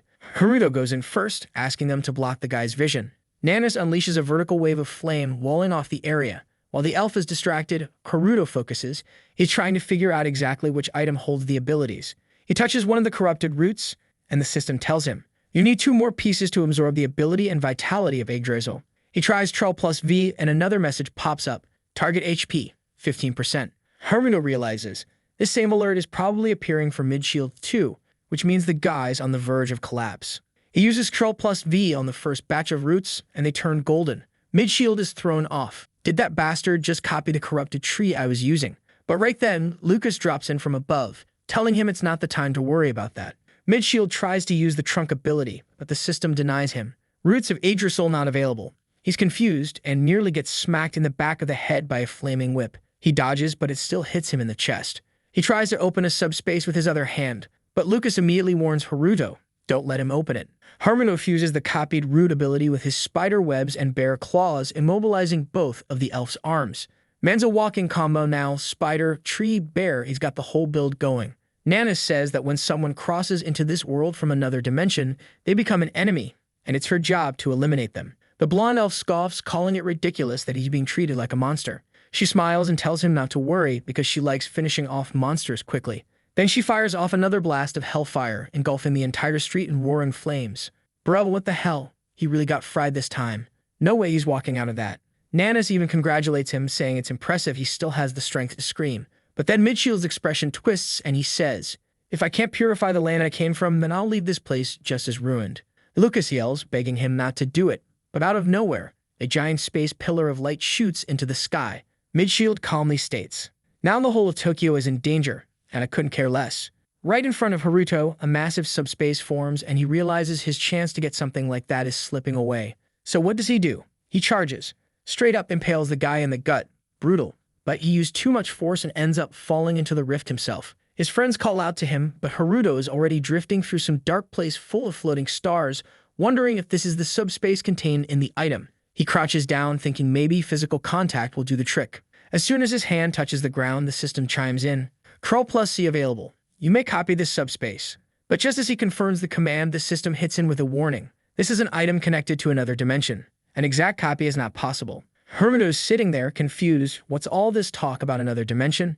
Still, he manages to copy part of the dimension, but he can only access a limited section of it, unless he gets his hands on a dimensional key. Then the system starts syncing with the copied subspace, and suddenly he realizes he can open it like an inventory. Curl plus C, Troll plus V, level of access, the whole interface. Even I'm starting to lose track a bit here, but you just know all these pieces are gonna click together eventually. It's building towards something. Midshield says he can't believe Haruto's Curl plus he can even copy items from another dimension. But now it makes sense. These fragments are technically items now. Haruto ignores him and just wants to know why he's doing all this. Cue the villain backstory. The Femway elf says his homeland is on the brink of extinction. He stole the dimensional key from the fallen spiritual king. Haruto's like, wait, is that the guy I need to kill to finish copying this subspace? But Midshield tells him to forget it. That guy's the one who led his world to ruin. Right when he was about to be killed by him, he managed to steal a fragment and teleport away. And that's the only reason he's still alive. Haruto asks how this supposed ability became an item. Midshield explains he used a curse, just like the one Haruto has. But this one came from his own dimension. And oh my god, he has the curse of shift. Now whether that's shift like the keyboard key or shift like dimension hopping, we don't even know. Probably both. Honestly, this author must just glance at his keyboard when naming skills. Curl plus C, Troll plus F, shift, perfect, done. That's when Takeuchi shows up in full armor, followed by a horde of tiny golems and Masato calling out from behind. Nana smiles, and then the captain arrives, reporting that all the monsters in the area have been wiped out. Takeuchi's about to mention that there was something left in another part of the city, but bam, Shirosaki steps in, saying it's already handled. Right away, Nanas asks what happened to Kurosaki. Shirosaki, with his purple eyes glowing, says, "That bastard didn't want to be captured, so I had to kill him." Nanas notices something's a little off about him, but still compliments the job. Masato wants to know where the hell Haruto is. Nanas says he's inside that dimension along with that elf. Masato warns it's dangerous, but Nanas reassures him The elf was practically dead, so Haruto's probably fine. Lucas, on the other hand, says they need to seal the portal now before even more powerful creatures start showing up. Takeuchi looks over at Lucas and asks, and who's this new blonde guy, and why the hell is he holding the sacred sword? Bro, he's really toast now. No way he's making it out alive. Nanas instantly says this guy was working with the damn elf. Of course, Takeuchi doesn't take that well. He grabs Lucas by the neck and demands to know why a hunter from a noble family was helping someone from another dimension. Lucas answers he'll take full responsibility for all his actions. Takeuchi glares and throws him to the ground, saying that once this is over, his family will have a lot to answer for. Lucas gets up without a word and dashes toward the dimension portal, saying they have to seal it before that creature appears. Back inside, Haruto is stunned to learn that other worlds have their own curses. Midshield admits he was shocked too, and it's a shame he can only use shift on abilities. But now he wants to know, can Ctrl+C steal something truly exclusive to another dimension? Now it all makes sense to Haruto. That's why they were hunting him down. And Midshield says that once Michael steals Ctrl+C, he's going to open a portal between the two worlds and bring the damn Grimoire right here. The plan almost worked 15 years ago if it weren't for Nishihara interfering. Haruto tells him it looks like the plan failed again. So why are you talking like you've won? Still burning, Midshield starts to fade. It doesn't matter if I die here, nothing changes. And then, bam, a massive claw crushes his body out of nowhere. Haruto is thrown back, and when he gets up and looks, a giant dragon looms overhead. He's stunned. Why the hell is this thing inside the subspace? He sees the blood pool. No doubt about it, Midshield's actually dead. But if this thing gets out into Tokyo, yeah, it's gonna be a nightmare. The dragon swipes at him, he dodges and starts running, trying to figure out where the hell the exit is. Then a light bursts from below. Lucas appears and tells him not to worry. The creatures in subspace are weak to the sacred sword. Haruto asks what he's gonna do, but before Lucas can answer, the dragon roars, knocks him flying, and he drops the sword. Welp, so much for that, they're weak theory. Haruto sees the guy got wrecked, and the sword is just lying there. The dragon's closing in, and he's about to be stomped into paste. And here comes our boy. He rushes in, slams Ctrl+B. Now he's got to make a decision. Pull the sword, or like this video that— And you remember how last chapter ended right when the blonde guy got hit hard by that sword and went spinning backward, while the main character looked on as the huge dragon closed in on both of them. But let us rewind about 10 minutes back to when Pretty Thing was racking up a ton of experience points. She is confused because a high-level hunter like her should not be getting that much experience. It looks like that elf actually died. What she finds strange is that the guy was saying something like, "So I am being treated as a monster," and a notification even popped up. Midshield, an elf from Gidrassi level 345, and she contributed 75%. She realizes that because he came from another dimension, the system recognized him as a monster.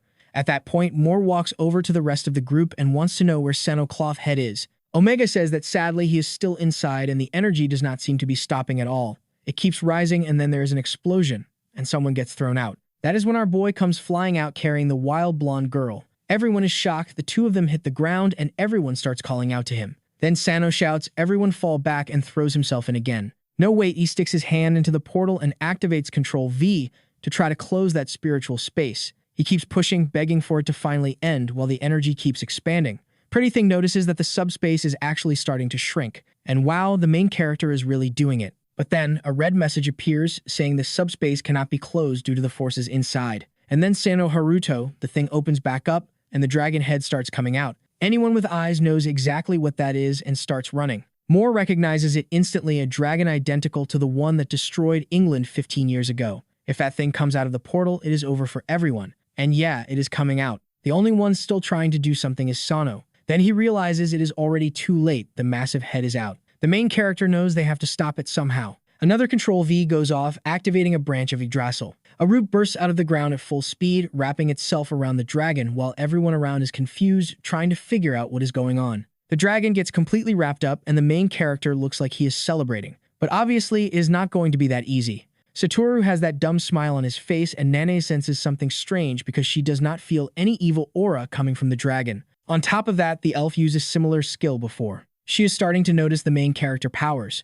The clueless hunters start celebrating while Moore knows something is off. There is no way a dragon that destroyed an entire country in the past would be stopped by some branches. And sure enough, with everyone hoping it works, the dragon breaks free and starts charging a fire breath. The shield guy tells everyone to get behind him while Wizard Boy tells them to get into range because he is going to deploy the big shield. A massive sphere starts expanding and then the flames hit. Sometime later, everyone is saying, "Hey, we are alive." At least, yeah, we are alive. The shield guy really protected everyone. The street got completely swept, but it looks like everyone survived, and people start cheering. Satoru only wants to know where Haruto is. Turns out the guy protected himself with a branch's absolute beast. He brushes the flames off his clothes and says that one could not be stopped. Then something strange happens. "Hey, what are you doing here, Lucas? Who gave you permission?" Lucas explains that he literally just fell there. Now it would be best to start evacuating the regular hunters. You know things are serious when hunters have to be pulled from the field. He warns them that even if they gather all the S-rank hunters, they still have no chance of beating that thing. Its scales are as hard as a dragon scale. Well, yeah, it is a dragon. That analysis made zero sense.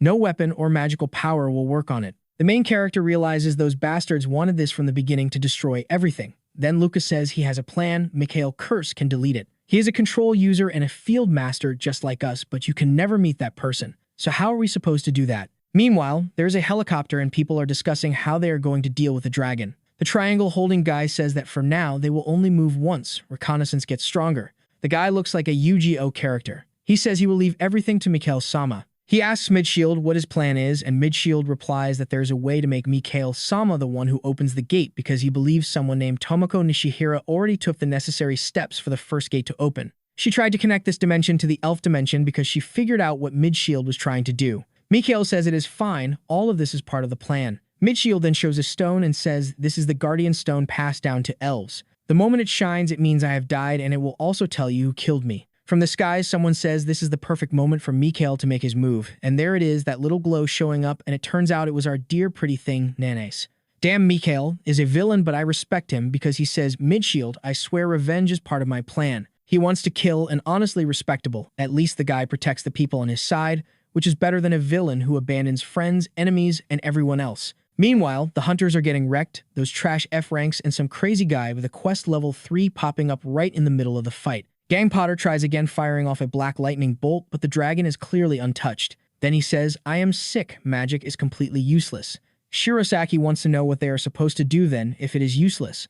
Are they just going to stand there and watch? He explains that physical attacks can still work, but the problem is the dragon's resistance is way higher than anything they can deal. Shirosaki starts crying, saying if Master Takeuchi were here, they would find a way to handle this. Where the hell is that bastard? Then a J-rank hunter says, what is this? Is that Master Takeuchi or what? And damn, the guy looks like one of those mummy remains you find near the mountains hugging the ground. The kid says he probably got hit by the dragon's breath and melted. But obviously, the guy would not die like a complete idiot, and the rocks start cracking and boom, he comes out from underneath. The guy is basically a rock, which in theory is the only thing that could resist fire. He is furious at that damn lizard. His friends call out Master Takeuchi, saying they knew he would not lose. But he is more worried, asking how they are supposed to deal with this dragon because it is huge. Then he notices black metal fragments coming out of the ground and asks who's pulling something like this. Meanwhile, pretty thing Nanessa swings her witch blade and throws another spinning circular slash at the dragon's head that does absolutely nothing, and the dragon roars again. The main character comes in, Control V activates the Yggdrasil branch, trying again to block its mouth, but the dragon bites and stomps through everything, completely ignoring it. You do not notice the most obvious thing, that skill of his is doing absolutely nothing. Then Lucas asks to put something inside his subspace. Hold on, what is this? Walking up to the girl asking, hey, can I put something in your subspace? No, do not do that, for the love of God, straight to jail. The idea is to kill the dragon inside the subspace because then they can use the holy sword better. But Sano says, Blondie, I do not know why you think your holy sword is that amazing, but it will not do anything. It is a toothpick against this dragon. Lucas replies, Sano, do you think I do not know that when we escaped that place, you copied the sword? The main character says, hey, I copied it by accident, it copied itself. Lucas says, fine, I would have died with the sword there, so that would be even worse. You have my gratitude. But the main character wonders if these misunderstandings are just making things worse. He wants to know what the plan is after this, if they are going to arrest him. Lucas says no, he can use his ability to create many copies of the sword and basically rain blades down on the dragon, but inside the subspace. He can make like 10,000 swords. This catches the attention of our dear Haruto with his legendary 16 IQ, who says it sounds like a good idea, but how are they going to shove everything inside?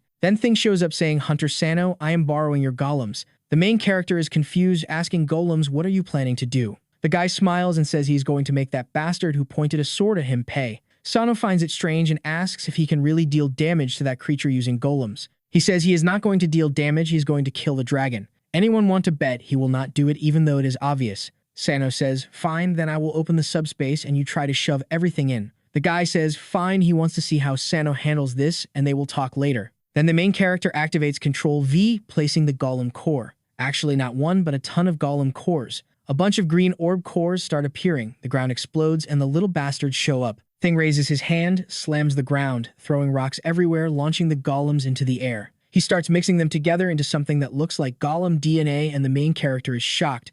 A yellow explosion forms a massive arm Gaara style. The dragon prepares its breath, but Thing slams the arm down, smashing the dragon's entire face. Shirosaki is amazed because that hit actually hurt. The main character comments that stone armor is a perfect match for a golem, and he is definitely copying that later. But the dragon keeps staring, and he realizes one attack is not enough. The main character fires him up, telling him to go again, raising another arm, summoning more golems. Actually, he throws the golems straight into the dragon's mouth. The dragon bites down and destroys everything. But the main character says he is counting on them, and the little bastards start glowing and explode with mana inside the dragon's mouth. The dragon gets roasted and falls backward onto the ground, stretched out like Mimi passed out. W-rank hunters celebrate, saying that was Sano Golem, and thanks to it, they won. But Thing knows it will not be that easy. Thanks to Sano, they dealt good damage, but it would never be enough. The main character rushes, saying he needs to put this thing into his subspace now. The poor Z-rank hunters are climbing all over it like a kaiju trying to rip out organs, but it does nothing. Then Sano arrives, puts his hand on the ground, and opens the subspace using that black spirit thing.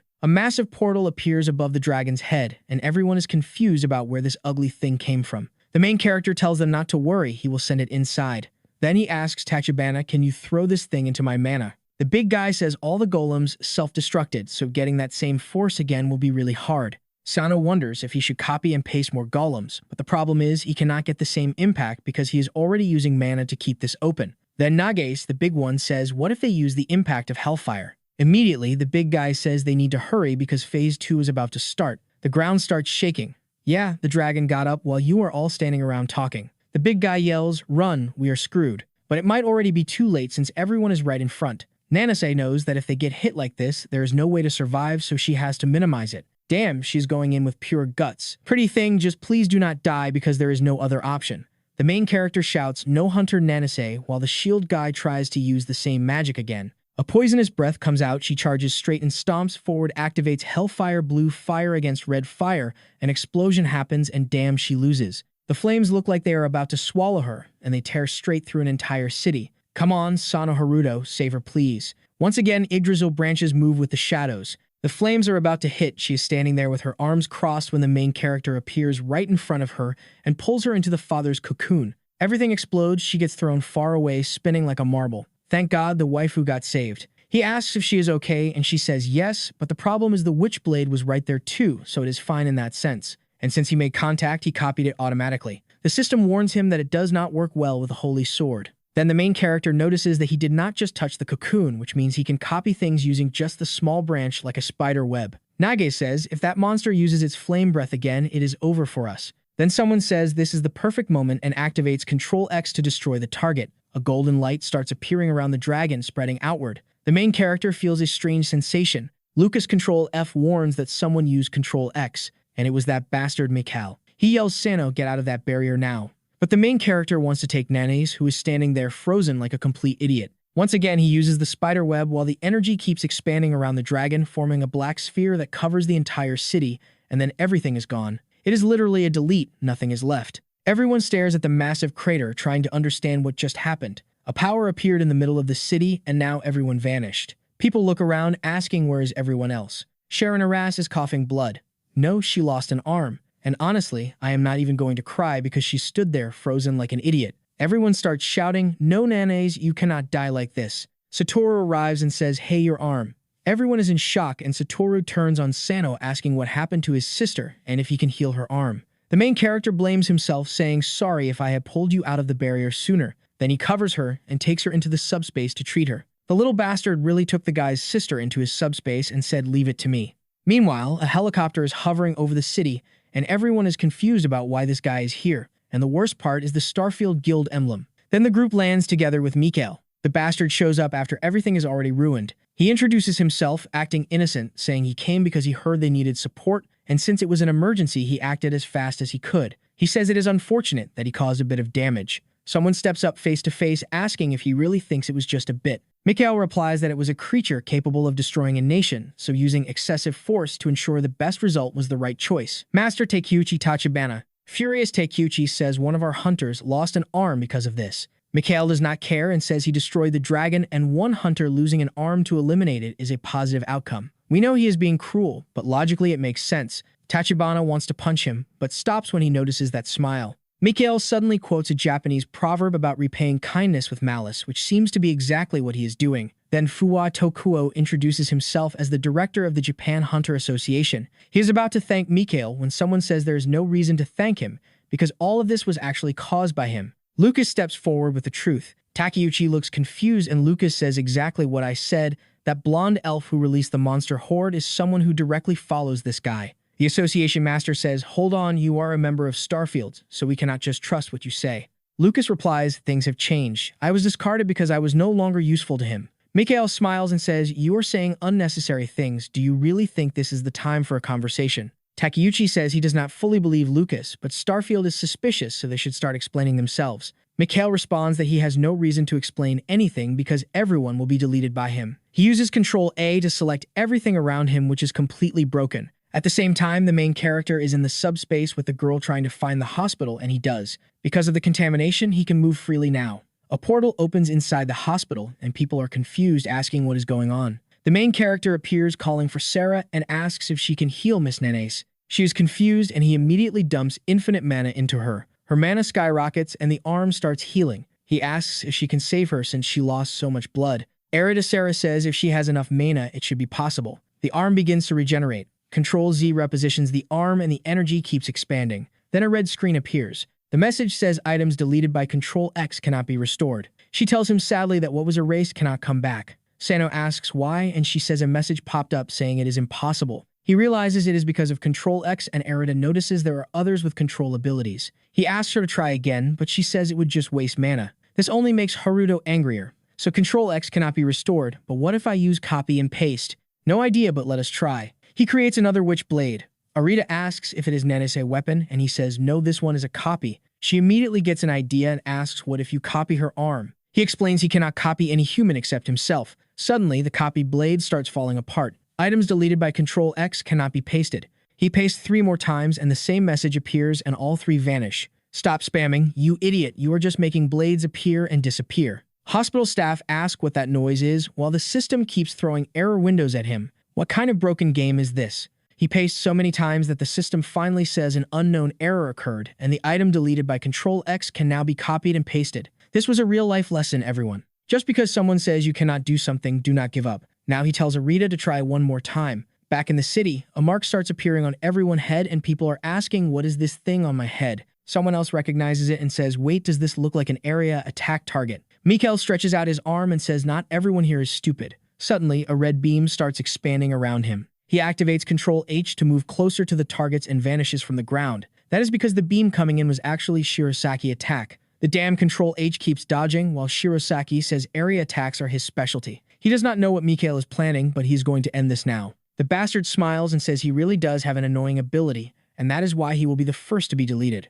A bunch of black holes appear around Shirosaki's shield and start expanding. Damn, it takes a leg and an arm. He gets thrown to the ground like trash, while everyone screams asking what happened and what kind of skill that was. Takeuchi charges forward, saying he will end him now. Another explosion happens, but it was just Mikhail raising an eyebrow. A barrier appears and it destroys and corrodes Takeuchi's arm. Fuo realizes they are in trouble. The stone armor that resisted the dragon attacks is being deleted by this guy. Mikhail calmly tells them not to be scared every time this happens. Once again, he activates Control X and a black hole appears. When the smoke clears, the area is gone. But Fuwa had arrived and raised his shield. The old man actually blocked the delete. That is insane. Now everyone wants to know what kind of shield that is. Thing thanks him while Fuwa says this is no ordinary skill, and he barely managed to block it, and the worst part is the giant shield cracked. Mikhail laughs and says he cannot believe they made that shield using the bones of that legendary creature. The name is stupid, but it is useful. Fuwa gives a classic speech, saying, Mikhail, your actions cross the line and the International Hunter Association will not let your guild get away with this. Mikhail says, sadly, they will have no evidence. He uses Control A again to select everyone in the area. Fuwa raises the shield, but then Control X hits, and everything slams into the shield, bombarding it non-stop. The shield holds, and Mikhail raises his arm, saying he wants to see how long it can stand. More Control X keeps coming non-stop. Eventually, the shield starts to break. Fuwa notices, but a black hole is already heading toward him. Takeuchi grabs him and pulls him back, but the shield gets bitten away. He asks if his friend is okay, but with half his body gone, that seems unlikely. Mikhail approaches and says it is a shame that the fifth strongest in the world ended up like this. Takeuchi asks if he really thinks he has already won. Even if his body is destroyed, the stone armor will not break. And just like that, it starts rebuilding. The absolute monster comes back even bigger than before. Golemization using surrounding stones is the final ability of the stone armor. He charges toward Mikhail and the ground explodes. Control X activates again and another arm is destroyed. But the story explains that even though the stone armor is unstable with prolonged use, it always defeats its opponent. That is because unlike mana, stones are infinite. Another attack toward Mikhail and another arm destroyed. Mikhail laughs and says an infinite golem really deserves to be the fifth strongest in the world. Takeuchi tells him to shut up and throws another punch. The entire ground shatters and he comes down with an overhead strike. Mikhail replies that on the other hand, he is ranked second. Control X activates again and the arm is destroyed once more. Takeuchi laughs and says those moves are useless. Control X keeps appearing on his head and chest. Another punch comes and it gets destroyed, then rebuilt, then destroyed again. It keeps looping. Takeuchi looks confused and Mikhail asks if he finally noticed. He has been getting smaller. There are not enough stones left to maintain that massive body. Mikhail has been using black holes to erase them all. Takeuchi looks around and sees stones everywhere. Mikhail says he will erase him from existence and tells him to shut up. Takeuchi thinks to himself that countless stones give him infinite possibilities and that is why he was not afraid of the dragon. But what happens if all the stones he depends on are erased? That should be impossible. This guy cannot have an ability like that. He stretches his hand again and another arm is destroyed. Mikhail spams more black holes and says this is the end. A barrage comes down on Takeuchi and after all that he lasted well. Everything is destroyed and his bald head hits the ground. The beta rank hunters are completely broken, realizing that if Master Takeuchi lost, they have no chance. Mikhail asks if anyone else still thinks they are worthy to fight him. Someone answers, yes, there is one more person. She says she is the director of the International Association and leader of the research department. She appears creating a massive iceberg like the Titanic and says his punishment has arrived. Shirosaki laughs and says now he understands why she asked for extra time. A flashback shows him asking why she needed it, and she explains that Mikhail is weak against area attacks. The problem is it takes her a long time to activate one, so she needed them to buy as much time as possible. Mikhail looks at her and says punishment does not matter, no matter how he looks at it. He adds that even if she misses her mother, there is a limit, and asks why she is trying to destroy the city. Ares does not stop and throws the iceberg, telling him to keep her mother name out of his mouth. Seeing the massive block coming, Mikhail laughs and says she really thinks she can beat him with a block of ice. After seeing everything he has done, this is the solution she came up with. He raises his arm and activates Control X.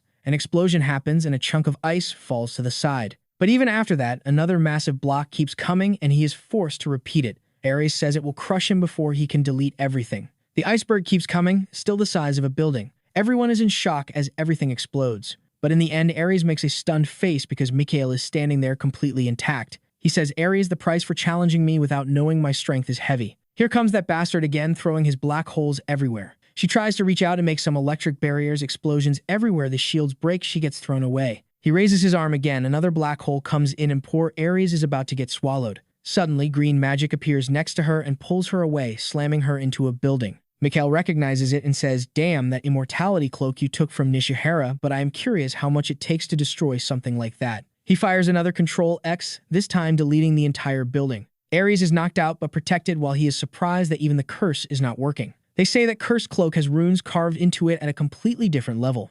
It really seems true, so it is better to erase it before things get worse.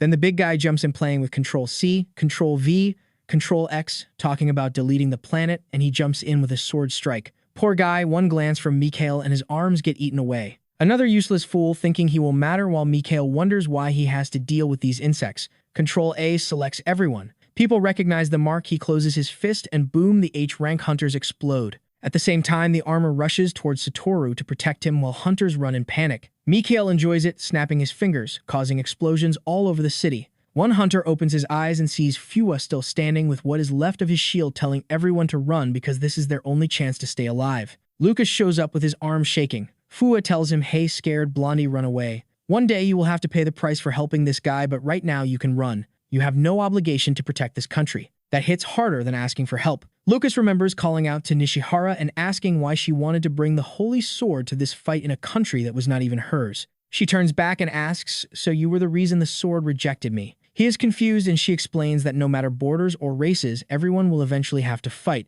When that time comes, a person's strength will matter and he will understand the weight of the holy sword. At that moment, he should not be afraid and should not retreat. That gives Lucas courage, and he charges, stabbing toward Mikhail. Mikhail extends his arm, activates Control C, and throws a black hole at him. Lucas activates the glow and pierces the black hole with his sword. He thinks Mikhail absorbed Control H as a replacement, so this moment is almost perfect. Mid-Shield replies that it is not exactly like that. As long as that holy sword exists, its glow can block any dark ability. That curse is made of that element, and even a little sacred energy can cancel it. It really does cancel it, and Lucas is face to face until someone blocks the strike. Mikhail is forced to draw his sword for the first time. He laughs, saying it is funny that Lucas is pointing that sword while shaking in fear like a kitten. Lucas tells him to shut up and slashes again. He knows Mikhail is slaughtering hunters, and he has to stop him from using that power again.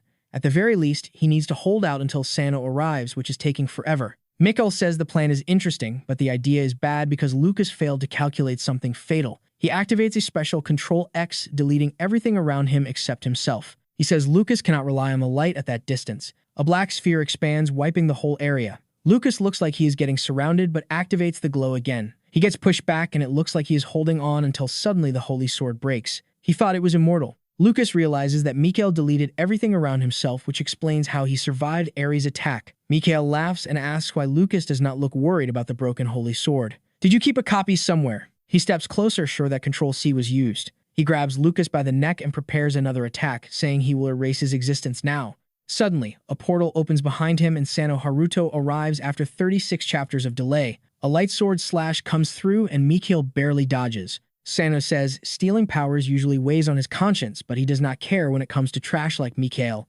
Mikhail stays calm, wondering how this kid is using spatial resonance. Does he have the dimensional piece? He also has the cursed dragon sword Kalisha, so he really is the child with copy powers. Mikhail activates Control X again to cut him down, but Hellfire rushes in, forcing him to dodge. Nanis is back at full strength with both arms. Satoru celebrates, Fuwa is shocked, and Mikhail is confused. Any wound caused by Control X should be incurable, yet her entire state was reverted to before the injury. In other words, someone used Control Z. He immediately knows he has to deal with that power first before everyone gets healed. Nanase throws another Witchblade slash. Mikhail activates Control X, causing an explosion, and cancels it. She realizes it will not work. The main character uses Control V, activating Yggdrasil branches that rush toward Mikhail and trap him in a cocoon. At the same time, Arita approaches Shirosaki to restore his arm. He is shocked that it can even regenerate his equipment. He asks how that is possible and why it feels like she has the heart of a giant golem. She explains that Sonaruto gave it to her.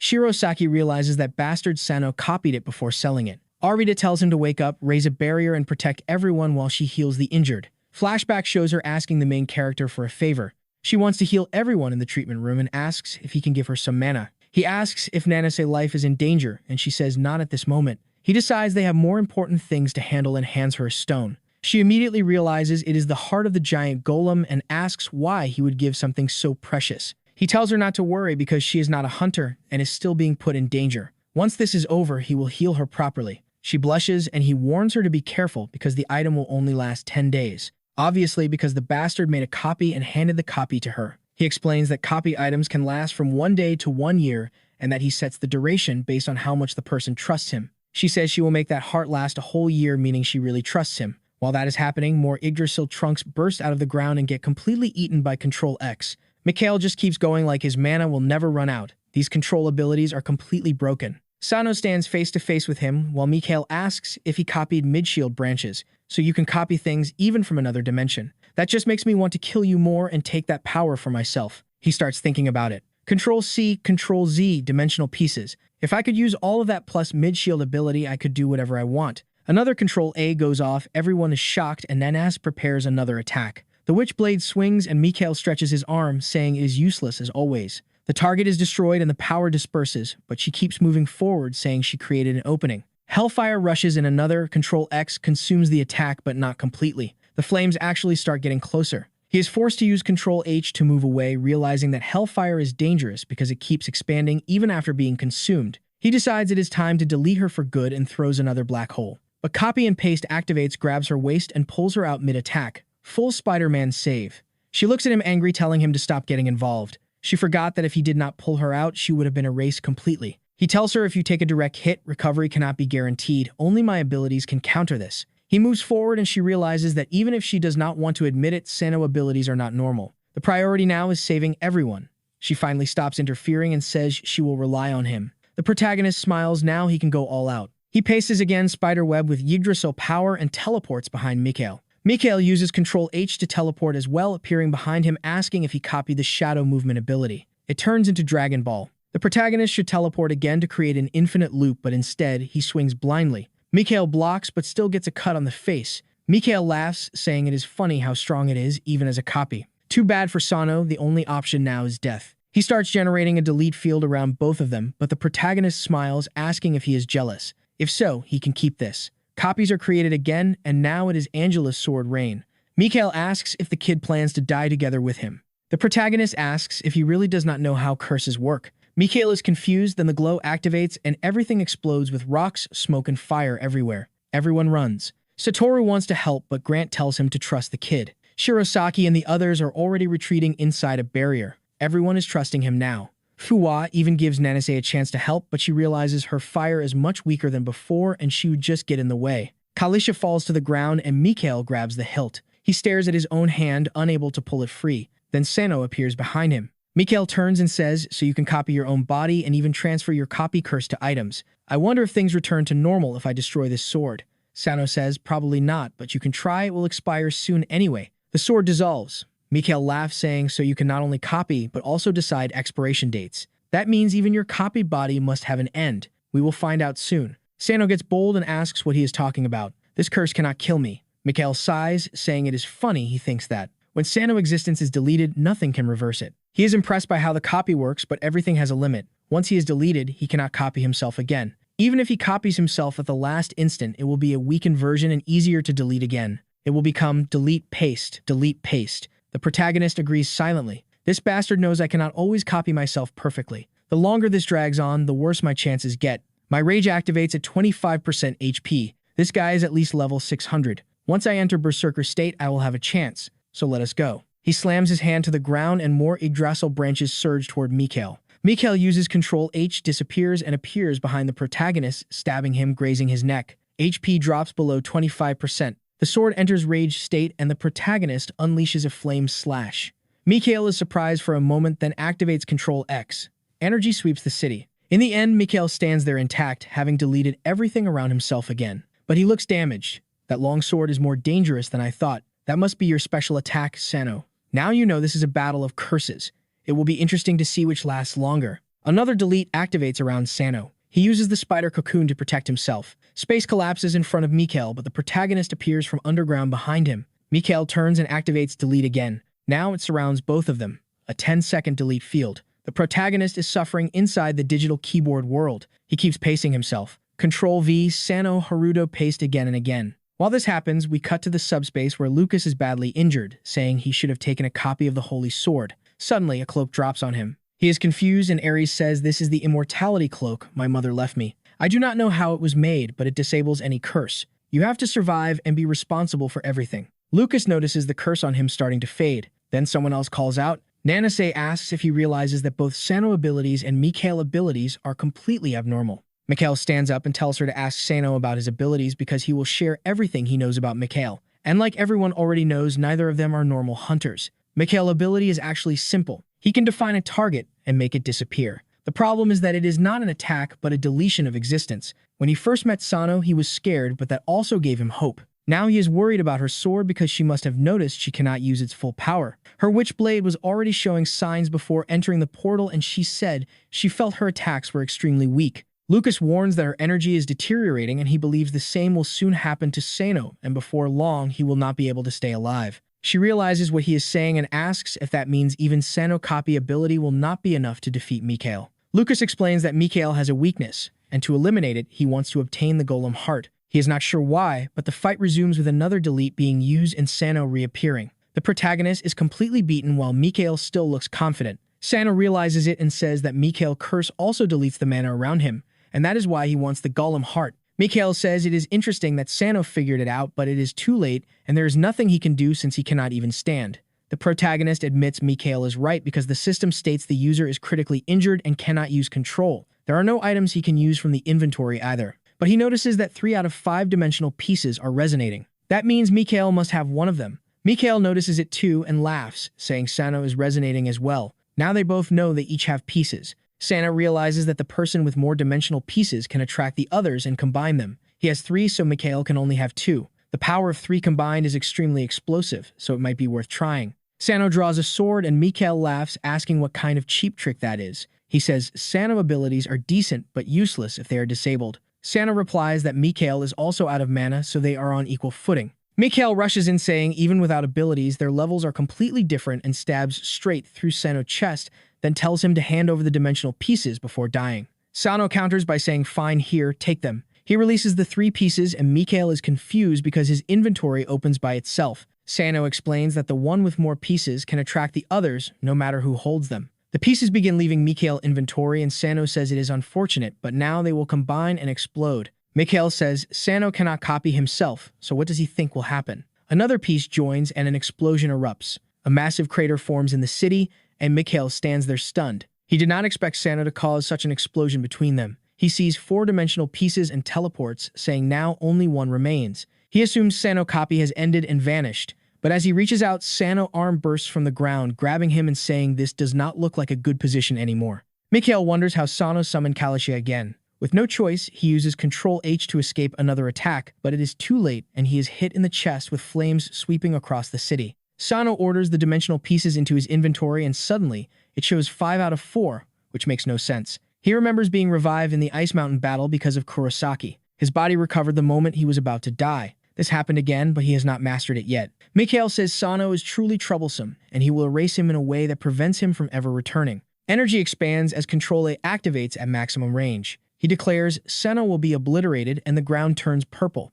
Another delete activates and Sano is confused how Mikhail still has so much mana expanding. Mikhail is not using external mana but consuming his own internal mana. The attack radius is massive and even Shadow Step cannot escape it. The entire city is being covered. Someone on a building asks if that is Mikhail's famous black orb. Another replies that it is worse than expected. If even the top hunter in the world is involved, then things are serious. A brown-haired guy reports that he contacted the White House and they told them to stay out of it. Tony asks if the association responded to the support request. He says yes, and the country is finally mobilizing the army to prevent things from going out of control. Tony says they have no choice. X says they are short on time and he is here for a reason, so everyone should give him their mana. Tony uses Control S to save his mana and rewrite it again and again multiple times. This grants the unique ability Titan X. X manifests massive axes overflowing with mana and leaps from the building, launching an attack toward the ground.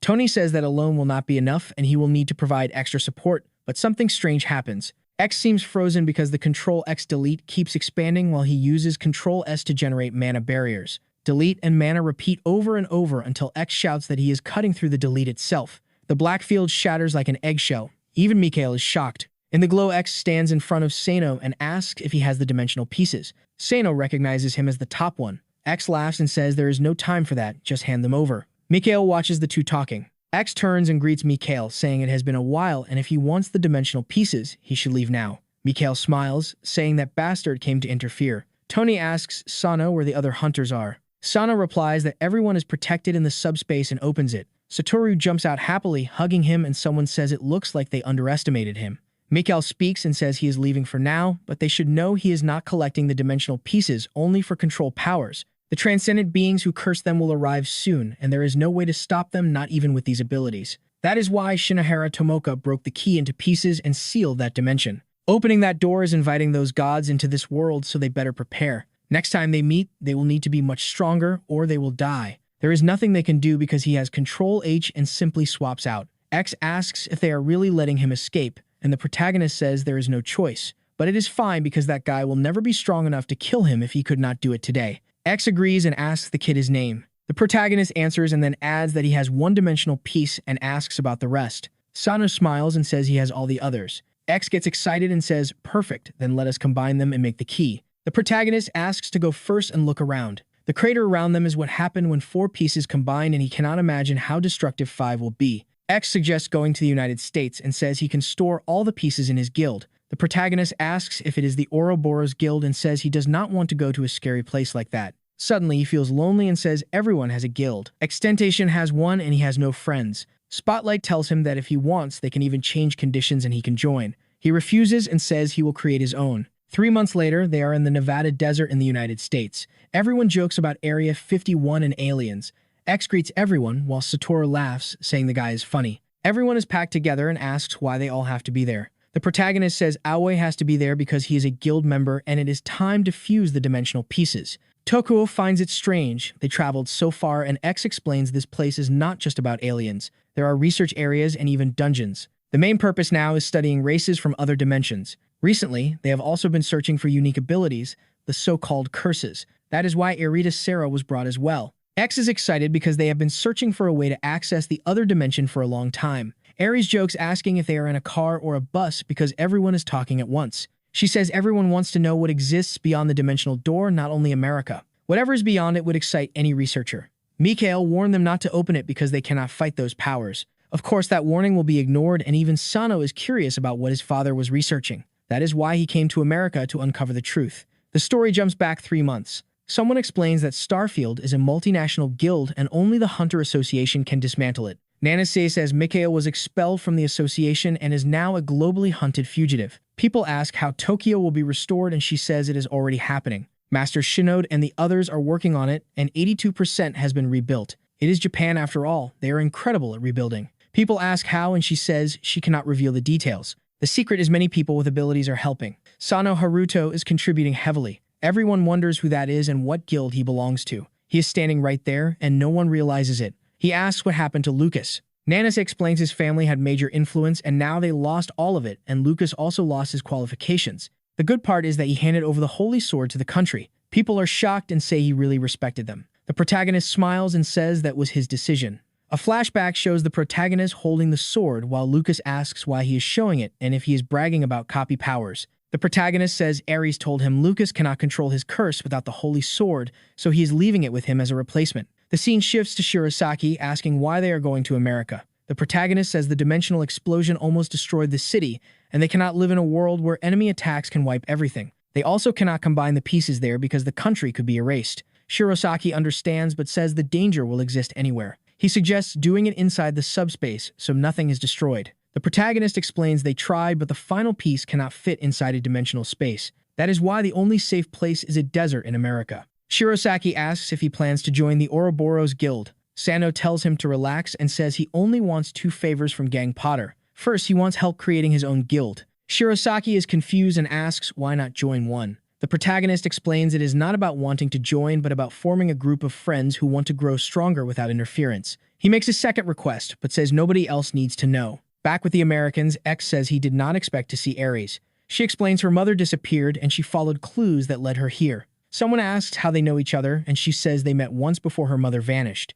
X asks about Nishihara, a director who worked here in Area 51, and asks if she knows Sano Kazuya. Ares says that name appears in her mother's records as the director of an other-dimensional research institute. X says Kazuya is laid back and that Nishihara was kind to him, so he thought they might be related. At that moment, Sano Haruto shows up and asks if they are talking about his father. So director Sano Kazuya turns out to be the father of our dear Sano Haruto. Things are getting complicated, but at the same time, they slowly start to make sense, and another week passes. Satoru is really happy because now they finally have their own guild area. Everyone celebrates and Nanase congratulates our guy for becoming a guild master. Satoru immediately tells her to quit the association and join the group, but the leader asks them to take it easy since they already took a lot of people from there. Nanase says she is very grateful to the association. Still, she says she is more useful here, and if Sano ever needs her, he can just send a message. Shirosaki complains, saying this damn Sano is acting proud, but he was the one who made all the requests, bought the office, and organized everything. Someone asks if the guild name is not too obvious. Lucas shows up and says he lost all his international hunter qualifications and his family abandoned him, and now he has nowhere to go, so he wants to join the Control Guild. That name is awful, but what else would they call it? Sano, Haruto, and friends would be worse. Satoru says he was the first one to join and the big guy keeps messing around. Time for something to actually happen. Dungeon Skeleton Cemetery. The blonde guy is yelling, asking what slave number 1 is doing and why he forgot to bring skeleton swords. The guy apologizes and runs to get them. Someone asks who that guy even is and why everyone calls him slave number 1. Turns out his name is Ikanagai Aoi. He owes massive debt to the Midas Guild and is working non-stop to pay it off. He was that nice guy who helped the protagonist early on. Tough life. The protagonist is way too strong now and they need a new Sung Jinwoo. Someone near the gate says that Ikanagai joined the Midas Guild. Sano asks and looks confused.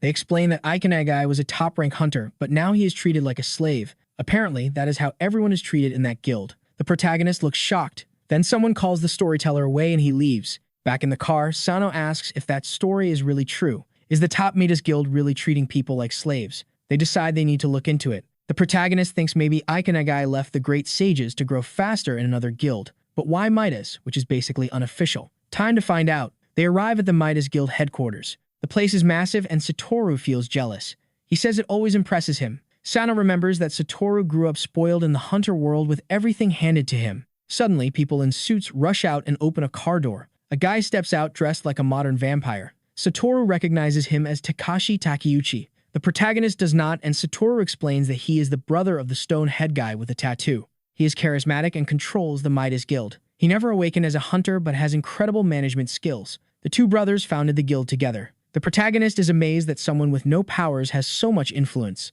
Takashi looks over and recognizes Satoru and greets him, saying it has been a while. He seems friendly and asks how the city reconstruction is going since director Shinoda is busy. Satoru says things are moving along. Takashi then notices Sano and asks if Hunter Sano is here. Sano shyly says it seems like he knows him. Takashi says of course he does, since Sano played a key role in ending the recent incidents and everyone knows who he is. He asks why Sano came to the Midas Guild. Sano says he came to meet a junior. Takashi asks the name. Sano answers Aoi Ikenagai. Takashi says that right now he is in a C-rank dungeon called Skeleton Cemetery. He pauses and says that Hunter is something else but says he will be back soon. Clearly, something is going on. Satoru gets irritated while the protagonist notices something strange. How does this guy have an aura without being a hunter? It feels different. Takashi also reveals that Ikenagai actually holds a high rank within Midas, despite working in dungeons. Satoru praises him and says if that is true, then he must be doing well. The protagonist smiles and says that now that his level is high, the Control Guild needs skills like that.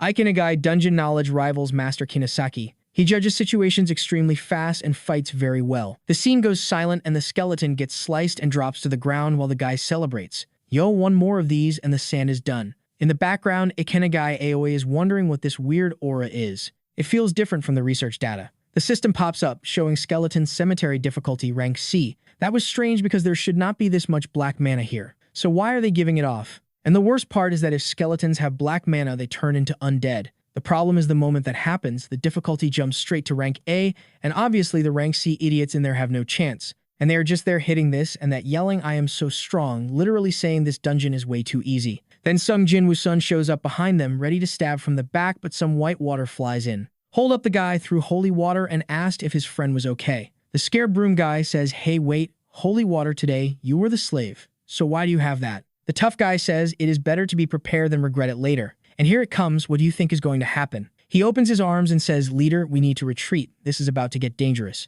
Slave number 1, are you saying there is a lich here, kid? This is a rank C dungeon, your dad is built different. He shouts, Captain, damn it, can you not see? Everyone is going to die. The black energy here is enough to create new creatures, and I know exactly what happens to people who ignore warnings. But the Captain IQ of 78 is not enough to process that. Ikenagai keeps insisting, explaining that if they are turning into undead, that means there is a lich nearby. A monster that will erase their whole team without them being able to do anything. The good part for Ikenagai, he was right and the lich appeared. The bad part, he was right and the lich appeared. Actually, it was a huge damn dog. Wait, no, that is worse. That huge dog is a rank S dragon. Yeah, not even 100 rank C hunters stand a chance. But nothing changes in this modern world. While people are dying in the dungeon getting ripped apart, girls are dancing on TV. Satoru, the king of simps, is enjoying the idol group IF, saying they are amazing. No way Arita Sarah went out to dance. She has a control power that literally restores lives and she went dancing. Okay, sure. The protagonist looks happy, at least she is with her friends. Still take that control power for yourself.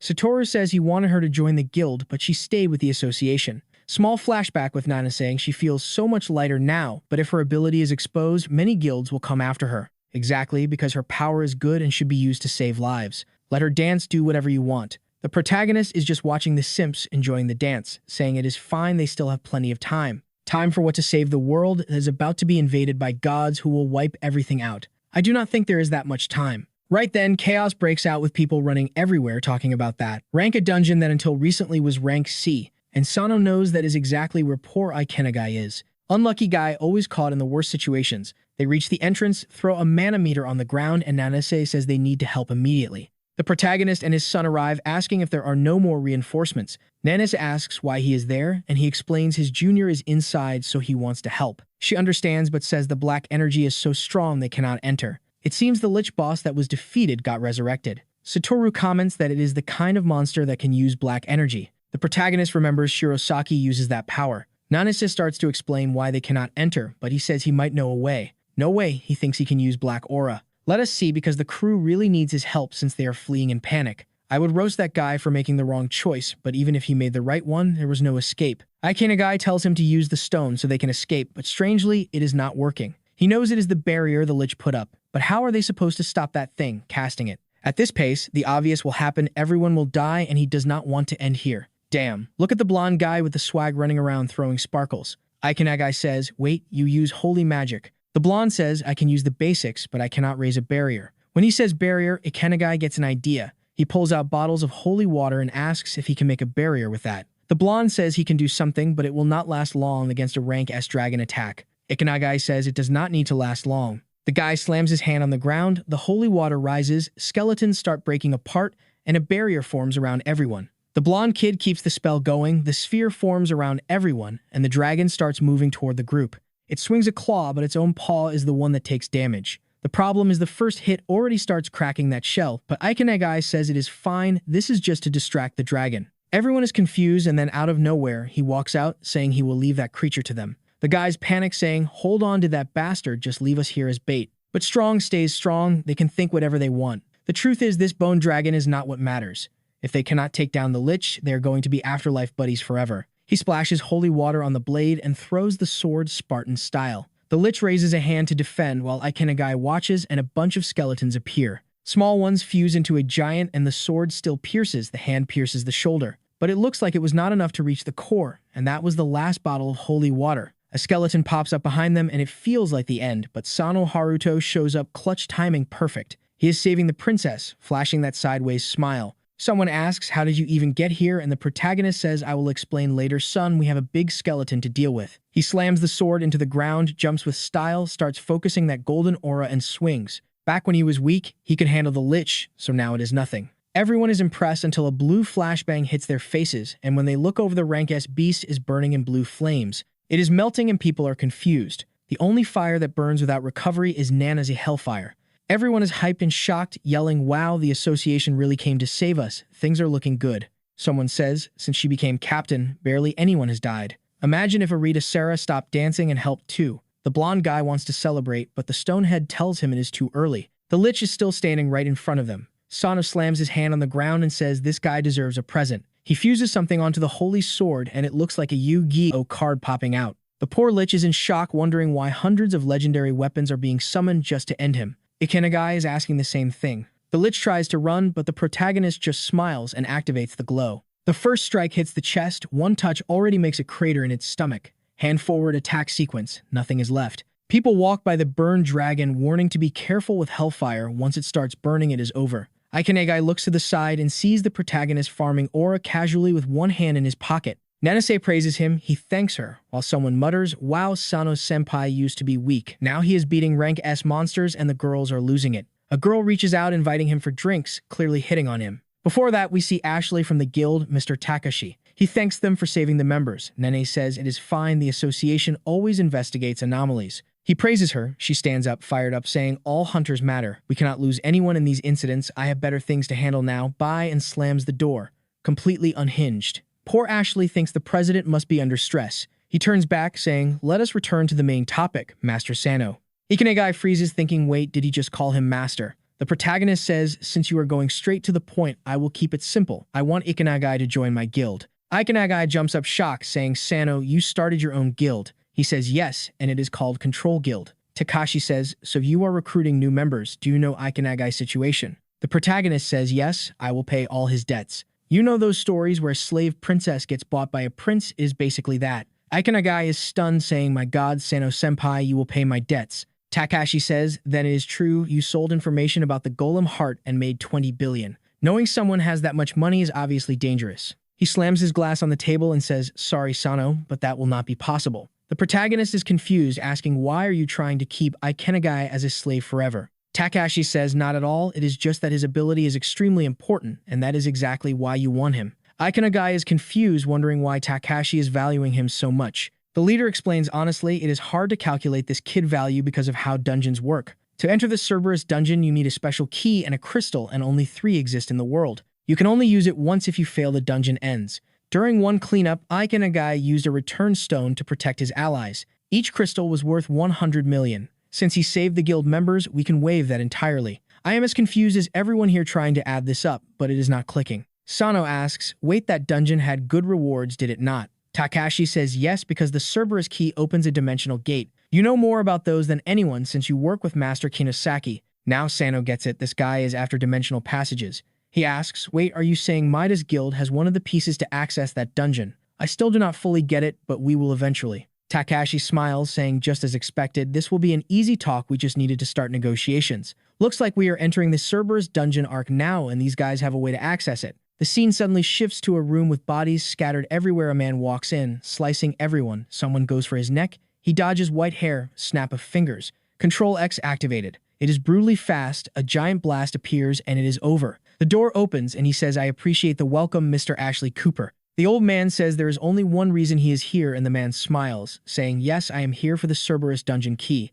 Ashley hands over the stone, saying there is no beating your Control X, so take it. You are interested in the dimensional key, correct? The man says, actually, I am more interested in Shift, like the keyboard key. He explains it does not work without Control. Wait, are you talking about Shift, Delete? That sounds insane. Whoever has Control Alt Delete could open the World Control panel and shut down everything. Gray Hair says, it seems you researched a lot for your son. That is exactly it. Only with a full delete can I defeat the other Transcendentals. Ashley asks if he cares about everyone else, and he says, honestly, it does not matter. Everything is just an experiment. He needs to evolve, Shift, and Control, or everyone will be deleted. And the first one will be his son, the beloved Lucas. Wait, so this guy is Lucas' father, that crazy blonde kid. At that moment, someone is shouting outside the door, saying Count Cooper is inside and calling for backup. Then Gray slams his hand on the floor and says, if Control-C shows up, just tell them it was him who took the item. I thought he would teleport, but instead, the Cerberus key activates and the entry gets confirmed. The event starts, and a red aura surrounds him.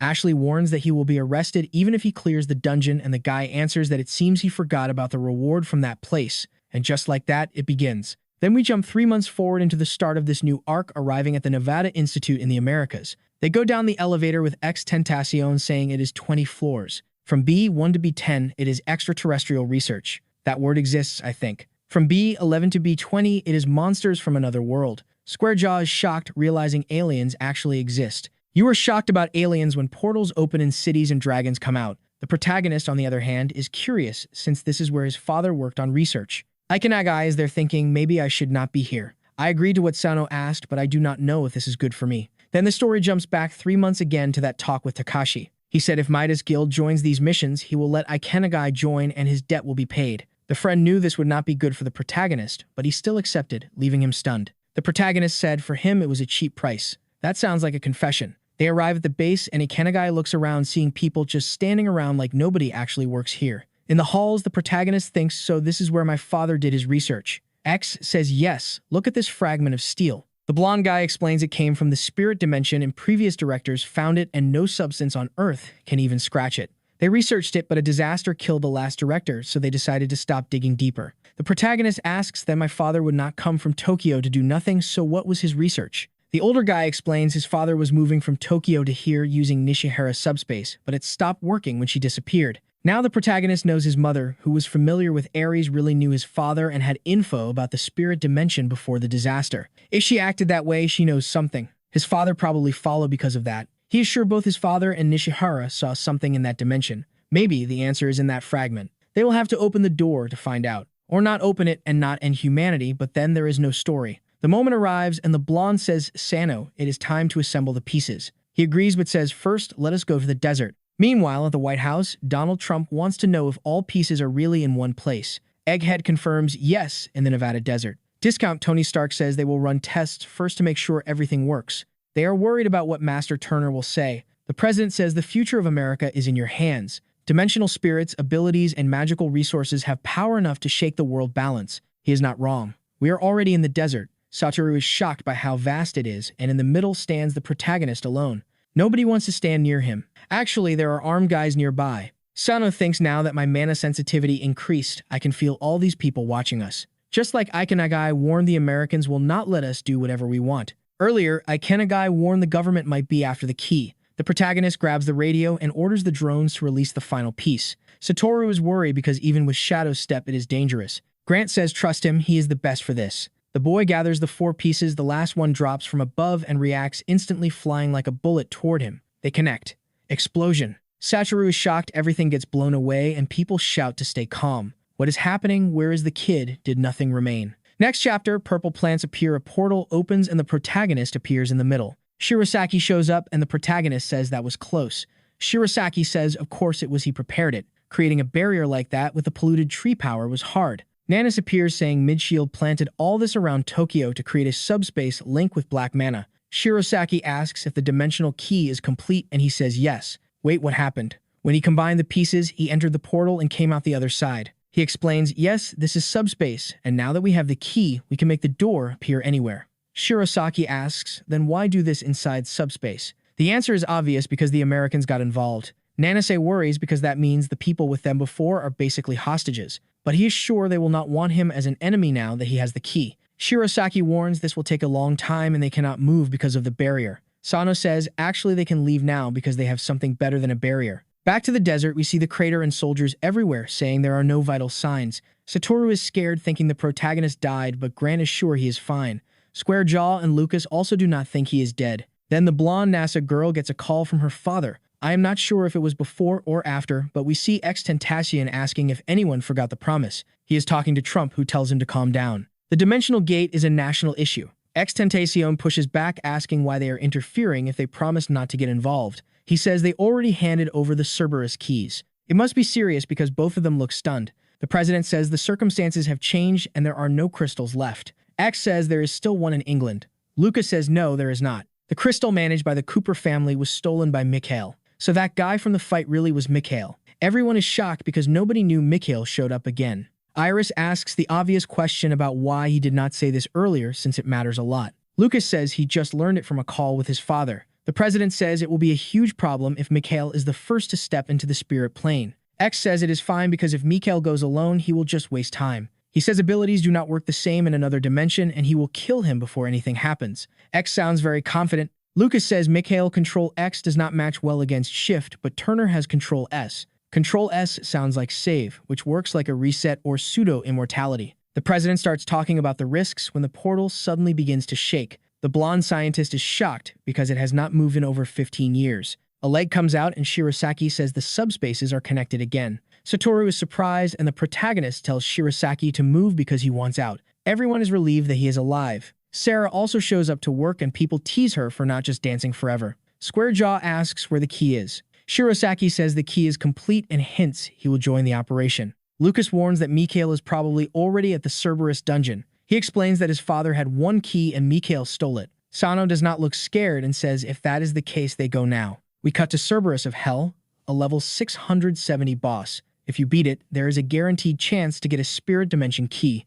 Mikhail is already face to face with it. The boss lunges to bite and Mikhail raises his hand and activates Control X. The sphere deletes the boss. The reward is guaranteed and the access key drops. Mikhail calmly picks it up and looks at it. The system warns that once the dimensional portal opens, there is no return. He realizes it is a one-way path and understands why Midshield cared so much. He does not hesitate and activates the key, and the portal opens. The next chapter shows everyone standing before the portal. Satoru and Ikenagai feel crushed by the pressure of going to another world. X apologizes for the president and the protagonist says it is fine since he got a surprise bonus. We see a flashback where the president asks Sano to send an American exploration team if he invades another dimension. The protagonist says no, his group goes first. The president agrees and asks to follow right after since they cannot fall behind in interdimensional development. That sounds very American. The protagonist agrees but asks for a favor. He looks at the item and wonders if he could copy those fragments since they share traits with interdimensional keys. He feels sure what he wants is just ahead.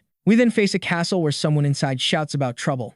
A hammer hits the ground and we enter the dwarf world. This dwarf is 160 years old and the best blacksmith in the spirit dimension. His name is Dweko. There's also Pio, who looks like a little girl but is actually 10,336 years old. For now, things are safe. Dweko says he knew the portal opened because he forged the key, so he made the fragments. Pio is excited because they might finally gather every piece. Dueko says there was still one piece of the forge left in that dimension. That unbreakable object stored back there must be part of his forge. Everything connects now. Pio says, just as the Earth Mage predicted, if they fix the anvil, the world trees will be purified and the spirits freed. Dueko agrees but worries about someone named Krail. The scene shifts outside to a giant tree and someone getting devoured. A bloody elf cries and tells Midshield he kept the promise. It does not matter because what matters is the portal finally opened and now he can claim that dimension. It sounds like he wants to dominate Earth. Things start to line up again. Mikhail appears in the scene and sees a strange green, big-headed creature. He laughs, saying he never imagined spirits were real.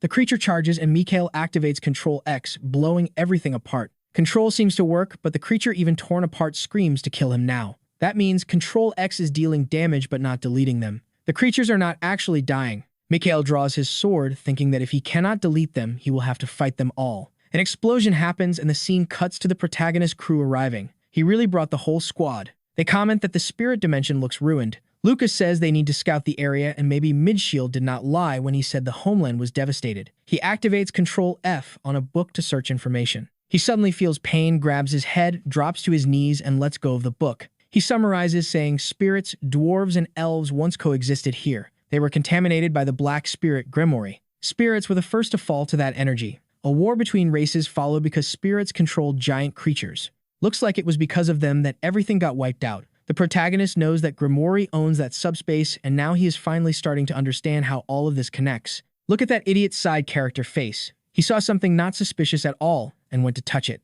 Shirosaki yelled, saying, "You are not important to the story, you are going to die." Too late, though, he got a giant worm to the face and was devoured instantly. Takeuchi starts transforming and tells everyone to get ready to fight. This is that part of the story where side characters finally do something just so they can get beaten later, and then the protagonist saves them to show how important he is. Or maybe not. Lately, all my predictions have been wrong. The giant worm escapes into the hole, and of course, everyone starts shaking in fear. Another one gets slammed to the ground. Actually, no, he gets dragged into the sky. These spirits are ugly as hell, straight-up demonic faces. Another one crashes down. Now things are bad. A massive worm shows up surrounded by a bunch of spirits. As usual, the story jumps locations in the next chapter with people crouched inside a hole. Down below, they are building an electronic base.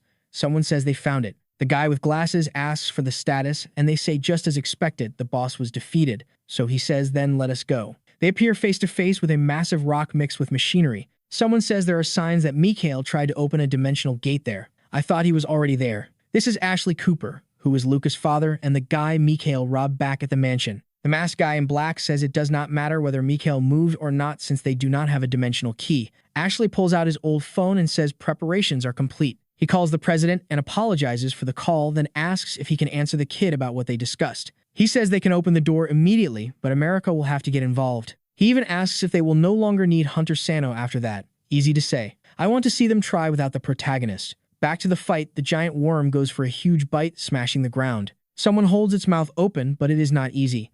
Moonlight pulls out his hammers and activates Control S, saving mana. I've seen that before. Control S on a computer means save, and he is literally saving mana. It feels kind of broken. He is doing something similar to the protagonist. How is this guy ranked number 1? The protagonist also saves mana, but it never looked this busted. Moonlight leaps up, swings twice, and one clean cut slices it into 3 pieces. The protagonist is shocked. Now he understands. This guy is not just overwriting mana. He is stacking so much of it that it creates instability and causes energy explosions. It is like copy and paste mana, but he can go beyond the natural limit. While you are watching that Sano Haruto, the worms and spirits are tearing through the rest of the group. Ares stylishly casts a chain of magic circles and raises an ice barrier to protect everyone while Moonlight slams another worm into the ground. Dark elves show up. So these are the hunters. One of them says they are pretty capable for humans. The blonde replies that Mokai used to be a gentle creature living underground. For it to become this aggressive, it means they do not even understand what is happening anymore. At this rate, they will be wiped out. Lucas prepares a Sacred Blade attack since it works well against spiritual creatures. The green rat monster panics, then disappears, reappears, slicing 3 and drilling straight into another chest.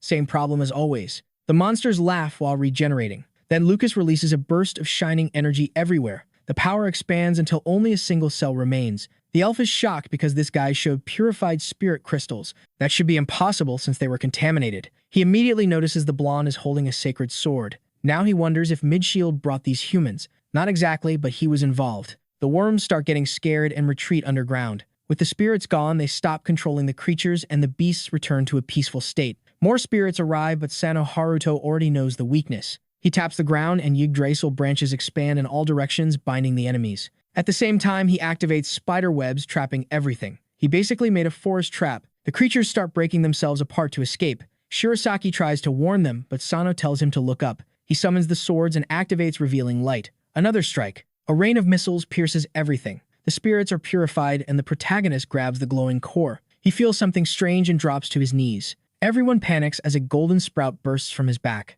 The copy skill says 3 of 1 Yggdrasil seeds. Or maybe it is 1 of 3 and the system glitched again. Either way, Sana holds his head as branches keep spreading around him. He activates Control V over and over, trying to copy the seeds. The system says to complete germination, he needs elf purification and his spatial core. Sometimes this story gets confusing, but it always comes together eventually. The problem is the protagonist has basically turned into a seed. Ikenegai is shocked and still has not done much so far. The protagonist worked so hard to recruit him, and I still do not see all that talent. Shirasaki and everyone else stare, trying to understand what this is. The elves are confused, asking why this kid has the seed of the space tree. They are bold for confronting him in front of ActionToon. Satoru is amazed just seeing real elves and says they are the same as humans except for the ears. The scene then cuts to another part of the forest where a massive black energy sphere is wiping everything out. Spirits are disintegrating. It is Mikhail. Look at the swagger on this villain. Perfect thumbnail material. He keeps abusing Control X, forming a sphere that evaporates everything. The bad part for him is that spirits cannot be deleted. He keeps spamming Control X over and over. He even praises himself and then collapses face first. Looks like he cannot keep it up anymore. The winged vegan rat lunges to bite, but its little brother bites its arm instead. What is this now? A family war breaking out. Meanwhile, the idiot Mikhail is dying alone over there. In his final monologue, he says even spiritual lives decay when they are destroyed. Each time they die and are rebuilt, part of their memory is lost, and that is why they start attacking their allies. Sano really is the only exception. That is called protagonist privilege. Of course, the little girl shows up to save him. She looks confused watching the spirit chaos while other dwarves arrive, asking what is happening and why there is fighting. They find a very innocent human lying there. Poor kid, someone help him. He does not even want to destroy your whole universe. She touches her chin without knowing that saving this guy will wipe out her entire race. The scene shifts to that elf still stuck in the branches. Poor guy keeps suffering. At least he feels relieved because some spirits are being purified. It must be thanks to the sacred sword Midshield brought. Meanwhile, a dark flaming face says something is invading this subspace. He feels a crack forming in the planet. If it opens, he will finally gain access to that world. But before that, he needs to absorb the last core of the space tree. Scene changes to the Hunter Association in Japan. The door opens and the discount Stark calls Nanase, saying the Cooper family and the Americans open a portal to another dimension. She says that cannot be right. Mikhail used one exit, so the gate he passed through should be closed. He explains they managed to use Hunter Nishihara subspace. Nanase remembers the protagonist asking her to stay on Earth. When they go to another dimension, creatures could take advantage and attack Earth, so she would stay as a fallback. In the hallway, Temu Stark says if things are getting messy, then Sano probably found something dangerous on the other side. Nanase agrees, but her mission is to stay on Earth and protect it. For now, they cannot worry about Sano. Thankfully, the portal he opened is underground at Kinosaki House. In the worst case, she can handle a polluted tree and that subspace. The real problem would be the England dimensional portal opening again. That would be hard even for her. Scene returns to the spirit dimension at the elf village. The protagonist is still in his microwave state. The elf is excited, shouting they brought the space tree seed. Takeuchi gets called a monster for no reason and steps forward. They greet Elder Krail, who says this is incomplete, but still a sprout, which means spirits were purified. He looks at Lucas and asks why he feels the sacred sword is with him and if he purified the spirit. Lucas says yes and steals the credit, even though it was the protagonist. Krail believes it. He asks, "Where's my child, Midshield?" Chapters jump ahead with Krail placing his hand on the seed, pouring energy into it. Purification begins, and Yggdrasil reaches 3 of 2 roots forming. The protagonist is probably screaming inside. Satoru tries to interfere, but Krail glares and he freezes. That guy is useless except for running away. The protagonist slams his hand on the trunk, copies it, and uses Control V. He pastes the tree energy into himself. His recovery and damage reduction increase, and when the seed inside him blooms, the bonuses hit 100%. Even he does not understand how he copied the seed into himself. At least he no longer needs healing. The trunk around him crumbles. The elves ask where the seed went. Krail notices it did not disappear, but formed roots inside the human. Krail asks where Midshield is, saying he gave him the spirit blessing and tells him to open his mouth. Sano answers coldly that he is dead. Confusion spreads about how an elf could be killed by a human. Sano says to him that guy was a monster who wanted to destroy his planet. Krail cries, black energy rising, asking if that is why they killed his son. Purple energy spreads. He leaps forward towards Satoru and someone yells, "Why attack him? He is useless." Krail swears they will pay and slams the ground, purple energy wrapping around the sword, trapping Satoru. X-Tentacion arrives, charging for his strike and slams into a barrier. The snake-like energy coils around everyone. Krail says if Mid-Shield could use elf powers on Earth, he would never have died to a human. With your weak race, you cannot resist this. The elves turn out to be villains. Ares steps forward watching the attack. Even Takeuchi cannot move. Everyone is immobilized. Takeuchi and Shirosaki realize abilities cannot activate because mana is being drained. Sano recognizes this as the blessing of the space tree. Mana flows into him. Then Control-C deactivates. Copy failed. He must use Shift. Everyone wants that key. Sano realizes it is what Mid-Shield wanted. To win in this world, he needs it. Krail summons green weapons, calling them monsters. In the elf world, they are invaders who will die. He fires an elf arrow, blasting the hall like a bazooka. The protagonist sees Arita Sarah and thinks she should have kept dancing K-pop. Something passes him, raising a green barrier, canceling elf magic. Ares says this magic does not work on her. She wears the cloak and it is broken strong. Krail recognizes the cloak of immortality, which belonged to a certain human mage. When she hears that Ares asks if he knows her mother. Damn, the scene cuts to the dwarf house and Mikhail is tied up like an idiot. He is done. The 778-year-old tiny girl walks up and asks, "How do you feel, Mikhail?" He looks confused and says, "Wait, did you capture me while I was passed out?" She answers, "No, I saved you from being completely drained by the spirits when you were about to die." Mikhail smiles calmly, tears the ropes apart, and stands up. She looks excited, but she really should be worried. He steps closer and asks, "Are you a dwarf?" She asks back, "Are you a human?" And he just smiles, saying, "Perfect, everything is going according to plan. I warned it would end like this and bring disaster to her people." Control-X activates and a black energy sphere explodes, sending everyone flying and crashing to the ground. She asks, "Why are you attacking us after we saved you?" He answers that to him, everyone there is just experience points. He starts charging Control-X again right in front of her, but then he drops. What just happened?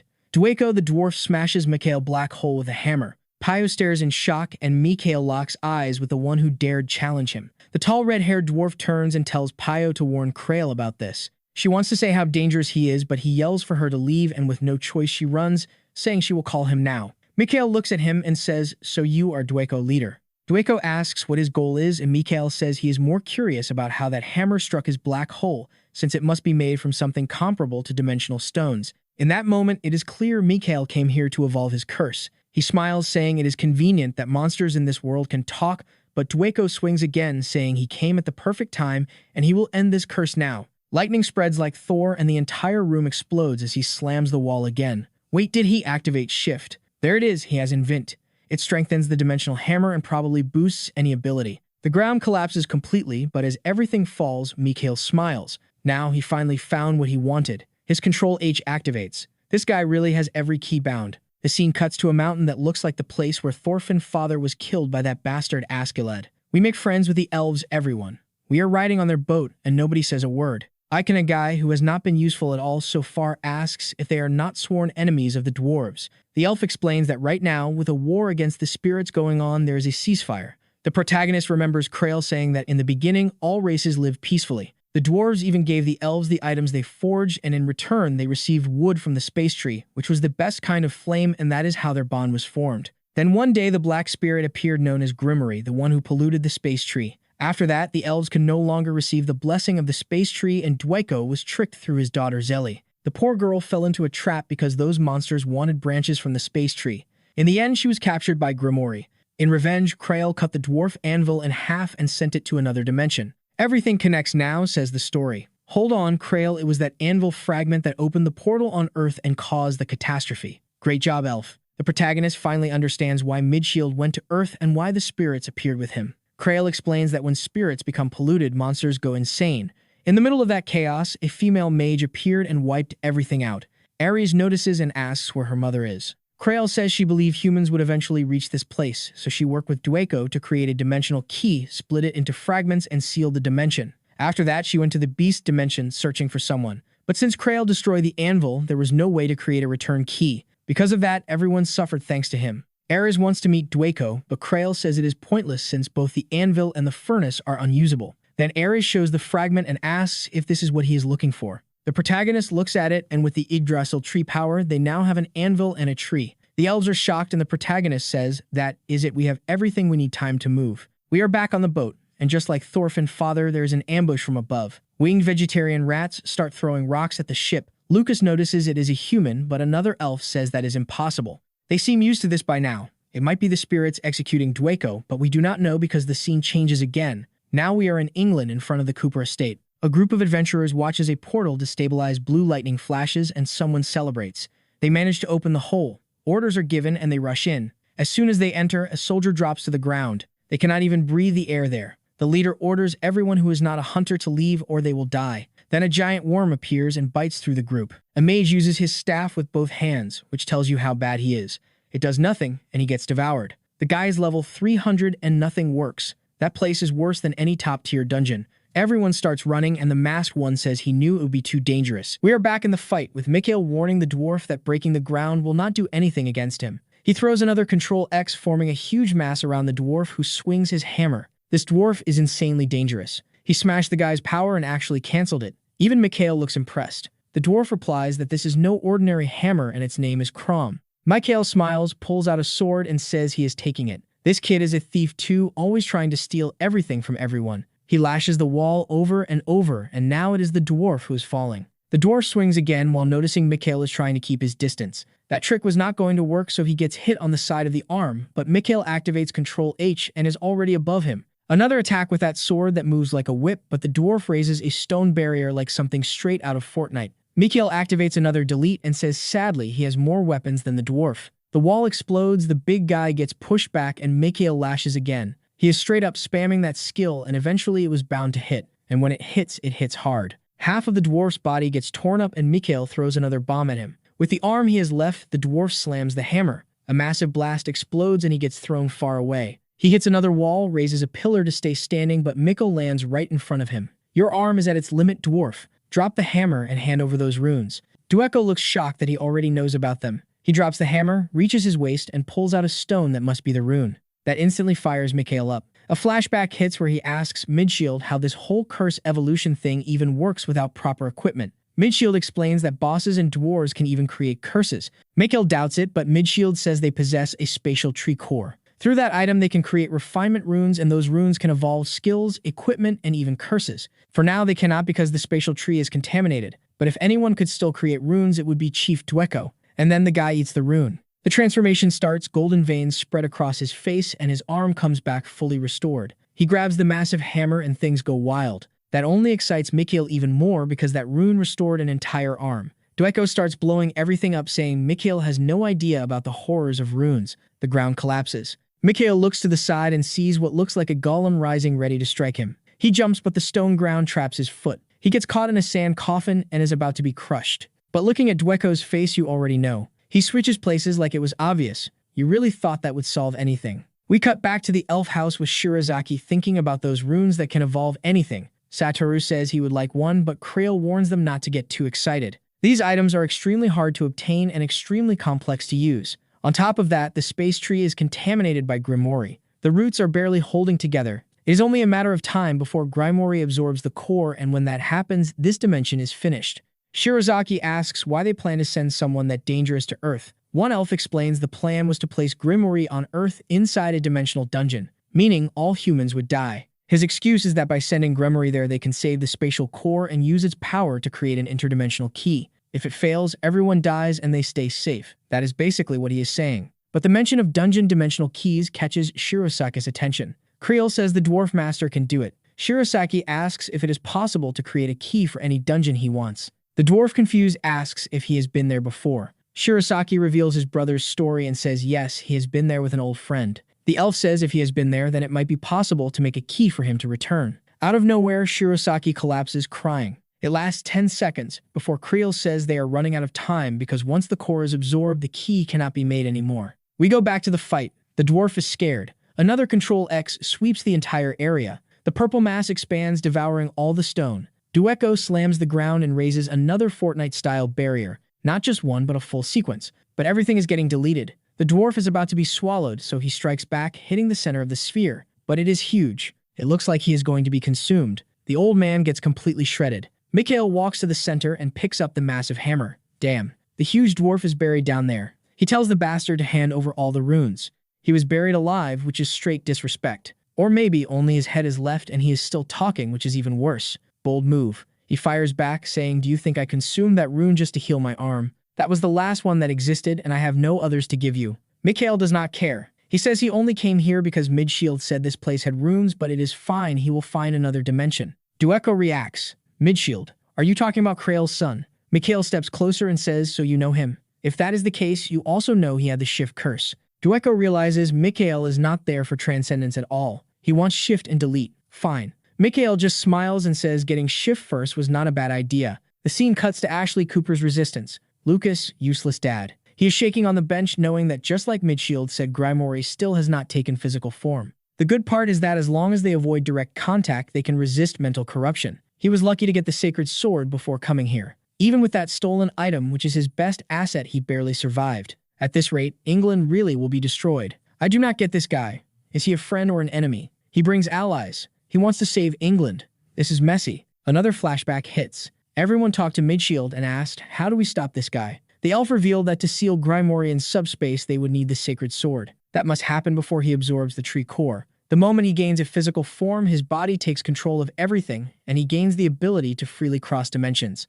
Cooper is thinking about the protagonist when an older woman arrives. Hunter May, who works as the Prime Minister of England. She asks how he plans to solve this. Cooper says he wants to put all hunters on the battlefield. Easy plan. Send everyone to die while you run. Even May doubts they can get that many people to work together. He says they have time, but she asks what happens if they fail. He reveals there is a portal that would send Grimoire to Japan. May immediately realizes he wants to dump the problem on Japan. He should know that would affect the entire world. It is not a real solution. Cooper responds that once Grimoire gains a physical form, it is impossible to stop him with mages like before. She should remember what happened 10 years ago when the gate opened in their country. Between opening a gate at home or in Japan, the choice is obvious. They would throw it at others. Back to the fight. The group arrives at the dwarf home, which is completely destroyed. Pio runs ahead calling for her father while the protagonist warns them to be careful because Mikhail could still be nearby. They only find what looks like the remains of a head. That is cruel. Letting her see that is too much. I fell for it. I forgot she is 50 years old, but still seeing just a stump of a head is rough. The elf asks who could have done this.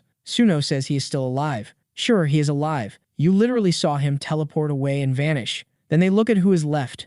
Miss Arita Sarah, could you revive him? She says she will try, but he was deleted and an error might occur like last time. Pio grabs her, desperately begging her to at least try. Anything to save the chief. Control Z activates and restores the target. They have Extentacion who can maybe supply mana. They have the protagonist who can give mana. Let us give mana. But the message is different. This is an error from another dimension that cannot be restored and evolution is required. Arita does not push it. She says as expected, she cannot do it because her curse does not work here. The protagonist realizes they will need to evolve those curses to help. Pio keeps asking if they evolve, will they save the chief? Suno says it is possible, but how will they evolve now that everything is destroyed? Pio says they do not need to worry because she can do it. Let us see then. She is not a child. She is 780 million years old. Before trying, we go back 5 years. Draco stands at the anvil saying it is impossible. He shows 2 runes and tells her to keep one. If the prophecy is real, they will need it. The one who brings the anvil fragment will be their savior. Back to the present. She says there is something she needs to confirm. She asks if they have the anvil fragment. Suno smiles, remembering his talk with the president and the condition he asked for. He wanted the fragment because it might be from the dimension they are heading to. Maybe it could help uncover more about his father's research. He pulls out the item and shows her. She smiles immediately and says it is exactly what she wanted, just like the prophecy said. She stops herself. Not today. Then she shows a crystal and says with the anvil fragment and this item, they can evolve a curse. The protagonist asks what it is. She says it is a strengthening rune. It must be absorbed into a weapon to cause evolution, and the same applies to skills and curses. She adds that this is the last rune. In exchange for evolving their curse, she asks them to save the chief. It clicks for the protagonist. He turns to the K-pop queen and says she will be the one to evolve. She is the only one who can restore this place. Pio tells her to put it in her mouth and swallow it. She does it. She swallows and evolves. Golden light bursts out. Energy everywhere. She drops to her knees. A blast of light. Her body flickers like digital sparks. The protagonist asks if she is okay, and she says it is nothing, while sweating. Control Z level 2 unlocked, and now there is a Control Y. Wait, what does Control Y do? My monitor flickered. ChatGPT says Control Y redoes the last action you undid. So if you restore someone's arm and press Control Y, you undo the restoration and return to the original state. Makes sense. Arita looks curious and wants to speak, but the protagonist tells her to stay quiet and keep this secret. Pio asks her to save the chief and she agrees. Hand on top. Control Z activated. Now that it evolved, it works in another dimension. A blast of blue mana shoots into the sky. Under all that, the dwarf was actually intact. I thought only the head was left. His arm starts regenerating while the elves watch in shock. That was not just a recovery skill. Something was off. It was impossible for an arm that had been deleted to come back. Dueko starts waking up looking confused when Pio runs over and gives him a small hug. The protagonist asks if Arita is okay. She says yes, and her mana is flowing even better now. Poor thing is already being put to work. He tells her to rebuild the castle. She says it is fine, and thanks to the golem heart he gave her, it is possible. The scene shifts to a cherry blossom tree. Satoru is running and says they are getting closer to Grimoire energy. The contamination is getting worse. Krail explains that spirits and elves have a strong spiritual connection, so this kind of curse does not work on them. At the same time, Shirasaki points out that black aura and black mana are the same thing, and that is why his barrier was working. Krail thanks the tattooed guy and explains he is only doing this because he also needs to use the core to access a dungeon. The elf says they will need research, and the protagonist stops and asks how they are supposed to find it then. Dungeons cannot move by nature. A dimensional transfer to a dungeon is nothing more than a colossal creature beyond imagination. So a dungeon is basically a space that exists somewhere else inside a creature. He explains that when a dungeon is cleared, the boss core changes location and disappears, but Dueko can recreate it. That is why he can rebuild dungeons.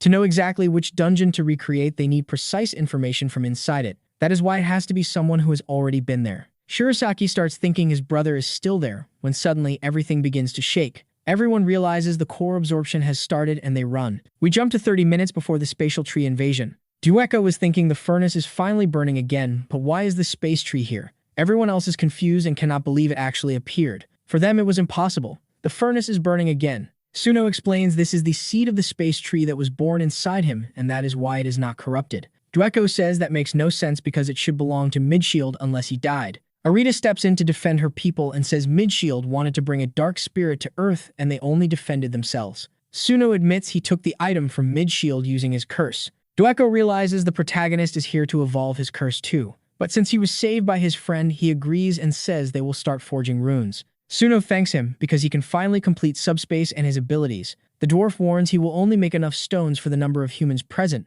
That is a lot more than expected. If Mikhail gets even one of these runes, it is over. Someone greedy immediately asks if the dwarf can also make a dimensional key. The dwarf recognizes the cloak he made for Nishihara's daughter and says yes, it is possible, but he needs black steel. That material only exists in the steel dragon habitat. The problem is that it is in another dimension. Too many worlds, too many planets. The protagonist remembers Shirasaki. Going to a dungeon in another dimension is exactly what his friend wants to do. At that moment, everything starts shaking there too. A dwarf brings news that the space tree is being consumed. The chief facepalms and says they are done. If Grimoire absorbs everything and materializes, it is over for everyone. Then stop panicking and grab the hammer. Time to work. We cut to Grimoire saying their goal in this dimension will soon be achieved. He apologizes to Giselle and says this is the limit of his power. He cannot protect her anymore, even though he can feel her will to live is strong, and he tells her not to lose hope. Giselle is the captured elf, and she feels her father's aura talking to her. Grimoire stands nearby and says he has noticed some pests approaching. He tells her not to have hope because this dimension already belongs to him. Outside energy explodes everywhere. Flying vegetarian rats go wild. Snakes strike everything. Grimoire tells Giselle that when everything materializes, she will become a boss. Back to Shirasaki, who notices the entire place shaking and things falling apart. Krail tells him to keep running, but Shirasaki feels something is wrong. There has to be a reason the elf is this agitated. Krail explains that a colossal life form that becomes a dimensional dungeon is born from a corrupted king's spirit like Grimoire. That is why he has no physical body. They infest creatures inside dimensions like they did with the space tree. Everyone inside a captured dimension becomes monsters and bosses. So when Grimoire captures a dimension, he turns it into a dungeon others farm. That means all dungeons were once dimensions. Satoru and Shirasaki realize that if they do not stop Grimoire, everyone will turn into dungeon monsters. Satoru gets angry and asks Krail if he knew this and still brought everyone here. Shirasaki knows Sano has the core and they just need to escape, but that would cost Krail some life and also his chance to reach his brother. The elf tells them to give up, but then pulls out his staff and says no, this can still be won. A massive surge of energy erupts. He electrocutes a giant worm trying to bite Krail and it explodes into rubble. He starts bragging, asking who they think he is. This old guy got beaten the whole story and now wants to farm aura at the last second. Now he has to deal with it, because more worms are coming. Satoru finally does something. He draws his sword and slashes. What chapter is this? 65. 65 chapters of doing nothing. A green flying mouse rushes him. He raises a barrier and cuts its head. That should not kill it. Spirits only die to the sacred sword. Do not forget your own rules. Takeuchi charges forward, holding the creature back while Shirosaki unleashes another wave of purple, black, and red lightning, blowing everything up. Satoru stares in awe and says he is insane. That is all this kid is good for. Creel is not impressed and warns that killing these creatures will not solve much because the dimension is being eaten by the flying green mice. Those creatures are under their control and they will keep spawning forever. Shirosaki says he will handle it and fires more lightning forward. The monsters start adapting and dodging the obvious attacks. Takeuchi says they need to take them all down at once, and Satoru looks like he has an idea. Someone asks what he is about to do, and he says Sonaruto gave him something. No one gets it, but he raises his arm and calls down a rain of golden orbs. Stones rise from the ground, rush forward, grab all the monsters, and slam them down. Satoru tells Shirosaki to use the lightning. Shirosaki is shocked that this can actually work by pulling everything down together. He prepares another spell and unleashes a storm of lightning, frying everything along with the stones that turn into smoke. Satoru praises him while the spirits fade away. The downside is they are being burned instead of purified, like with the sacred sword. Shirosaki says Sonaruto has trained his members well. By training, he really means handing out tons of items. Meanwhile, Takeuchi is smashing the ground, fighting the worms. Creel finally uses his power to restrain the creatures. Funny how when he is an enemy, he locks everyone down and no one can beat him, but as an ally, it barely helps. He gets a message from Giselle asking him to come home. Instead, he charges forward saying she must be nearby. Shirosaki tells him he can go and he will cover things here. Satoru goes ahead too. The stone guy realizes he really is a scared weakling. A flashback plays. Takashi says they pressured Master Sano, but if he does not want to go, he does not have to. Takeuchi asks if he really wants to give up after all the info they gathered. The glasses guy says they already asked other hunters for help, but they know if they do not join the guild, Maida's reputation is finished. Do you want everyone to find out about your mana addiction heart condition? That explains why Takashi does not level up. He cannot use mana. He says it is dangerous and they have time to wait. Takeuchi slams the table and says they have no time. He has to go find more runes across every dimension. Takashi says he is not a hunter and anyone can manage the guild. Takeuchi says no way. He built Maida's and he will protect it to the end. Loyal guy. Time for adventure. Back in England, there is a massive ice cube barrier. People watch and say the barrier is complete. A mustache guy warns them not to lower their guard because it only blocks black mana. Right then, the ground shakes and a purple tentacle bursts out. Grimery physical body is starting. Everything is doomed. Was this not supposed to block black mana? It already broke through and is destroying everything. The item looks useless.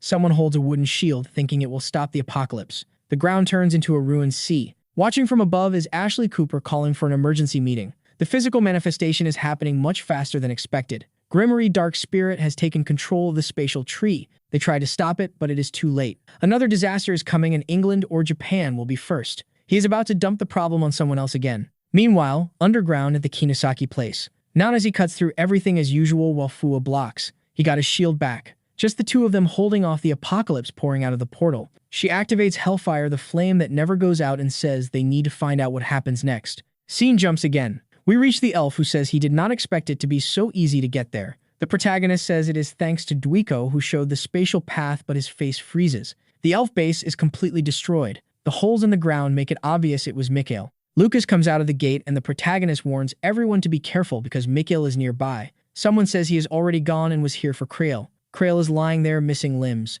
Mikhail came just to kill him and talked about dimensional curses. The protagonist tells Arita to heal everyone. Sinao already knows, just like Midshield said, Mikhail is after Shift. Even if he has it now, he cannot evolve without the Dwarf Stone. The protagonist asks what happens if Mikhail gets a rune. The answer is his curse becomes Delete. The protagonist panics, saying he will have Delete. He already had something like it, but now it would be Shift Delete, a Super Delete. That means even Aridacera cannot restore the damage he causes. The protagonist asks where Creel and the others went. They left to save the elder daughter. He notices his girlfriend and Satoru are gone too. They went to do something reckless again. Sano says they must hurry before Mikhail arrives. The blonde elf says it is impossible because they will be trapped in the corrupted spatial tree. Someone says no. The protagonist opens a portal saying this subspace is part of Grimery. Somehow, his power connects to it. We cut to Krail running toward his daughter who is still bound. She tells him not to come closer because she has been absorbed and cannot be saved. Krail says there is still time and apologizes for being late. He starts pulling at everything.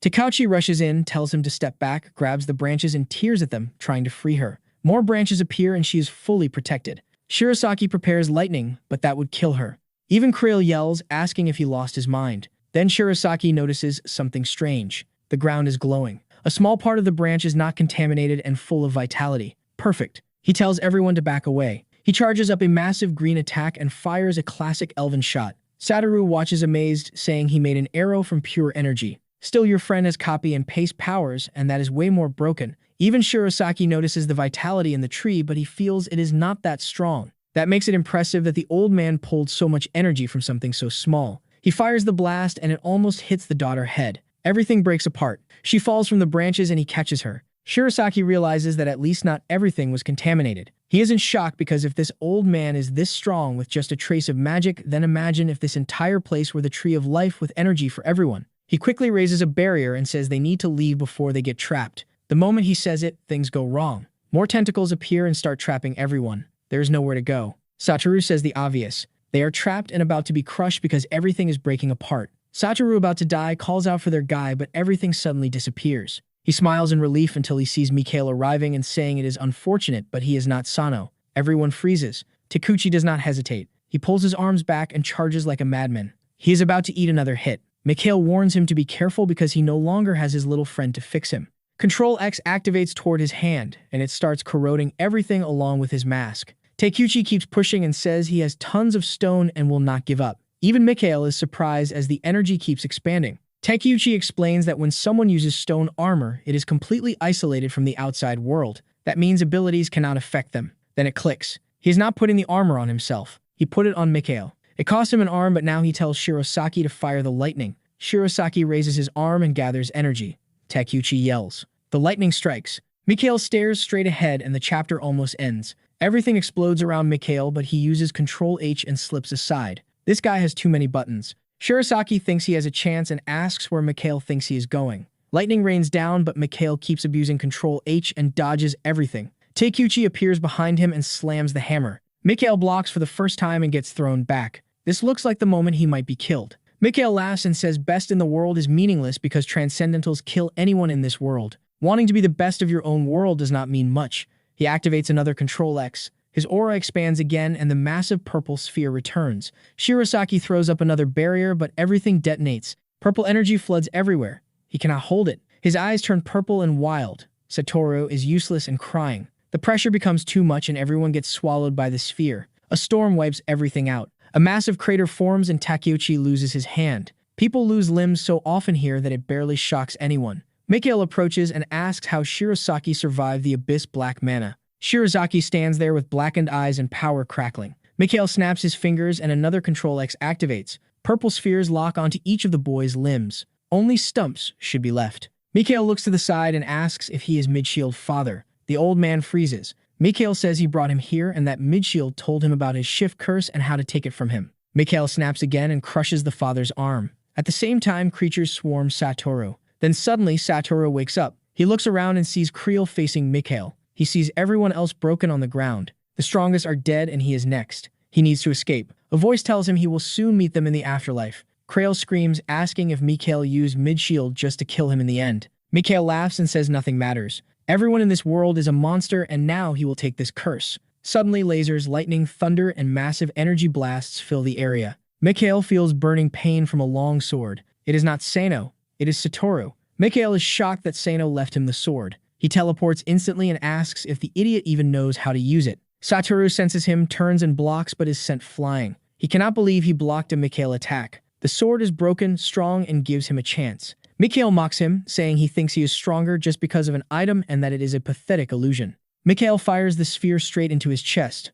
Blood sprays. Half his abdomen is gone. We flash back to earlier when Satoru was scared and asked if he really had to go. The protagonist handed him the sword and said, "Take it. It will give you levels and help you survive." He warned the sword would last 1 month and would save him at least once in the elf world. When the user's health drops to 25%, the sword's effect activates. A burning aura explodes around Satoru. He feels power rushing through him. Mikhail warns him that the sword saved him, but if he uses that power to attack, he will die. Satoru says he would rather die than be killed. He screams and activates Rampage. He clashes swords with Mikhail, who is shocked that someone on the brink of death has this much power. Yellow energy keeps expanding. The scene cuts to Extentation Group running through the void. Ares suddenly stops and says she feels the black sword of Kalisha has entered attack mode. Sano realizes his girlfriend is in danger. That is not the only reason he gave the sword. He asks if Ares knows the way. She points into the distance and says it is not far. The protagonist tells everyone to move fast. Back at the fight, Mikhail's burned arm is visible. He looks at Satoru lying there coughing blood but still standing proud. Mikhail shrugs and says it does not matter. He will die even if he leaves him alive. He could finish him now but decides not to. He walks to Krail and demands the shift, stabs him. The elf agonizes and begs him to hand it over before he is killed. He says Mikhail knows this is not the correct way to pass a curse. At that moment, we see that Midshield warned that killing someone does not transfer it. It works like Sano Control-C. You need to immobilize the target, connect to them, and then perform the transfer. I thought Krail would have to agree to something, but Mikkel already starts absorbing. Or at least that is what Mikkel thought, because he suddenly takes a solid punch to the knee. He looks back angry, but immediately gets hit by a barrage of marble shots. Satoru is going all out. The kid says he will use everything Sano gave him. More little robots appear around and Mikhail calls him pathetic. Then Satoru collapses unconscious. At least he knows he bought as much time as he could. Now Mikhail wants to kill him. He forms the massive sphere and throws it to crush Satoru. A golden slash cuts straight through it. Temptation and the group arrive. Things just got bad for the villain. Mikhail instantly activates another Control X toward the three of them. The protagonist steps forward saying he has no time to waste on trash like him. With Kalisha in hand, he fires a massive flame blast at Mikhail. The whole field explodes. The protagonist rushes to Satoru, who is barely holding on. Satoru asks if he did his best. Sano answers that he fought amazingly. Another blast slams into them. This is not a romance. This is a battlefield. Satoru stands up, fueled by rage. Extentacion yells for Mikhail to stop attacking and for Sano to focus. Then it happens. Control-C, Control-V. Extentacion is shocked. He did not know Sano could copy himself. Mikhail curses because his ability is terrible against Sano, but that will not matter soon.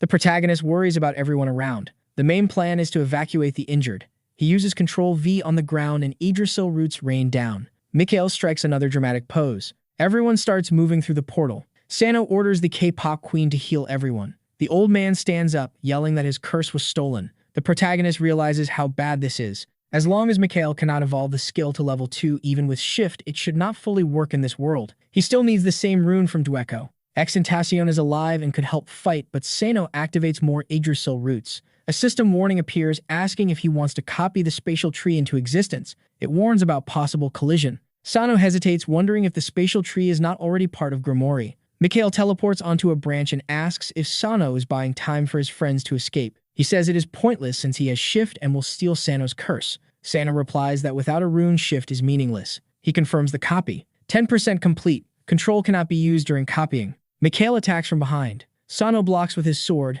Another purple sphere detonates. Copy progress jumps to 76%. Mikhail mocks him, saying even his allies were stronger and today Sano will die. Another blast hits Sano head-on. Without control, he realizes he is nothing special. He barely dodges and loses another arm. Mikhail grabs him by the neck, asking why he is not dodging and what he is planning. 97%. Mikhail smiles, saying Sano cannot even use his curse anymore and that stealing it will be easy. He activates Control X at point-blank range, tearing through Sano. Sano collapses in agony. Control C triggers at the last second.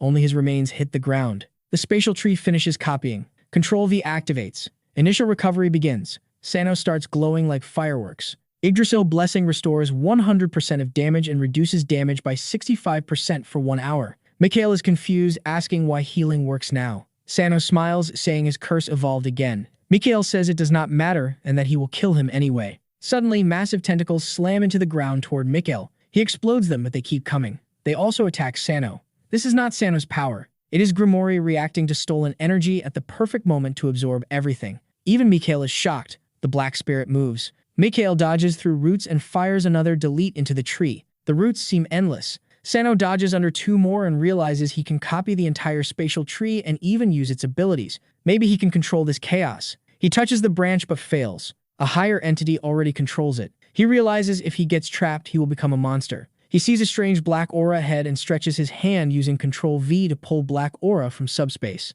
He forms a portal. The scene shifts to the elf village where roots are also destroying everything. Lucas tells everyone to run into subspace, and now only he and the little elf are left, so they decide to leave too. The masked one thanks him and says, "You are saving countless people, but if Grimoire reached physical form, that means all your friends." Lucas cuts him off and tells him to stop trying to kill everyone with words. If subspace is open, that means Sano is alive and they still have a chance. In the Dwarf Kingdom, thunder crashes. Dueco already knows that Grimoire completed the absorption of the space tree. Someone asks, so the humans lost. He says yes and that he needs to destroy all these items before they fall into Mikhail's hands. As he raises the hammer, someone rushes in saying a subspace just opened. The humans arrived and they need Duiko there now. The scene shifts to our guy wrapped in vines, completely confused. Wait, did the roots bring me here? Satori and everyone else are gone. Is this Grimoire materializing, or did my subspace change? And why are these roots moving like this? He steps closer and light hits his face. Someone calls out to Seno from inside, and it is Nanes.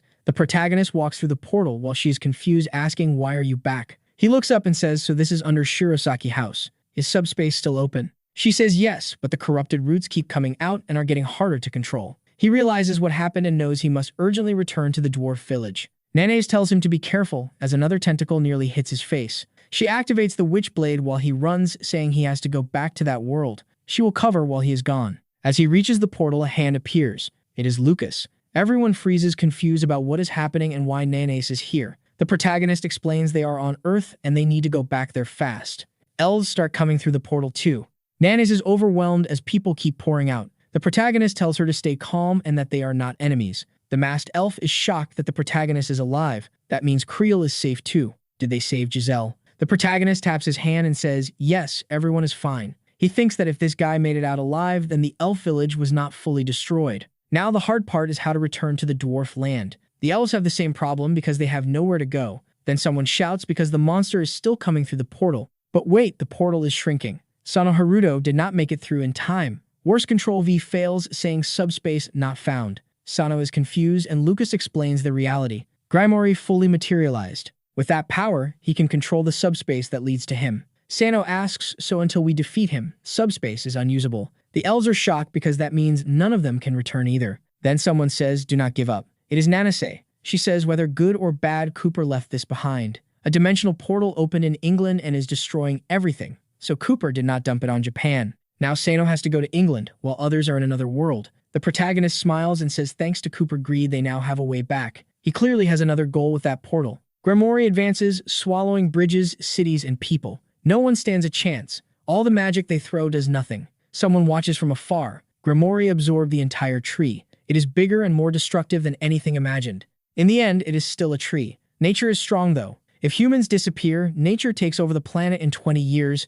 People call in jets, missiles, everything. Smoke rises, but nothing happens. May asks Cooper if he is sure this will work. He explains Grimoire is basically a bodiless spirit. It only materialized because of the space tree. A tree burns easily, even without special weapons. Grimoire may be evil incarnate, but with a damaged body, he becomes useless. They just need to pour in all destructive resources and it will be worth it. May hesitates, knowing it is not that simple. Then she turns and freezes because the thing appears and now looks like Godzilla. Back with the protagonist watching everything. He asks if there is teleport magic to reach England. Nanase says yes, but not directly. He asks if it is a mana issue and if more mana could extend range. She explains teleport has a distance limit based on the number of people. The limit depends on mage level and group size. It also has long cast time and cooldown, so you cannot move everyone fast. Now it makes sense why Extentacion arrived by plane. Someone asks if teleport means transfer magic. The masked elf says transfer magic works across any dimension regardless of distance or renshu. The problem is it cannot be used now. Sano snaps and asks why mention it then. The blonde elf says because it can be made usable. Sano instantly understands. He needs a blessing from the space tree. The scene shifts outside. Golden armored elf knights form a pentagram. People wonder what is happening. Lucas asks and the protagonist explains he will raise a space tree so they need open ground. Control V activates. Yggdrasil seed is planted. Trunks burst from the ground and a tree rises. Everyone panics thinking it is the same thing destroying England. But this one is sparkling pink and glowing. Everyone HP rises and they realize it is positive. The elves are stunned that humans can plant a space tree. The protagonist winks and says now it will work perfectly. The elf is completely emotional, saying this is incredible. He says the protagonist surpassed even high-ranking elves and earned the blessing of a tree like this. The protagonist says Grimoire did the same thing, but asks what this ranking thing even is. The elf explains that humans call it levels. The difference is that in their world, once your ranking is fixed, you cannot surpass it. That is why no matter how strong Grimoire becomes, he will always be a spiritual king. The protagonist asks if even with Dweko runes it is impossible for Grimoire to evolve. The elf says there is a chance, since it is not zero, but overall it is extremely difficult. Sano feels confident, thinking his father really is something else. He asks if everything is fine and the elf says yes, but the only issue is that he does not understand how vast planet Earth really is. They just need a vague idea of the destination and it might work. Sano smiles and says he is counting on him and that they will finish this and take the elves back home. Funny how the guy steps on Earth for 10 seconds and already wants to stay. He jokes that his home was destroyed so he cannot stay forever. His intentions are pretty clear. He tells everyone to activate the circle and 4 appear at once. England appears above and below, and it looks like they will fall upside down. Nanas is shocked by the massive gap in ability. The elf smiles and says, like he mentioned before, there is no limit on distance or number of people. Everything shines and the scene shifts to Creole. Dueko greets him, saying it has been 120 years. Creole corrects him, saying 124. Satoru realizes these guys live on a completely different scale. Dueko looks over shocked. That is the girl who can instantly heal any wound. Then why can she not heal Giselle? Nanas explains she consumed the rune and got stronger but still cannot reverse her condition. Shirasaki suspiciously asks if she really ate a rune. Dueko explains she did it to heal him, the Dwarf King. Dueko then asks what happened to Mikhail.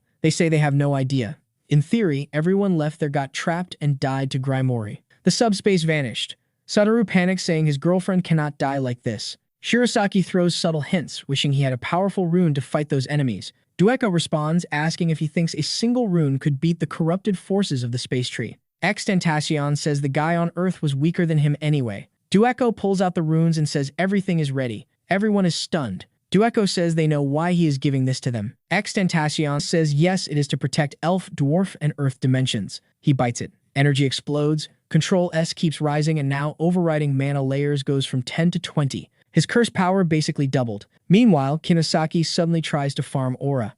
Every character gets a stylish moment except Sano, who struggles with swag. Dueko asks if the kid uses black magic, and he says basically yes. Dueko messed with him and did not explain the terms. The runes have spatial attributes and repel black aura. This is bad because he could lose both the rune and his aura. Nanis rushes in and heals him, and the rune drops to the ground. Dueko is impressed. She can even cancel a partial absorption. Shirazaki realizes learning black mana came at a huge cost. Extentation does not understand why it failed, but what matters most is stopping Shift from staying with Mikhail. If he can use this rune power to defeat him, everything will be fine. The old man asks if getting Shift will really lead to something good. Before we hear the answer, Takachi bites into it too. He pauses and asks if the rune can cure mana addiction. Dueko asks if he means the side effect where warriors cannot absorb mana. He says yes, of course. It strengthens the body enough to turn anyone into at least a warrior or even a hero. Everyone else wants to eat it, but Takuchi stays humble, thinking he could give it to Takachi and turn him into a real hunter. Greed kicks in, and he asks Dueko to make more. Dueko refuses, saying it would be dangerous if Mikhail got even one and the tree blessing already faded, so no more can be made. Takuchi decides to save it for his brother. Dueko notices something and Krail calls out to Extentacion, asking what good will come from having Shift. Extentation explains that with it he can infinitely store a curse doubled by the rune. Krail is shocked, asking if that is even possible. He says yes, and that he is the only one who can use Shift that way. Now things are worse because Mikhail has Shift. Krail then reveals he is not the only one with that power. He looks at his child and everyone understands. He explains that might be why the child never recovered. Wait, the unconscious one is a boy. Someone said, daughter earlier.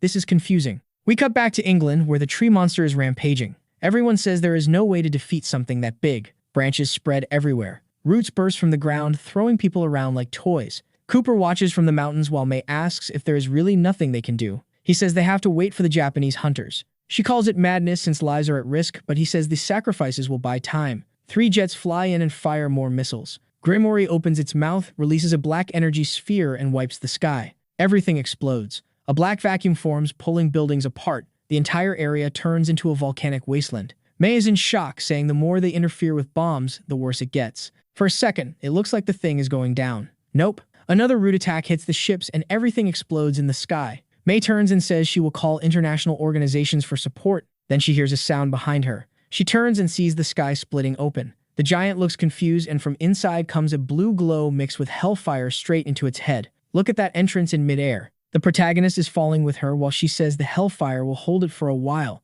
She asks how they are supposed to land on the thing. He tells her not to worry because he has a plan and activates the like on this video. That helps Mamoru make more juicy content for his viewers. Activate the cheeky little bell, and I am out.